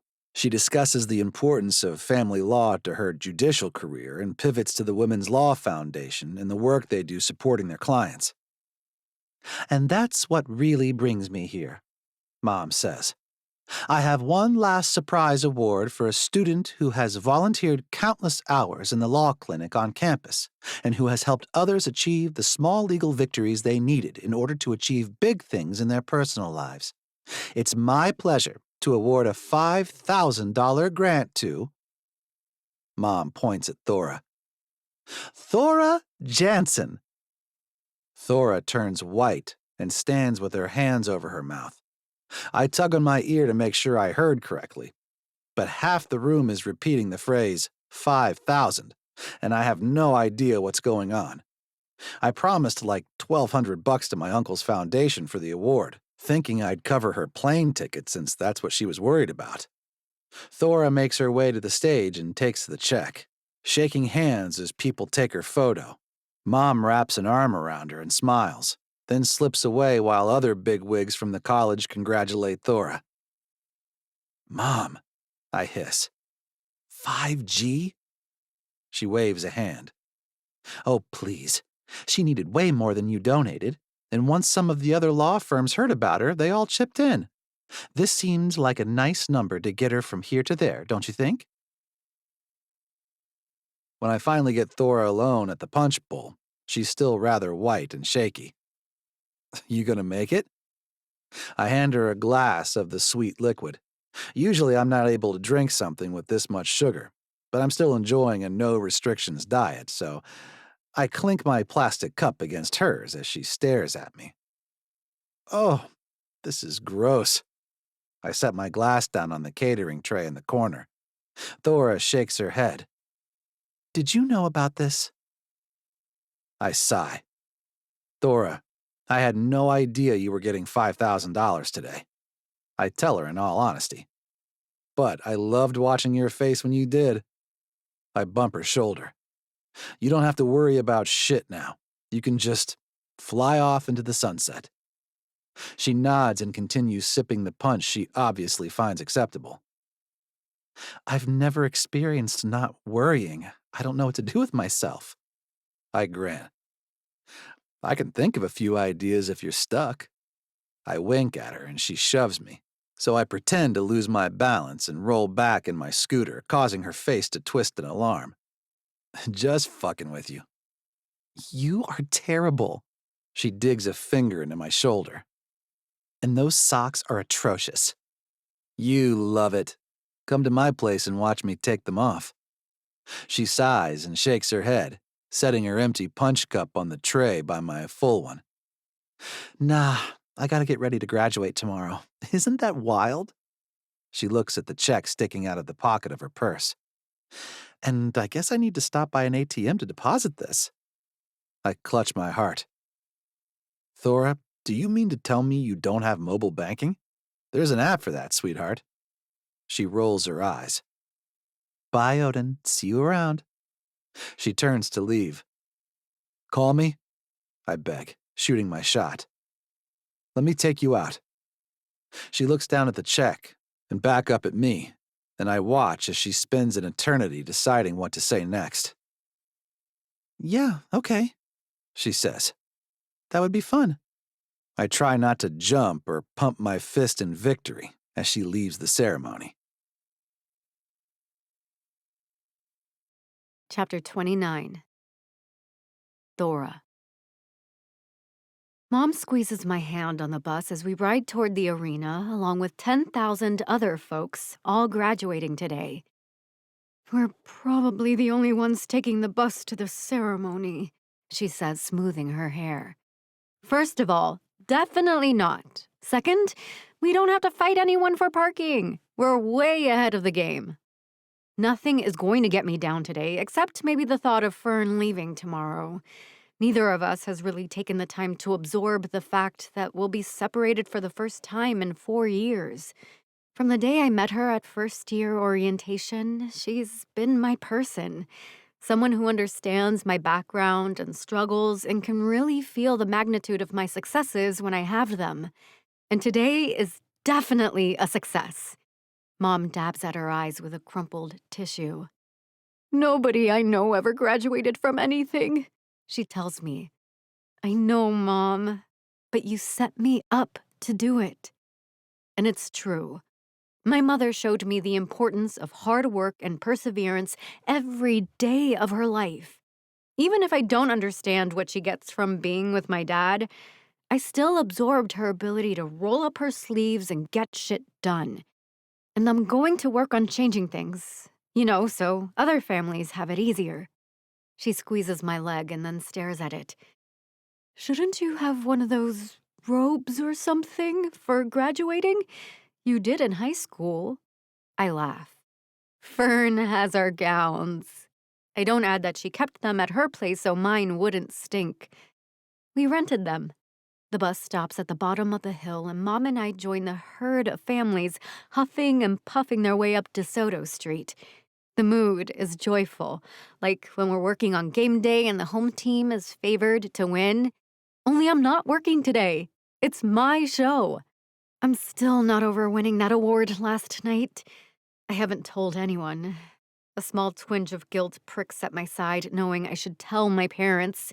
But I won't, because if they ask me for some of the money, I know I won't be able to tell them no. The second the money showed up as a pending deposit in my account, I bought a plane ticket and ordered a laptop. I don't want anyone to change their mind about the award. I spy Fern at the bottom of the stairs, flanked by her mom and Wyatt. She starts jumping and waving, her blue gown billowing in the breeze. I hurry on ahead and clutch her hands, jumping with her in a circle as she tries to stuff the gown over my head. Wyatt clears his throat and hands us each a mortar board and tassel. I realize my mom hasn't met Fern's mom, Heather, or Wyatt, so I quickly introduce them. And then there's nothing left to do but line up while our families take their seats. Fern and I are oddly quiet as we listen to the band warming up before we march in. Hey, I whisper, squeezing her hand. We're supposed to organize by major, but with this many thousand people, nobody is taking roll or saying anything beyond the posters taped to the walls as an attempt to organize. She turns to me, a dreamy smile on her face. I lick my lips and she fishes a lip balm from a pocket somewhere. Thanks. Also, I won a grant last night. Her eyes widen and her mouth drops open. 5,000, I whisper. She punches my shoulder. Shut up. What for? I explain how it was some legal aid reward for a student volunteer.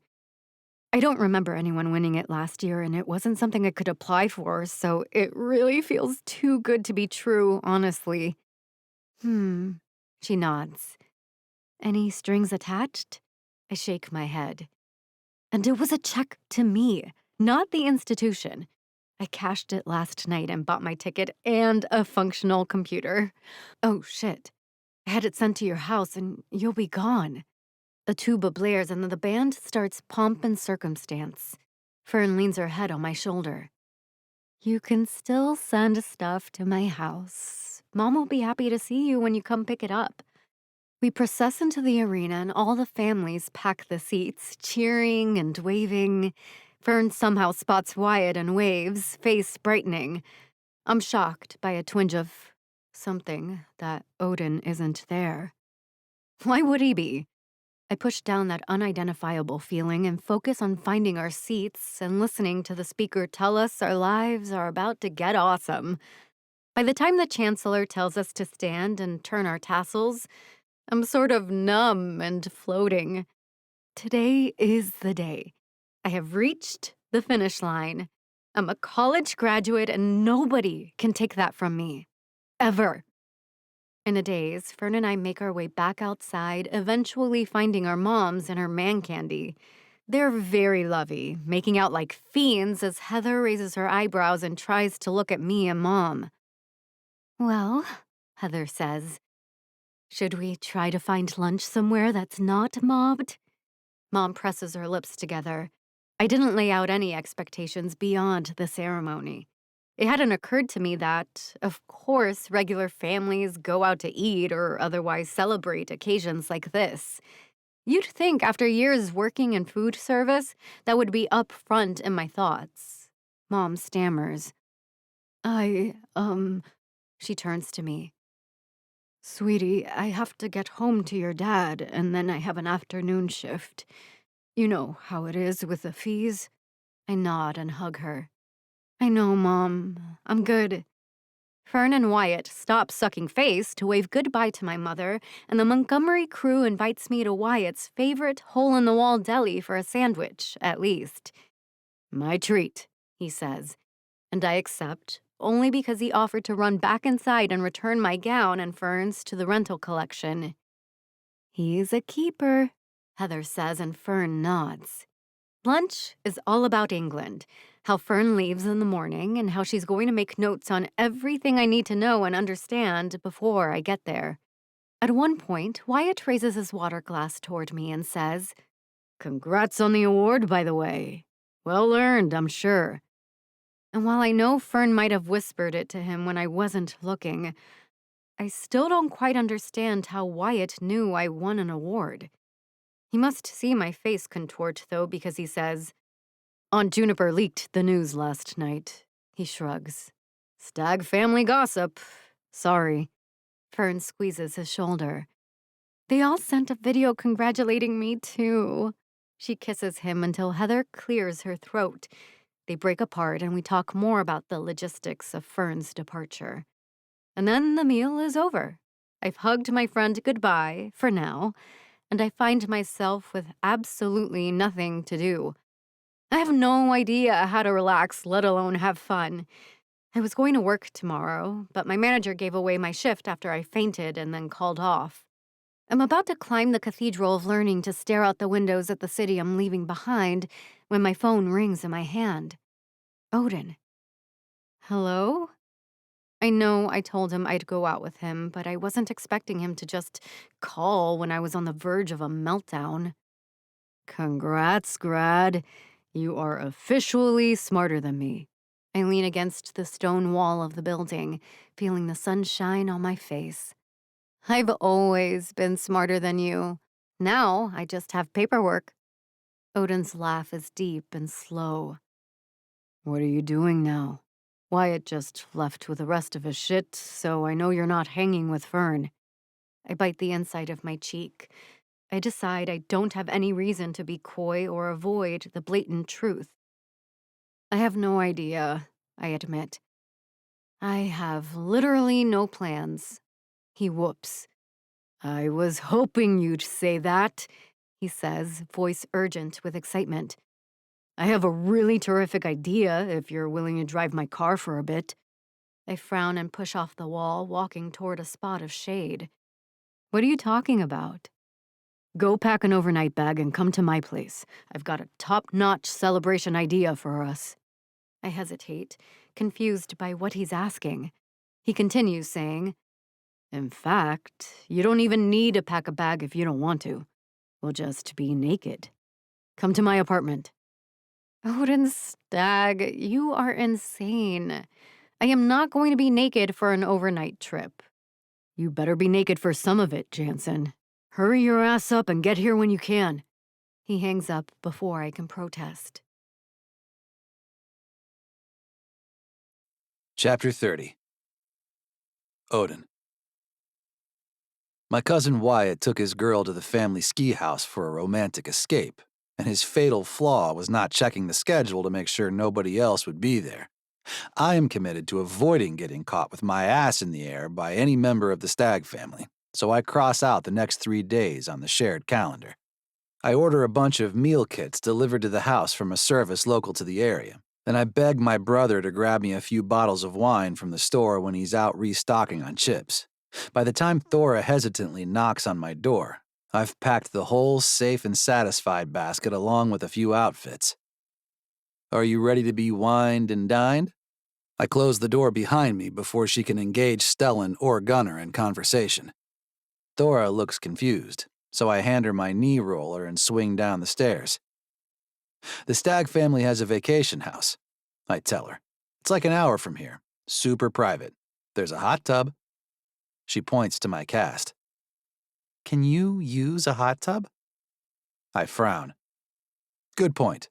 We'll just focus on other activities while we're there. Thora squeezes around my backpack to open the front door of the apartment building, setting my scooter on the ground right outside the step. What makes you think I want to be naked with you again? I wink at her. I have so many more ideas for things we can do together, Thora Jansen. You are a college graduate. Don't you want to celebrate with the safe and satisfied basket? Her cheeks are pink, and I pull my car keys from my sweats pocket. I click to unlock my car and hoist myself inside as she tosses her bag in the back and climbs into the driver's seat. It takes her a long time to get it all the way up close enough that she can reach the pedals and see over the steering wheel.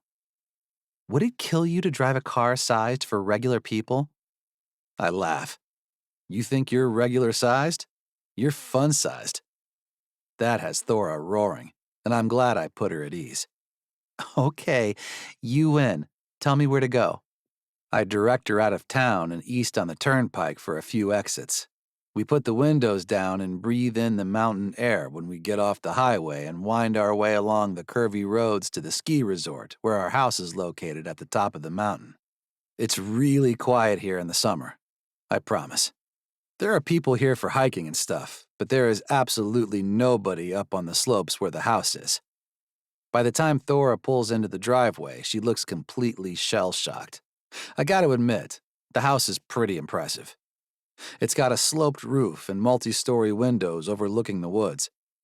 I hop out of the car and smile at the trio of meal boxes on the porch, which I shove inside the door with the front of my scooter. Come on, I call to her. Come see. I grab her hand when she steps in the door, eyes wide at the sight of the great room. There's a remote-controlled fireplace along one wall and a massive sectional sofa. My favorite part is the huge wooden table that seats 20. She drops her bag on the floor and I tug her against my side, kissing her neck. Welcome, I whisper. Want a tour? She shakes her head, still staring. I scratch at my chin, considering the open staircase leading up to most of the bedrooms. Well, that's maybe okay because I don't think I can make it up to the second floor. She chuckles. I think we will be okay on this floor. There's a basement too, I tell her. That's where the foosball table is, and the theater room, and the hot tub, which we've already established I can't use. My voice drifts off and I stare out into the deck, where the heated swimming pool is also off limits while I'm still in the cast. Shit. I let my hand trace along her arm as she looks around. Are you okay? We can always play a game or watch a movie. I brought wine. I stooped to pick up the bottle I shoved in the water bottle pocket of my backpack. I grin at Thora as I hold the alcohol, and she smiles, relaxing a bit. Wine would be nice, I guess. You got it. Go sit. Thora folds herself onto the couch, looking smaller than ever, as I roll to the bar and grab us a few glasses. The wine is a screw top, which makes things really easy as I settle in next to her and pour us each a few inches. To you, I tell her. Congratulations. She bites her lip. I can't drink a toast to myself. That's weird. I drape an arm around her, and she is receptive to that, so I scoot her closer to me. What about to relaxing? She clinks her glass to mine and nods. To relaxing. I reach for the remote and flick a button so the fireplace roars to life. She smiles and wiggles her toes as she sits cross-legged, leaning against me a little more. We sip in silence until she's put back about half her glass. I still can't get over being done and having the grant and not having to work and... Hey. I lean forward and set my wine on the table, turning to face Thora and putting a hand on each of her thighs. You've had some big changes. Let me help you forget all that for a bit. Make you feel good. I let my fingers trace along her legs. She smells so nice. Floral and leathery from my car, I guess.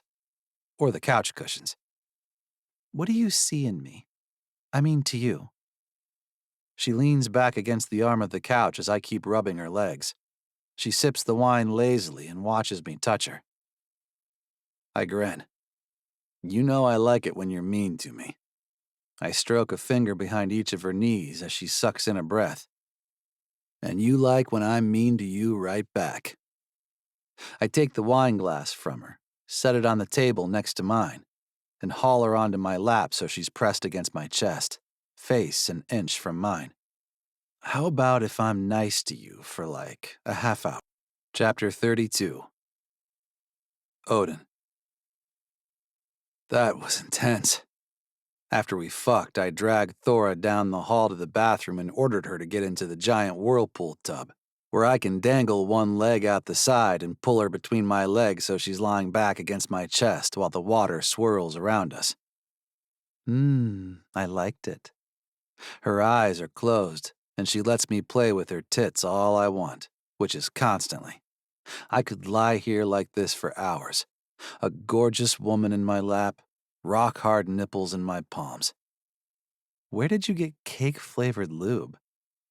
I shrug, adjusting my weight so I can shut off the water with my good foot. It was in the basket. I don't ask questions. Maybe Stellan added that one. She shifts so she can see me, resting her cheek on my chest, which also feels awesome. Did you take the whole basket? I dumped and ran, baby. She laughs. I kiss the top of her head like I'm allowed to do that. Like she's mine. Except I know she's not. We're here right now because she took a big step on a journey that's leading her far away from me. But I don't want to think about that right now. She settles back in between my legs. I should be alarmed that I'm not getting wood again.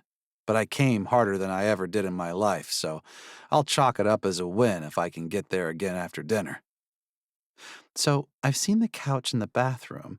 You're telling me the other floors of this place are even nicer? The nicest. You can go look around later.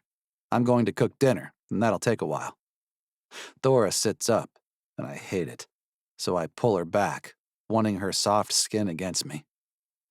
Odin, she says, I'm not going to wander around your family's house without you.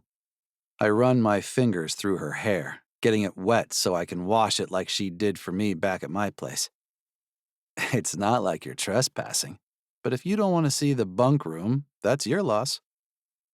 I'm not sleeping in a bunk bed. She tips her head back, giving me more access to get her hair wet, and I reach for the shampoo, pouring some in my hand and starting to work it into her dark hair. It's straight and smooth between my fingers, and now she smells like soap instead of sex and lube. You better not sleep in the bunk bed. I was thinking we probably wouldn't sleep at all. She hums, and I wash her hair, then nudge her to scoot down further in the water so I can use my hands to cup water over it and rinse everything. Eventually, she turns, and we wash each other's bodies with the soap, her nipples impossibly hard, dragging along my chest when she leans forward to wash my back. Is she loving this as much as I am? Tell me about your travel plans, I tell her, to get my mind off the word love and the creeping feeling of attachment that is overtaking my brain. Thora smiles. Her face is clean and bright and pink from the hot water. Or the sex. Or both. I have everything set up, she tells me. Passport, visa, ticket. I fly out on August 1st and Fern is meeting me at the airport. Which is good because my plane gets in super late at night and I don't want to take the bus alone at 1 in the morning. I frown at this. You better not take a bus alone at 1 in the morning. She swats at me. I just said I wasn't. Wyatt has a car. Suddenly, I hate that my cousin will see my girl when she embarks on her life goal. My girl. That's not fair. I haven't earned the right to call her mine. We're just messing around while she waits for her next step, and I figure out what the hell my life looks like now. I realize she has continued talking, and I lace my fingers together behind my head while she sits facing me in the giant tub. My leg is half asleep from dangling out of the tub, but I have my whole life to improve my circulation. This is my only chance to see Thora Jansen excited about international scholar orientation at Oxford. And then I'm pretty much on my own in the library, she says, clasping her hands together under her chin. She rests her elbows on my knees, and I press my legs together, pinning her in place. She giggles. I love it. 9 entire months just learning about international family law and social services policy. I'm going to draw correlations and bring it all with me to law school. It would be great to do a master's in public policy, too. What? She tucks her hair behind her ears. I shake my head. Nothing. I just like hearing you talk about this stuff. You and Fern and nobody else, she sighs. All right, I'm turning into a prune. You said you'd feed me. Thora flicks the drain on the tub and the water starts gurgling out. Oh, I guess you're in a hurry for my hot beef. Ooh, I do enjoy steamy meat. She cracks up as she steps out of the tub and, to my frustration, covers her body in a fluffy towel. Do you need help getting out? I wish I could tell her I didn't. I wish I could do a lot of things, but I accept her hand and swing myself out of the tub, leaning against the side of it while I dry off. Thora follows me into the kitchen, chatting about her packing plans while she pulls clothes from her bag and unfortunately covers up. I tug on a pair of shorts and start prepping one of the meal kits while we drink wine. It feels so natural, teasing her, talking about random shit like whether she needs compression socks for an international flight. You're not middle-aged with circulation issues, Thora. I think you'll be fine. She sips her drink. I've never flown before at all. How should I know? You never flew anywhere? I offer her a spoon to taste the pan sauce while the meat simmers on the stove. She closes her eyes and nods. That's good. And no, I've never really left Pittsburgh much. I think about my own childhood, traveling all over the world for my extended family's sports adventures, but none of that has prepared me for a future once my life got derailed. Thora has built herself a bulletproof plan, all within the confines of the Steel City. I plate the food and realize I can't easily carry it all to the table, so I slide the plates onto the counter, and Thora hops up into one of the stools. We eat side by side, talking about nothing and everything until she slides her plate away, drops a hand to my crotch, and tells me to show her to our bedroom.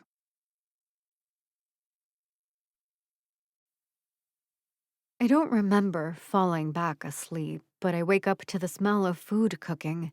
I pat down the hall in Odin's t-shirt. He notices from behind the stove where he's folding an omelet onto a plate. You better be naked beneath that, he says, tugging off his robe. He is, like before, just wearing athletic shorts. I like the opportunity to stare at this perfect specimen of the human body. Well, perfect, plus one small injured part. I sigh and hop up onto a stool.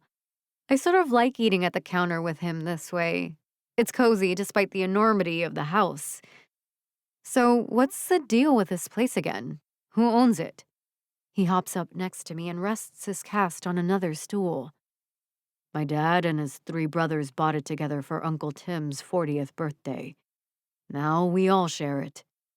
I look around the walls, covered in black and white photographs of a truly astounding number of boy children. And you said there's a calendar for it? He nods. And I double-checked.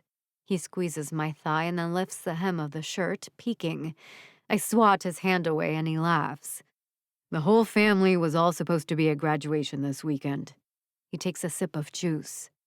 Wes, Wyatt, and me, we were all going to graduate, and now none of us did. Life is strange that way, I guess.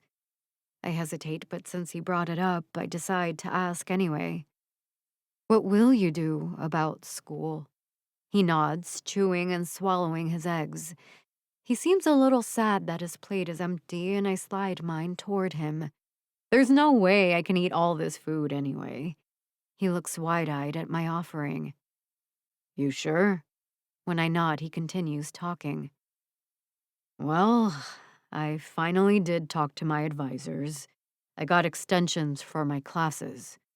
All except argument. Thank you very much for the motivation to get an A in that one. I hold up my juice cup in a toast, and he clinks it against mine. So anyway, in addition to a whole bunch more rehab, my big summer plans include geography homework and essays about sociology. I finish my juice and dab at my mouth, hesitating again. And then? Then I have no fucking idea. He throws down his fork. I can't play. I'm not even sure I'll be walking by fall. I'm just buying time until I figure out what the future looks like for a has-been athlete with no other marketable skills. Hey, don't say that, he scoffs. I mean, you are an okay cook. That draws a laugh out of him. I can't help but add, it's nice that you can take some time, though. You know that you have support. He nods. Wyatt said something the other day that sort of stuck with me, but I don't know if it's possible. My brows lift. What? Tell me. It's exciting to think he might have even a kernel of an idea for his next steps. Odin blows a raspberry. It's dumb. Maybe. But he said his team in London has a whole staff of mental health pros. I clap my hands. Sports psychology is a real thing for sure. You could go to grad school for that. He shoulders me. She says to the college dropout. I shoulder him right back. You just said you're fixing that, though. And don't get a big head or anything, but you're pretty decent at research and papers. That's most of grad school. He grins at me. Was that a compliment, Jansen? I throw my napkin at him and he catches it midair. This is my thanks, and I went to bat for you. He stops mid-sentence and shakes his head. What do you mean? I frown as Odin slides our plates toward the sink and pivots over there on his scooter, rinsing the dishes and setting them in the dishwasher. Odin, what do you mean you went to bat? About what? I didn't mean that. There was no bat. He starts hand-washing the pan he used to cook the eggs in, and then he seems to change his mind. Come outside on the deck with me, he says, starting to roll toward the sliding door. Let's enjoy the view. I can tell he's trying to change the subject, but in the spirit of enjoying myself, I follow him. The air is crisp here. I can hear birds and insects. I close my eyes and soak in the differences from the city. I wonder if this is what the scenery will be like at Oxford. If London is a similar city to Pittsburgh, what will life be like over there? He wraps an arm around my shoulder and squeezes. Pretty nice, right? I wish we could swim. I frown at the pool. Wouldn't it be freezing? He shakes his head.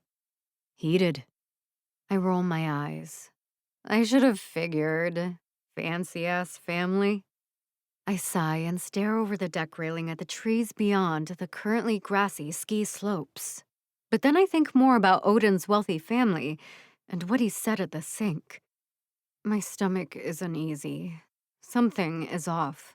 I remember him showing up at the diploma ceremony, the way my advisor insisted I be there for a surprise award. A shiver rolls down my neck as I start to put it all together. Hey, what did you mean? About going to bat?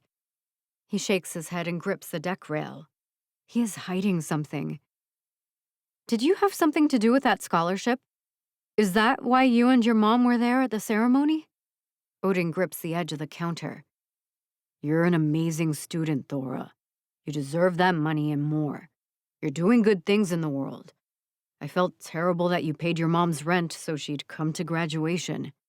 I fly back from the rail, horrified. You felt bad?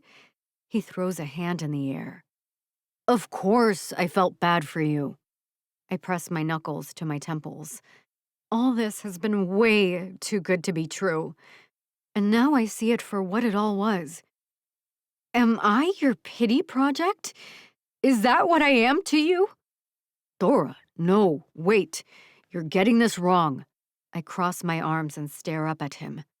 Then tell me what's right. Tell me you had nothing to do with that money. He scratches the back of his neck. Look, he starts, and I shriek and tug at my hair. I'm going to have to pay it back. I feel disgusting and cheap. I never wanted to be the object of anyone's pity, let alone a man I'm sleeping with. Thora, I don't even know what the fuck I was going to do with that money otherwise. I can't live up to the expectations that were set when I got it from the fucking video game people. I growl at him. I want to shove him in the chest, but I'm adult enough not to knock him over while he's injured. Odin, you can't just sneak and trick me. How am I supposed to react when I learn your entire family was talking about me, about how unfortunate I am? I groan and rush into the house, down the hall to the bedroom. I have to pack my stuff. I have to get out of here. Somehow. If I have to walk back to Pittsburgh, so be it. I hear him rolling down behind me. I only gave some of the money. The rest was legitimately from lawyers all over the damn city who were impressed by you, Thora. It all went through the women's law clinic, I swear. It's a real award. Don't patronize me, I snap. I've spent my entire life being patronized by people who think they know what's best for me. I thought you were different. Thora, please, Odin pleads. I was just trying to help. My family has so much and you work so hard. Stop. Just stop. I hold up a hand.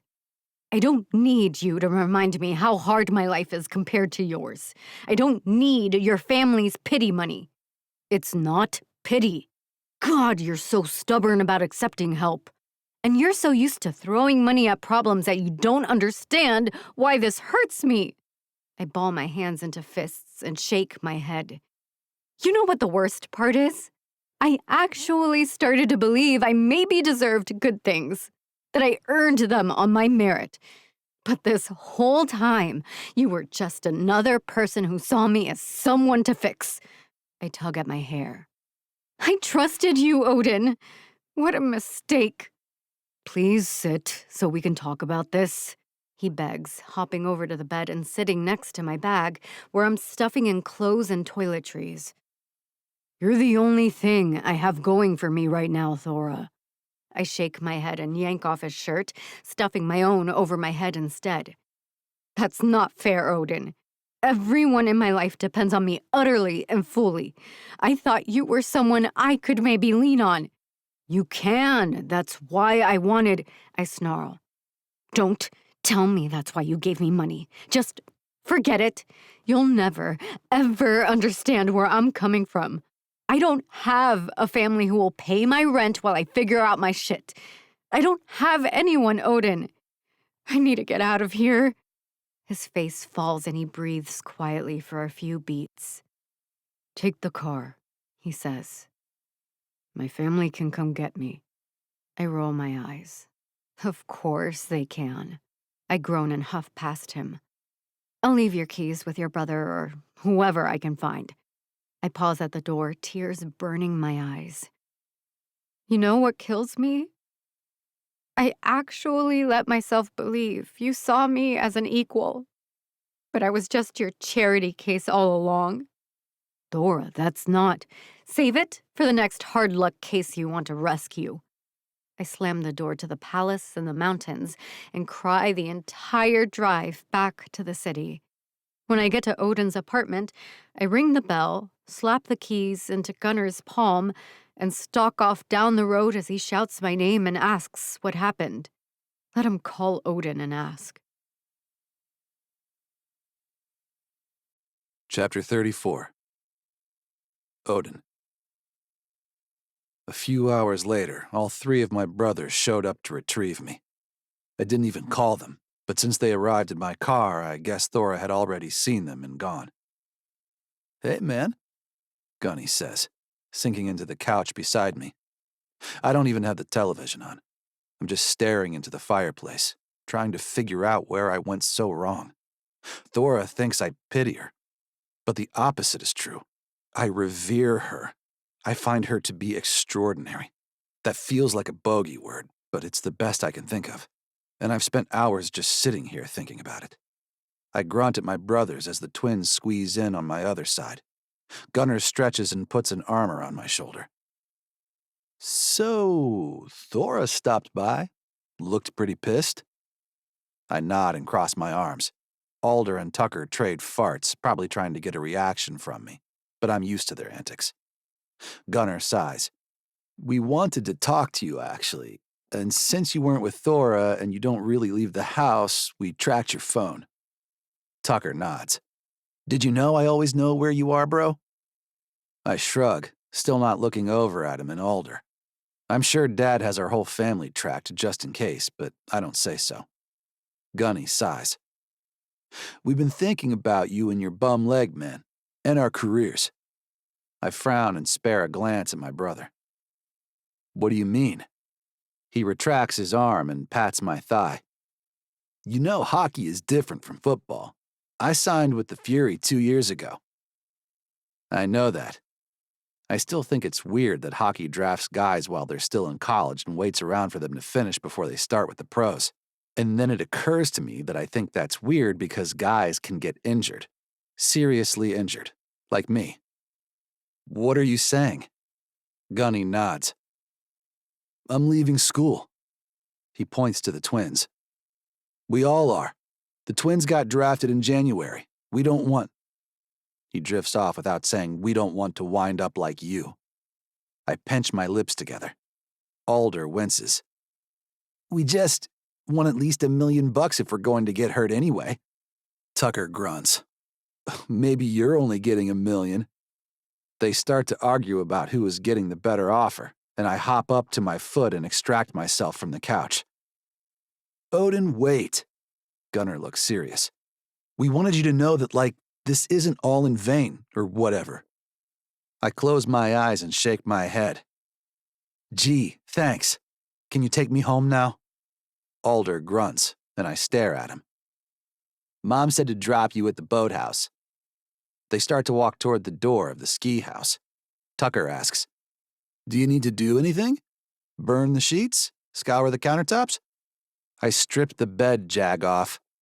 I pull the door shut behind me and Alder types in the code to lock up. What the hell am I going to do at the boathouse? I climb into the back seat of my own car. Tucker drives and Alder sits up front with him. I don't want to interrupt their twin vibe. They're lucky they got drafted to the same team so they can stay joined at the brain. They're just all around lucky. Unlike me. Gunny sings along to the radio for a few bars and then says, I'm assuming you'll explain to Mom how you fucked up with Thora, or maybe she'll make you work out with her. I don't know, man. I'm just following orders. It's a weird, fast drive back to the city. I fall asleep for half of it and wake up with my face pressed against the window as my brother pulls off the highway onto the bridge toward Washington's Landing, where Mom keeps her fancy boats. She used to take all of us out with her. Now she mostly rows alone. But she's waiting in the parking lot as my brother rolls to a stop. I leave my bag in the car and grab my scooter from the back as the guys wave to Mom, who blows them kisses and then turns to me with a weird smile. "Come see what I have for you."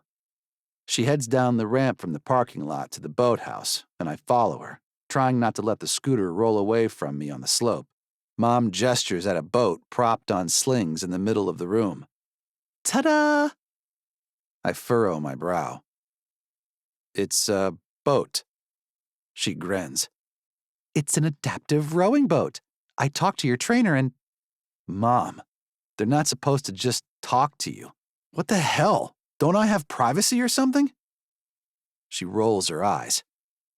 "I didn't discuss your particular situation. I asked what sort of rowing someone might try after an Achilles repair. This boat has a regular seat for me, and I set one up for you with just one foot pad. We'll each use 2 oars." I tune out as she babbles about how we will both hop in the river and splash our way around the island 10 or 20 times. I don't bother to point out that I can't help her carry the boat to the dock, but she surprises me by unlocking little wheels on the boat slings.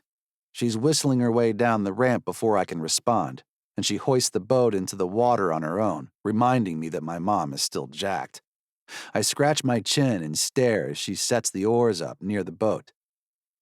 How will I get in? This is all awkward.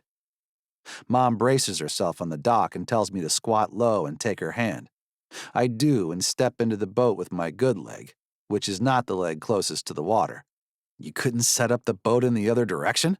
I grumble and clench my core as the boat rocks. Mom steadies it with one foot. "Just sit down, kid."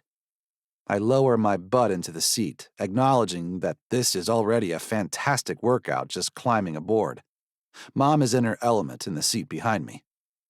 "All right-o. Grab your oars. You remember. Yes, now strap your left foot to the boards.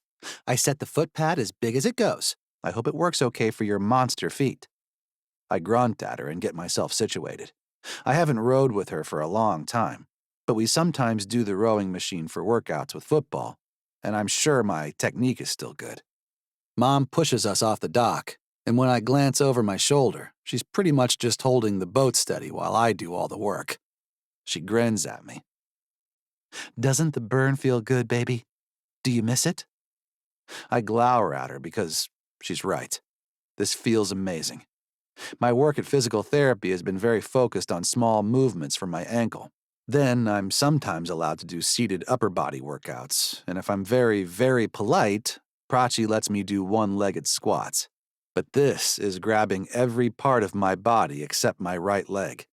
I feel the movements in my hips. I feel my whole back working the oars in the river. And when I lean back, I feel the sun on my face as I dig in, which gets us going a little faster. "All right," I admit. "This is nice." Mom chuckles and starts bossing me around like she's the coxswain. She must have already worked out today because otherwise I don't think she'd be able to stand just sitting there holding her oars out of the way. We make a full lap around the island before she joins in, confident I'm not going to tip the boat with my uneven pressure. We do 2 more laps before she calls it, and we approach the dock. There, we do the whole dance in reverse to get me out of the boat and the boat back up on the slings. I lean heavily on my knee roller as I follow her. "That was pretty good, Mom. I'm sorry I was a jerk about it." She smiles.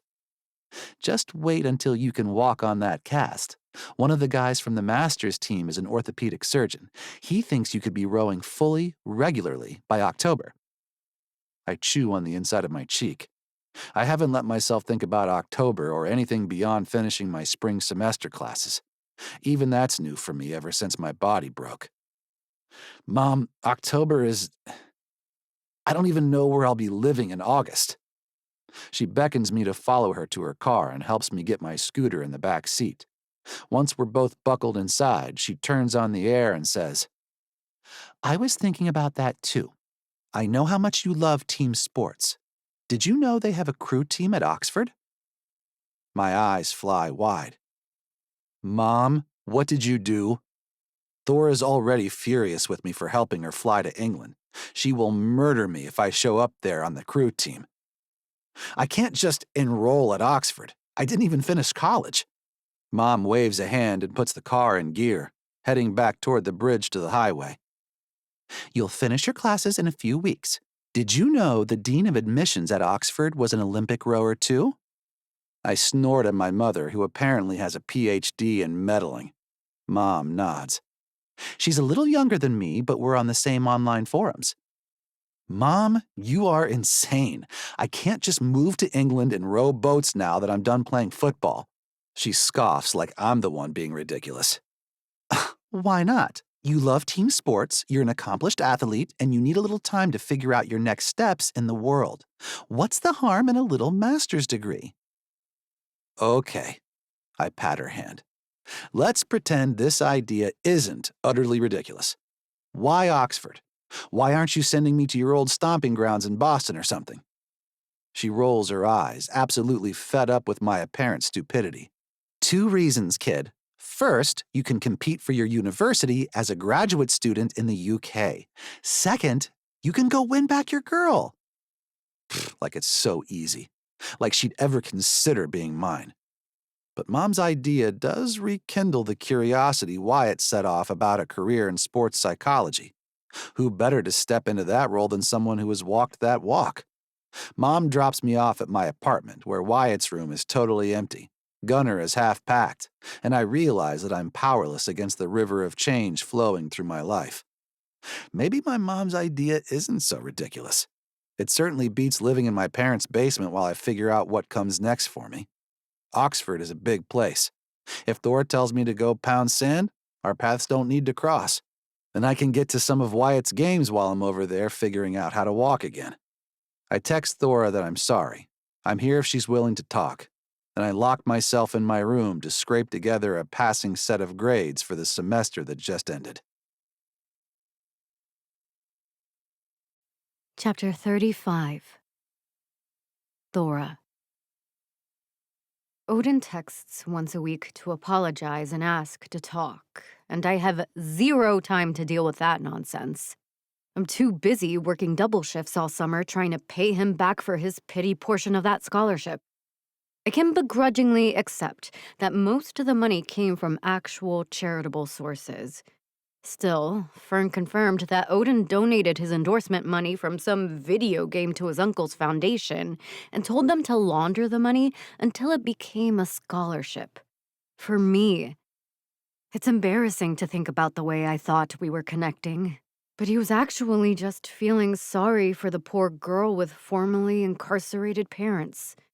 God, what must he have been thinking about when I thought our eyes were locking, connecting despite our differences? He and his savior complex can fuck right off. Which, I guess he did already. I don't know why I keep hoping he'll turn up at the bar. It's not like I've given him any hope of connecting. His family is probably vacationing in Ibiza or something glamorous. No, cancel that. They're probably all up in their mountain palace. Thora! My manager snaps her fingers and I shake out of my thought spiral. I've been on thin ice here at work despite years of dedicated work behind the bar. One little dizzy spell and one call-off, unarguably the busiest night of the year for a college bar, has put me in the doghouse for the whole summer. I'm making bank right now, though, so I can't complain. I'm giving a lot of it to my parents and setting aside big chunks to pay Odin back as soon as I can figure out how to get him the money in a way he can't refuse or sneak back to me somehow. Fern says I'm being stubborn about this. I'm counting down the days until I can see her again. At the end of July, I work my last shift and untie my apron for the final time.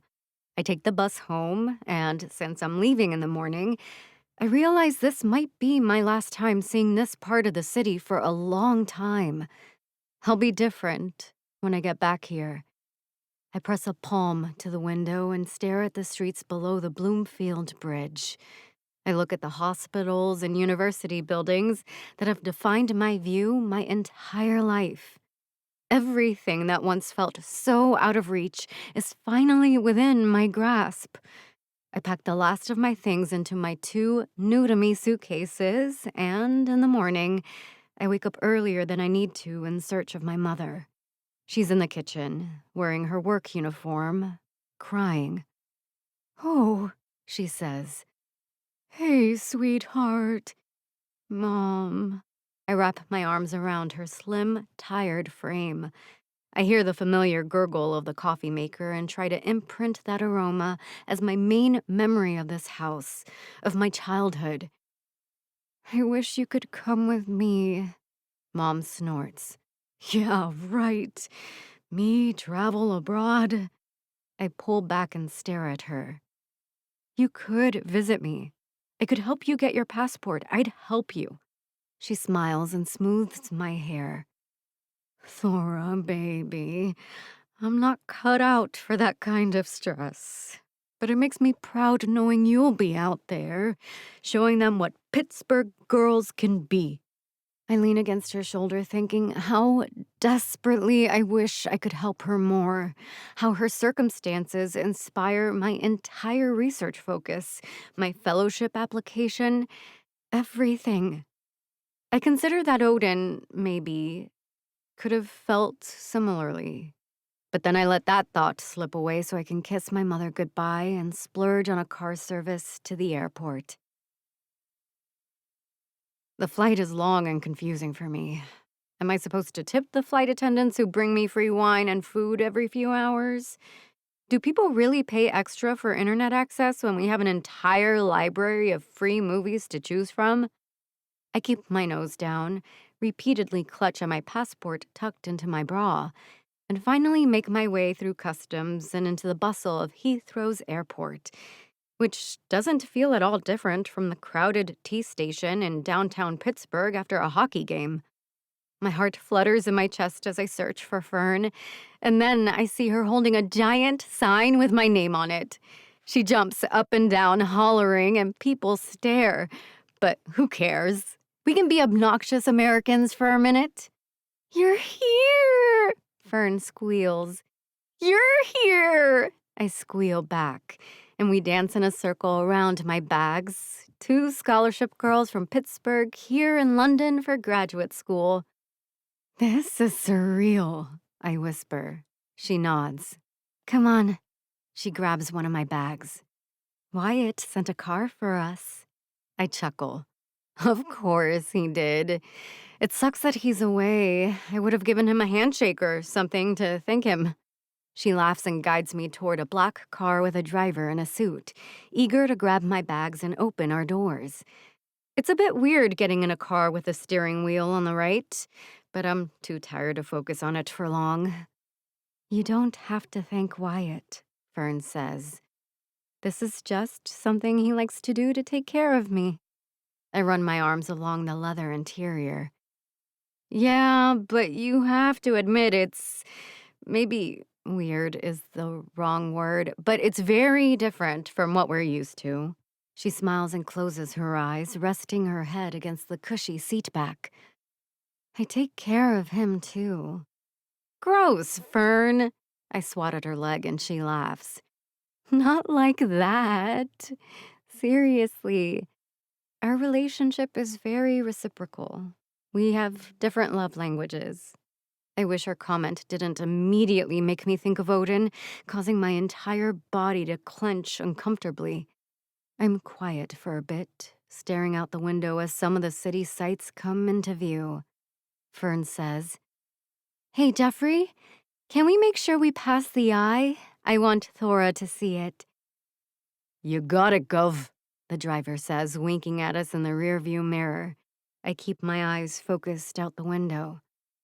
"Anyway," Fern says, "Wyatt is very generous with people he cares about, which includes you because you're important to me." I sigh. "Thank you. Thank him for me. You're important to me, too." "Duh," she says, and then she drops a bomb. And you're maybe important to other people in the Stag family, too. Don't.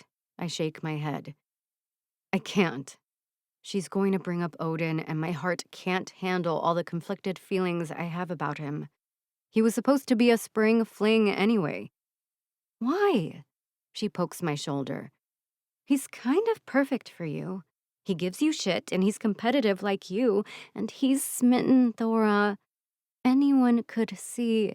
I turn to face her, spying the giant Ferris wheel Fern mentioned all lit up out her side of the car. Okay, well, he's also super pushy and lives in a different country and has no life plan beyond living in his parents' basement. She bites her lip. I frown at her. What? What do you know? She winces. He doesn't live in his parents' basement. Oh, okay, so he's still in a shitty athlete apartment playing video games. You like video games. Ugh! I flop back in my seat and close my eyes. That's not the point. Her hand drops to mine and squeezes. I flip my palm over and squeeze back, wrapping our fingers together, enjoying being physically in my best friend's presence again, even if she's choosing right now to pester me about my spring fling. He's doing a master's in sports psychology, she whispers. I open my eyes and stare at her in the dark, illuminated by the city lights, remembering what he said about that fledgling idea for his future before he revealed that he saw me as a charity project. Well, I spit out, that's fucking awesome. And it's true, but unexpected. I love that for him. This last bit comes out with less vehemence. The car eases to a stop outside a gorgeous apartment building, brightly lit by streetlights, with little awnings over the windows and flower boxes and a doorman in a red uniform. You should text him, Fern says, unbuckling and accepting Jeffrey's hand as she exits the car. I'll think about it, I tell her, and I follow her upstairs to check out her incredible flat. Chapter 36. Thora. All the melatonin in the world couldn't put me to sleep this week. My body is wrecked with a time change. I eventually gave up trying to sleep at Fern's house and just stared out her flat windows at the London streets at night. The city isn't so very different from Pittsburgh. Neighborhoods built and bisected by a river, cobblestones and old architecture sprinkled with new bike lanes and modern parks. It makes me feel at home in a way. In the morning, Fern, with Jeffrey, drives me to Oxford and holds my hand while I sign in for the graduate student housing. I'm living in a glorious old building full of wee flats. My place is one room with a bathroom, tiny kitchen, and nook for the bed tucked in the wall where I can stare up at the beautiful wooden ceiling or stare out the window of the sandstone building. I don't have much to unpack, and the kitchen comes equipped with very basic supplies, so Fern gives me a watery-eyed hug and heads back to her own school. The flat has built-in drawers and bookshelves, although I didn't bring any books to put on them. I fantasize about acquiring some while I'm here. Old law texts and reference guides to policies from all the different nations that prioritize social services. I fall back on the bed, clapping my hands, and pass out in the middle of the afternoon, which isn't going to do my jet lag any favors. I wake up groggy in the middle of the night, and by 4 a.m, I'm wide awake and ready to face my day. Too bad it doesn't begin for 5 more hours. I decide to teach myself about English tea and boil some water in the kettle on my tiny stove. I'm feeling very posh, pouring it into a pot with loose leaves Fern gifted me, but stirring and sipping in silence just leads to thoughts of Odin. Honestly, I don't know what to make of the new information I've learned and processed. He figured out what he wants to do. He leveraged his family's wealth to do something nice for me. He told me I'm the only thing he has going right in his life. It's all too much, too soon, when I need to clear space in my head for this fellowship. I will call him, or text him. Eventually, I still intend to give him back his portion of that grant money. I even set it aside in a sub-account in my shiny new international checking account. After 2 showers and a long session ironing my first day outfit, I shoulder my laptop bag, toe on my red flats, and walk to orientation, knowing I look like what I am, a professional young woman starting graduate school. The sun is shining, which I wasn't expecting, but I tuck my new raincoat in my bag regardless. I sign in for international student programming and mill around munching an actual crumpet. "And where are you from?" A guy with a French accent holds a hand out toward me, a hopeful smile on his face. "Pittsburgh, in the States," I tell him, shaking his hand and smiling. Look at me mingling. This isn't terribly different from bartending. Instead of hoping for tips, I'm looking to make professional connections, I remind myself. "Ah, an American. What brings you to Oxford?" He leans against the mantel of a very ornate fireplace. I swallow the last bite of crumpet and dab at my mouth with my napkin. "International policy and family studies," I tell him. "You?" He talks about microeconomics until my eyes start to glaze, but we're soon joined by a pair of students from India here studying the impact of colonialism and a German dude reading English literature. I lose myself in conversations about relocation, learn that the Indian folks live in my same building, and enter our campus tour buzzing. As we walk across the impressive lawn, I snap a picture to send to my mom. Then I realize it's 3 a.m. back home. I sigh. The rest of the day is a lot of the same. I repeatedly get to say, "I'm Thora Jansen, Rhodes Fellow." I like it when people are visibly impressed by my achievements. I could get used to this, I think, but it will take some time. I have to physically restrain myself from hopping up to get everyone a tray of water glasses at lunch, and I thank the staff too profusely when someone serves tea in the afternoon. I am grateful for a lull in conversation as people sip their tea, and I take the opportunity to step back from the cluster of other international students. I stand in the window, sipping, looking out at the people milling around campus.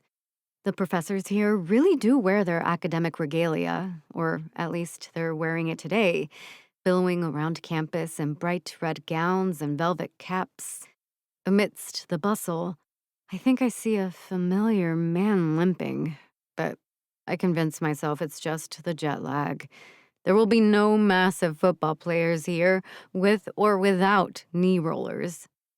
But then I hear a scraping sound and I turn to see a man walking with a cane, entering the room and sort of dragging a cast on his right leg.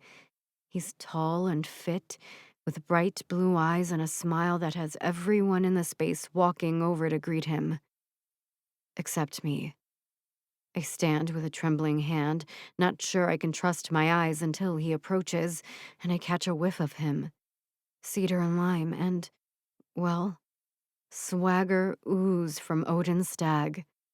I drop my cup to the ground when I see that it's really, truly him standing here in front of me. In England. He stoops to pick up the cup with his non-cane hand. "Pretty sturdy. I'm impressed it didn't break," he says, setting the cup on the windowsill. "What are you doing here?" All I can do is hiss at him in disbelief. "Well, I didn't come to mop up spilled tea, that's for sure, Jansen." He leans against the wall and smirks at me like we're just joking around on campus in Pittsburgh. "What are you doing here?" I repeat, crossing my arms and looking around to see if people are staring. Some are, in fact. "I joined the crew team," he says with a shrug, and I swat him in the shoulder. He grins. "I'm serious." I scowl and take a deep breath. "Enough, Odin. That team is for students." He grins even bigger, flashing dimples. I realize he's wearing pants for the first time since I got to know him. He's a whole mood, in dark jeans and a nice shirt beneath a blazer that hugs his shoulder muscles. He's got a leather belt on, and my traitorous brain creates an image of him whipping it off and dropping it on the floor with a clank as he opens his pants. Right, he says, reminding me that I'm in public. I also enrolled in a sports psychology program here. Did you know they let master's students compete in sports in the UK? I'm a catch. I blink at him, trying to understand what he's saying, that he too is a student. Here, where I am a student, close by. He leans in close and whispers, "Catch? That's a rowing joke. It slaps with the lads." And then he winks at me, and I can't take it anymore. I spin on my heel and walk out of the room. Chapter 37. Odin. Thora, wait! I trot after her as fast as I'm able with this walking boot. I'm making a ton of noise with this thing, but she only gets as far as the stairs before I can reach her shoulder with my palm. Can I talk to you? When she turns around, I see she's crying, and she crosses her arms over her body, shivering. Hey. I pull her close and wrap my arms around her, letting my cane drop to the ground and not caring what happens to it. I swear I'm not trying to be creepy. You followed me to another continent? I shrug. Lots of places have sports psychology masters, but I was kind of limited with my options for schools that also have crew teams where I can compete. What about your foot? She burrows her face in my shoulder and inhales, and I tuck this knowledge away that Thora likes how I smell. I'll be out of this boot and mostly functional by October, I explain. I might not ever run again, but rowing is a whole different thing. I grip her shoulders and hold her a forearm's length away so I can look into her eyes. Thora, I can compete in something. Competition has been my whole life. My whole life. I thought that was over and gone. Rowing this summer has been huge for me. She sniffs. I'm really happy for you then. She bites her lip and looks off to the side, and I place a finger under her chin, turning her so she faces me. But none of it has been anywhere near as great as I feel when I'm with you, Jansen. She blinks. You light me up, and I wanted to be close to you. I watch her inhale a shaky breath. If you don't want me here, I'll leave. I have some options in Cardiff, and if I really have to, I can go to Stirling up in Scotland, but it'll be cold as balls, and I'd much rather be close to you, if you'll have me. Thora doesn't say anything for a long time. She just stares at me and opens and closes her mouth. But she doesn't wriggle out of my grasp or move her hands from where she anchored them near my elbows. I take a deep breath. And I'm sorry I was sneaky about the grant. I just really think you're awesome, and I wanted to do something nice for you but not have you feel beholden to me or something. Again, silence. So, is it okay that I'm here? You did all that to be near me? I nod. Tears are really starting to flow out of her eyes now, and I want to dab them away. But it's my turn to feel frozen in place. Odin, nobody has ever done anything like this for me before. Her confession has me beaming, and I pull her close again, putting my mouth close to her ear. Well, Thora, nobody has ever charged up my lightning rod like you before. She groans at the bad Norse pun, but I know I'm in now. I tip up her face again and kiss her like I've been wanting to for weeks, ever since she ran out on me at my family's ski house. I sweep my tongue into her mouth as I pull her close, and she gasps when she feels me hard against her belly. Odin? I stoop to pick up my cane and run the tip of it along her leg. Want to get out of here? She tucks her hair behind her ears and nods. My place is very close by. I nod. Good. She holds my hand and tugs me across the lawn to a fancy-ass building worthy of my smart woman. Her flat is on the first floor, and I sigh in relief when she pulls me through the door without having to go up a single stair. So I use that reserved energy to shove her against the wooden door in a rush of breath and wide eyes. I can put weight on both feet now, you know, I tell her, biting her neck.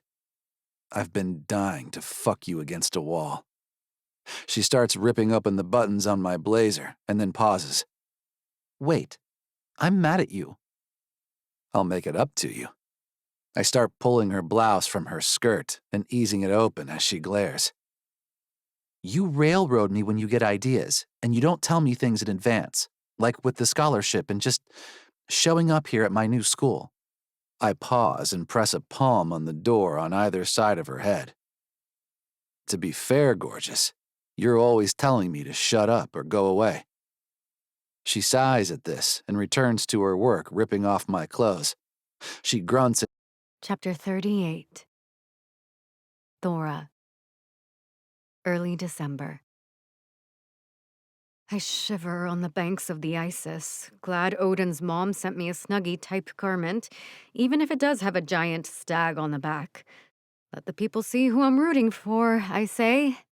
While I don't understand why the Cambridge and Oxford rowing teams compete against each other in December like maniacs, I'm really happy to be here cheering for Odin.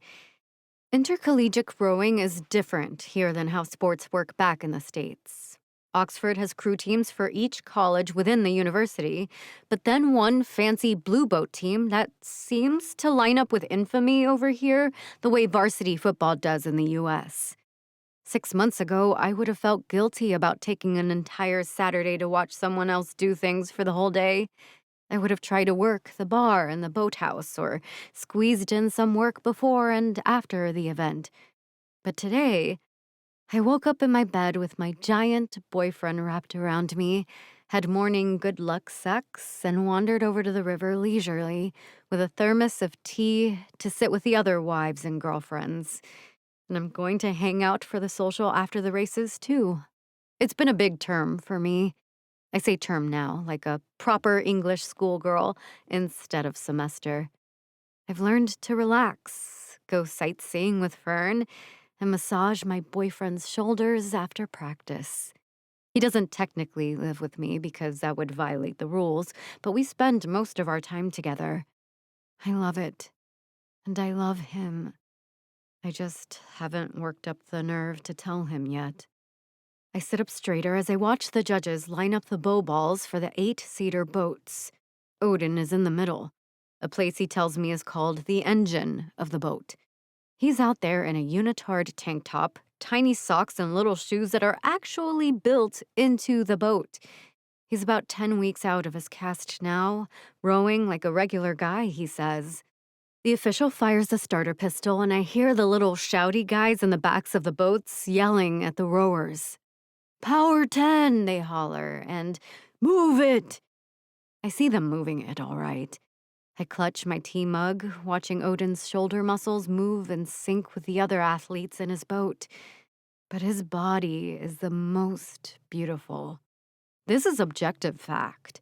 Years of elite training have done him a million favors in honing his muscles. The woman next to me elbows me. "Look at your man go!" I nod. He's worked really hard to be here. The Oxford boat creeps ahead of the Cambridge boat, oars flying, and hardly any water splashes as these guys move with perfect form. I feel my cell phone buzzing in my pocket and realize Odin's mom is waiting for an update. I know they're streaming the race live online, but I'm sure there's a lag. I told Juniper I'd try to respond, but now I don't want to look away as the rival boat starts gaining on Oxford. Yesterday afternoon, I was presenting data on the correlation between family support policies and reduced recidivism across multiple European countries' correctional systems. Odin stood in the back, pumping his fist silently while I talked to a crowd of intellectuals from around the world.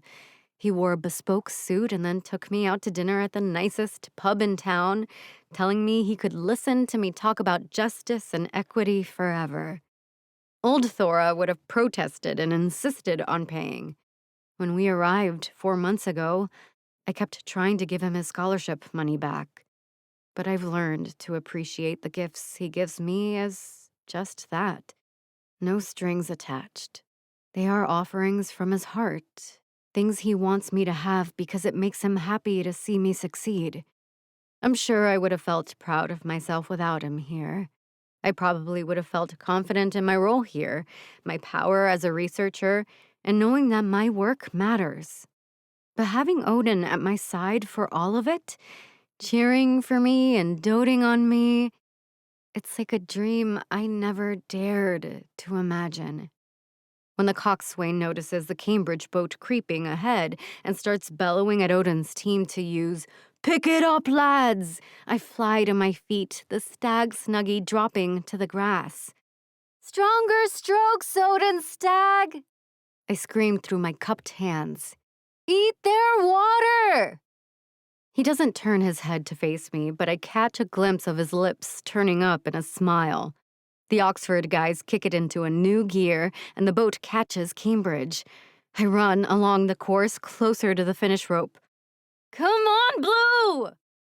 My throat is hoarse as I watch the 8 rowers' knees and arms moving in unison.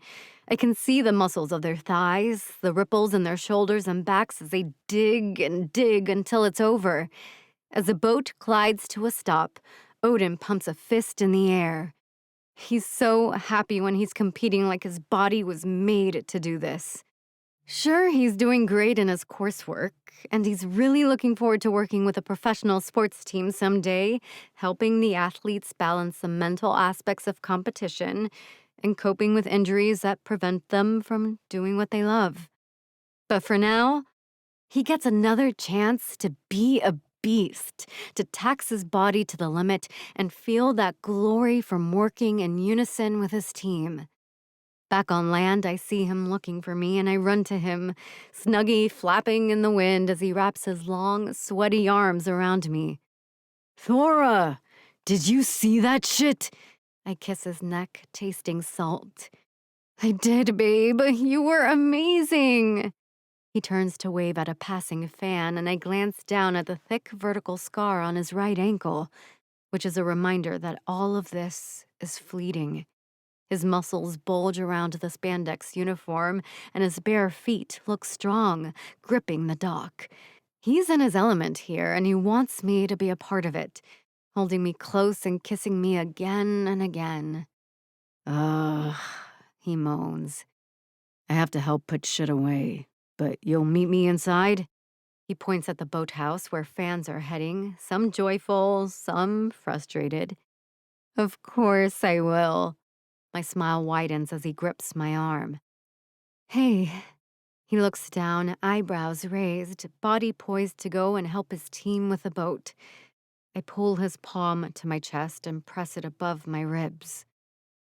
"I love you, Odin. I love you so much." The smile that splits his face is bright enough to catch a glare from the river. "Thora, I've loved you since the day you showed up in my hospital room," he says, lifting me off the ground so my face is level with his.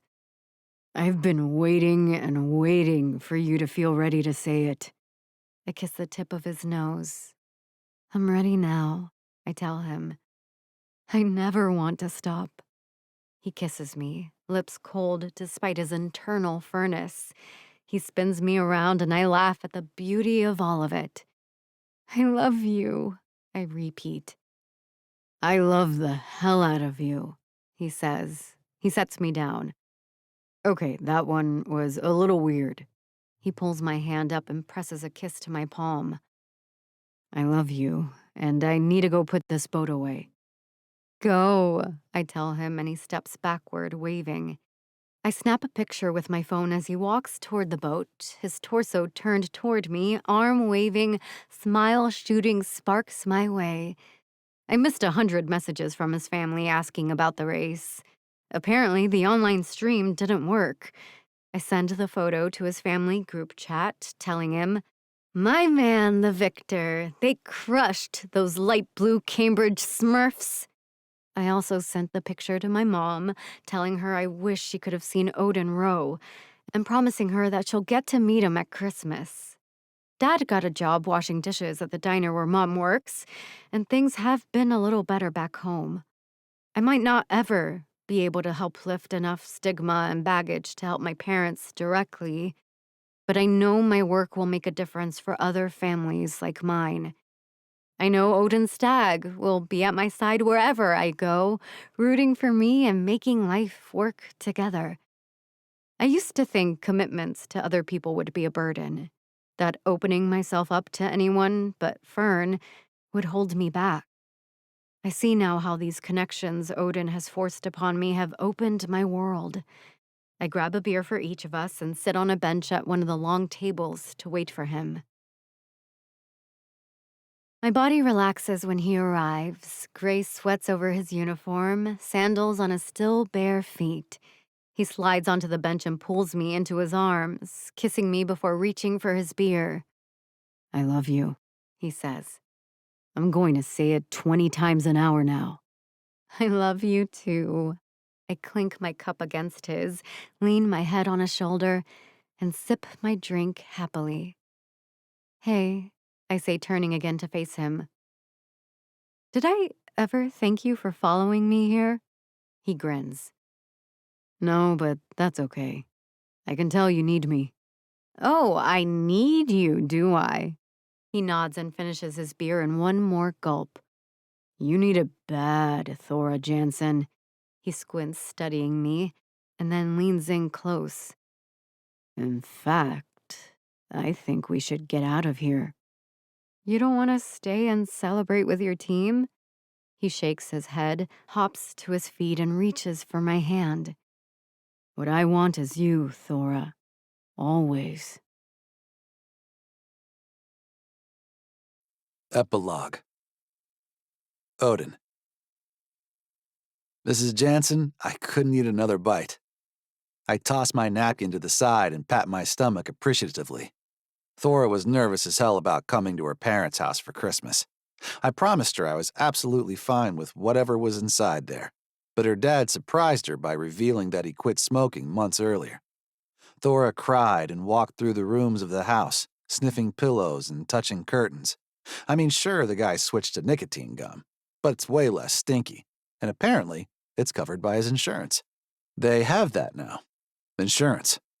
Thora also cried when her parents let her help them with the paperwork for that a few months ago. "You guys just seem so healthy." Thora sniffles. She hugs her mother tightly. They're about the same size, which is tiny. Mr. Jansen grunts and pops another piece of gum in his mouth, flicking the television over to a hockey game. I join him on the couch, looking to see my brothers on the screen. "Hey, the Twins are starting," I say, and Thora pats my shoulder. She's not really a sports fan unless I'm competing, but she will agree to watch Wyatt, Wes, and Kara play soccer if I bribe her with sex. I guess I have to get her into hockey now that the Stags are back in the game. Thora's dad stares at me like he's just putting it together that Odin Stagg is related to Alder, Tucker, and Gunnar Stagg. "Your people play for the Fury?" I bark out a laugh. "Well, yeah, man. Not sure about Gunny right now, actually. You know he got in a bit of trouble back in Vegas." Thora's dad nods and crosses his arms. "Absolutely ridiculous to go there for preseason."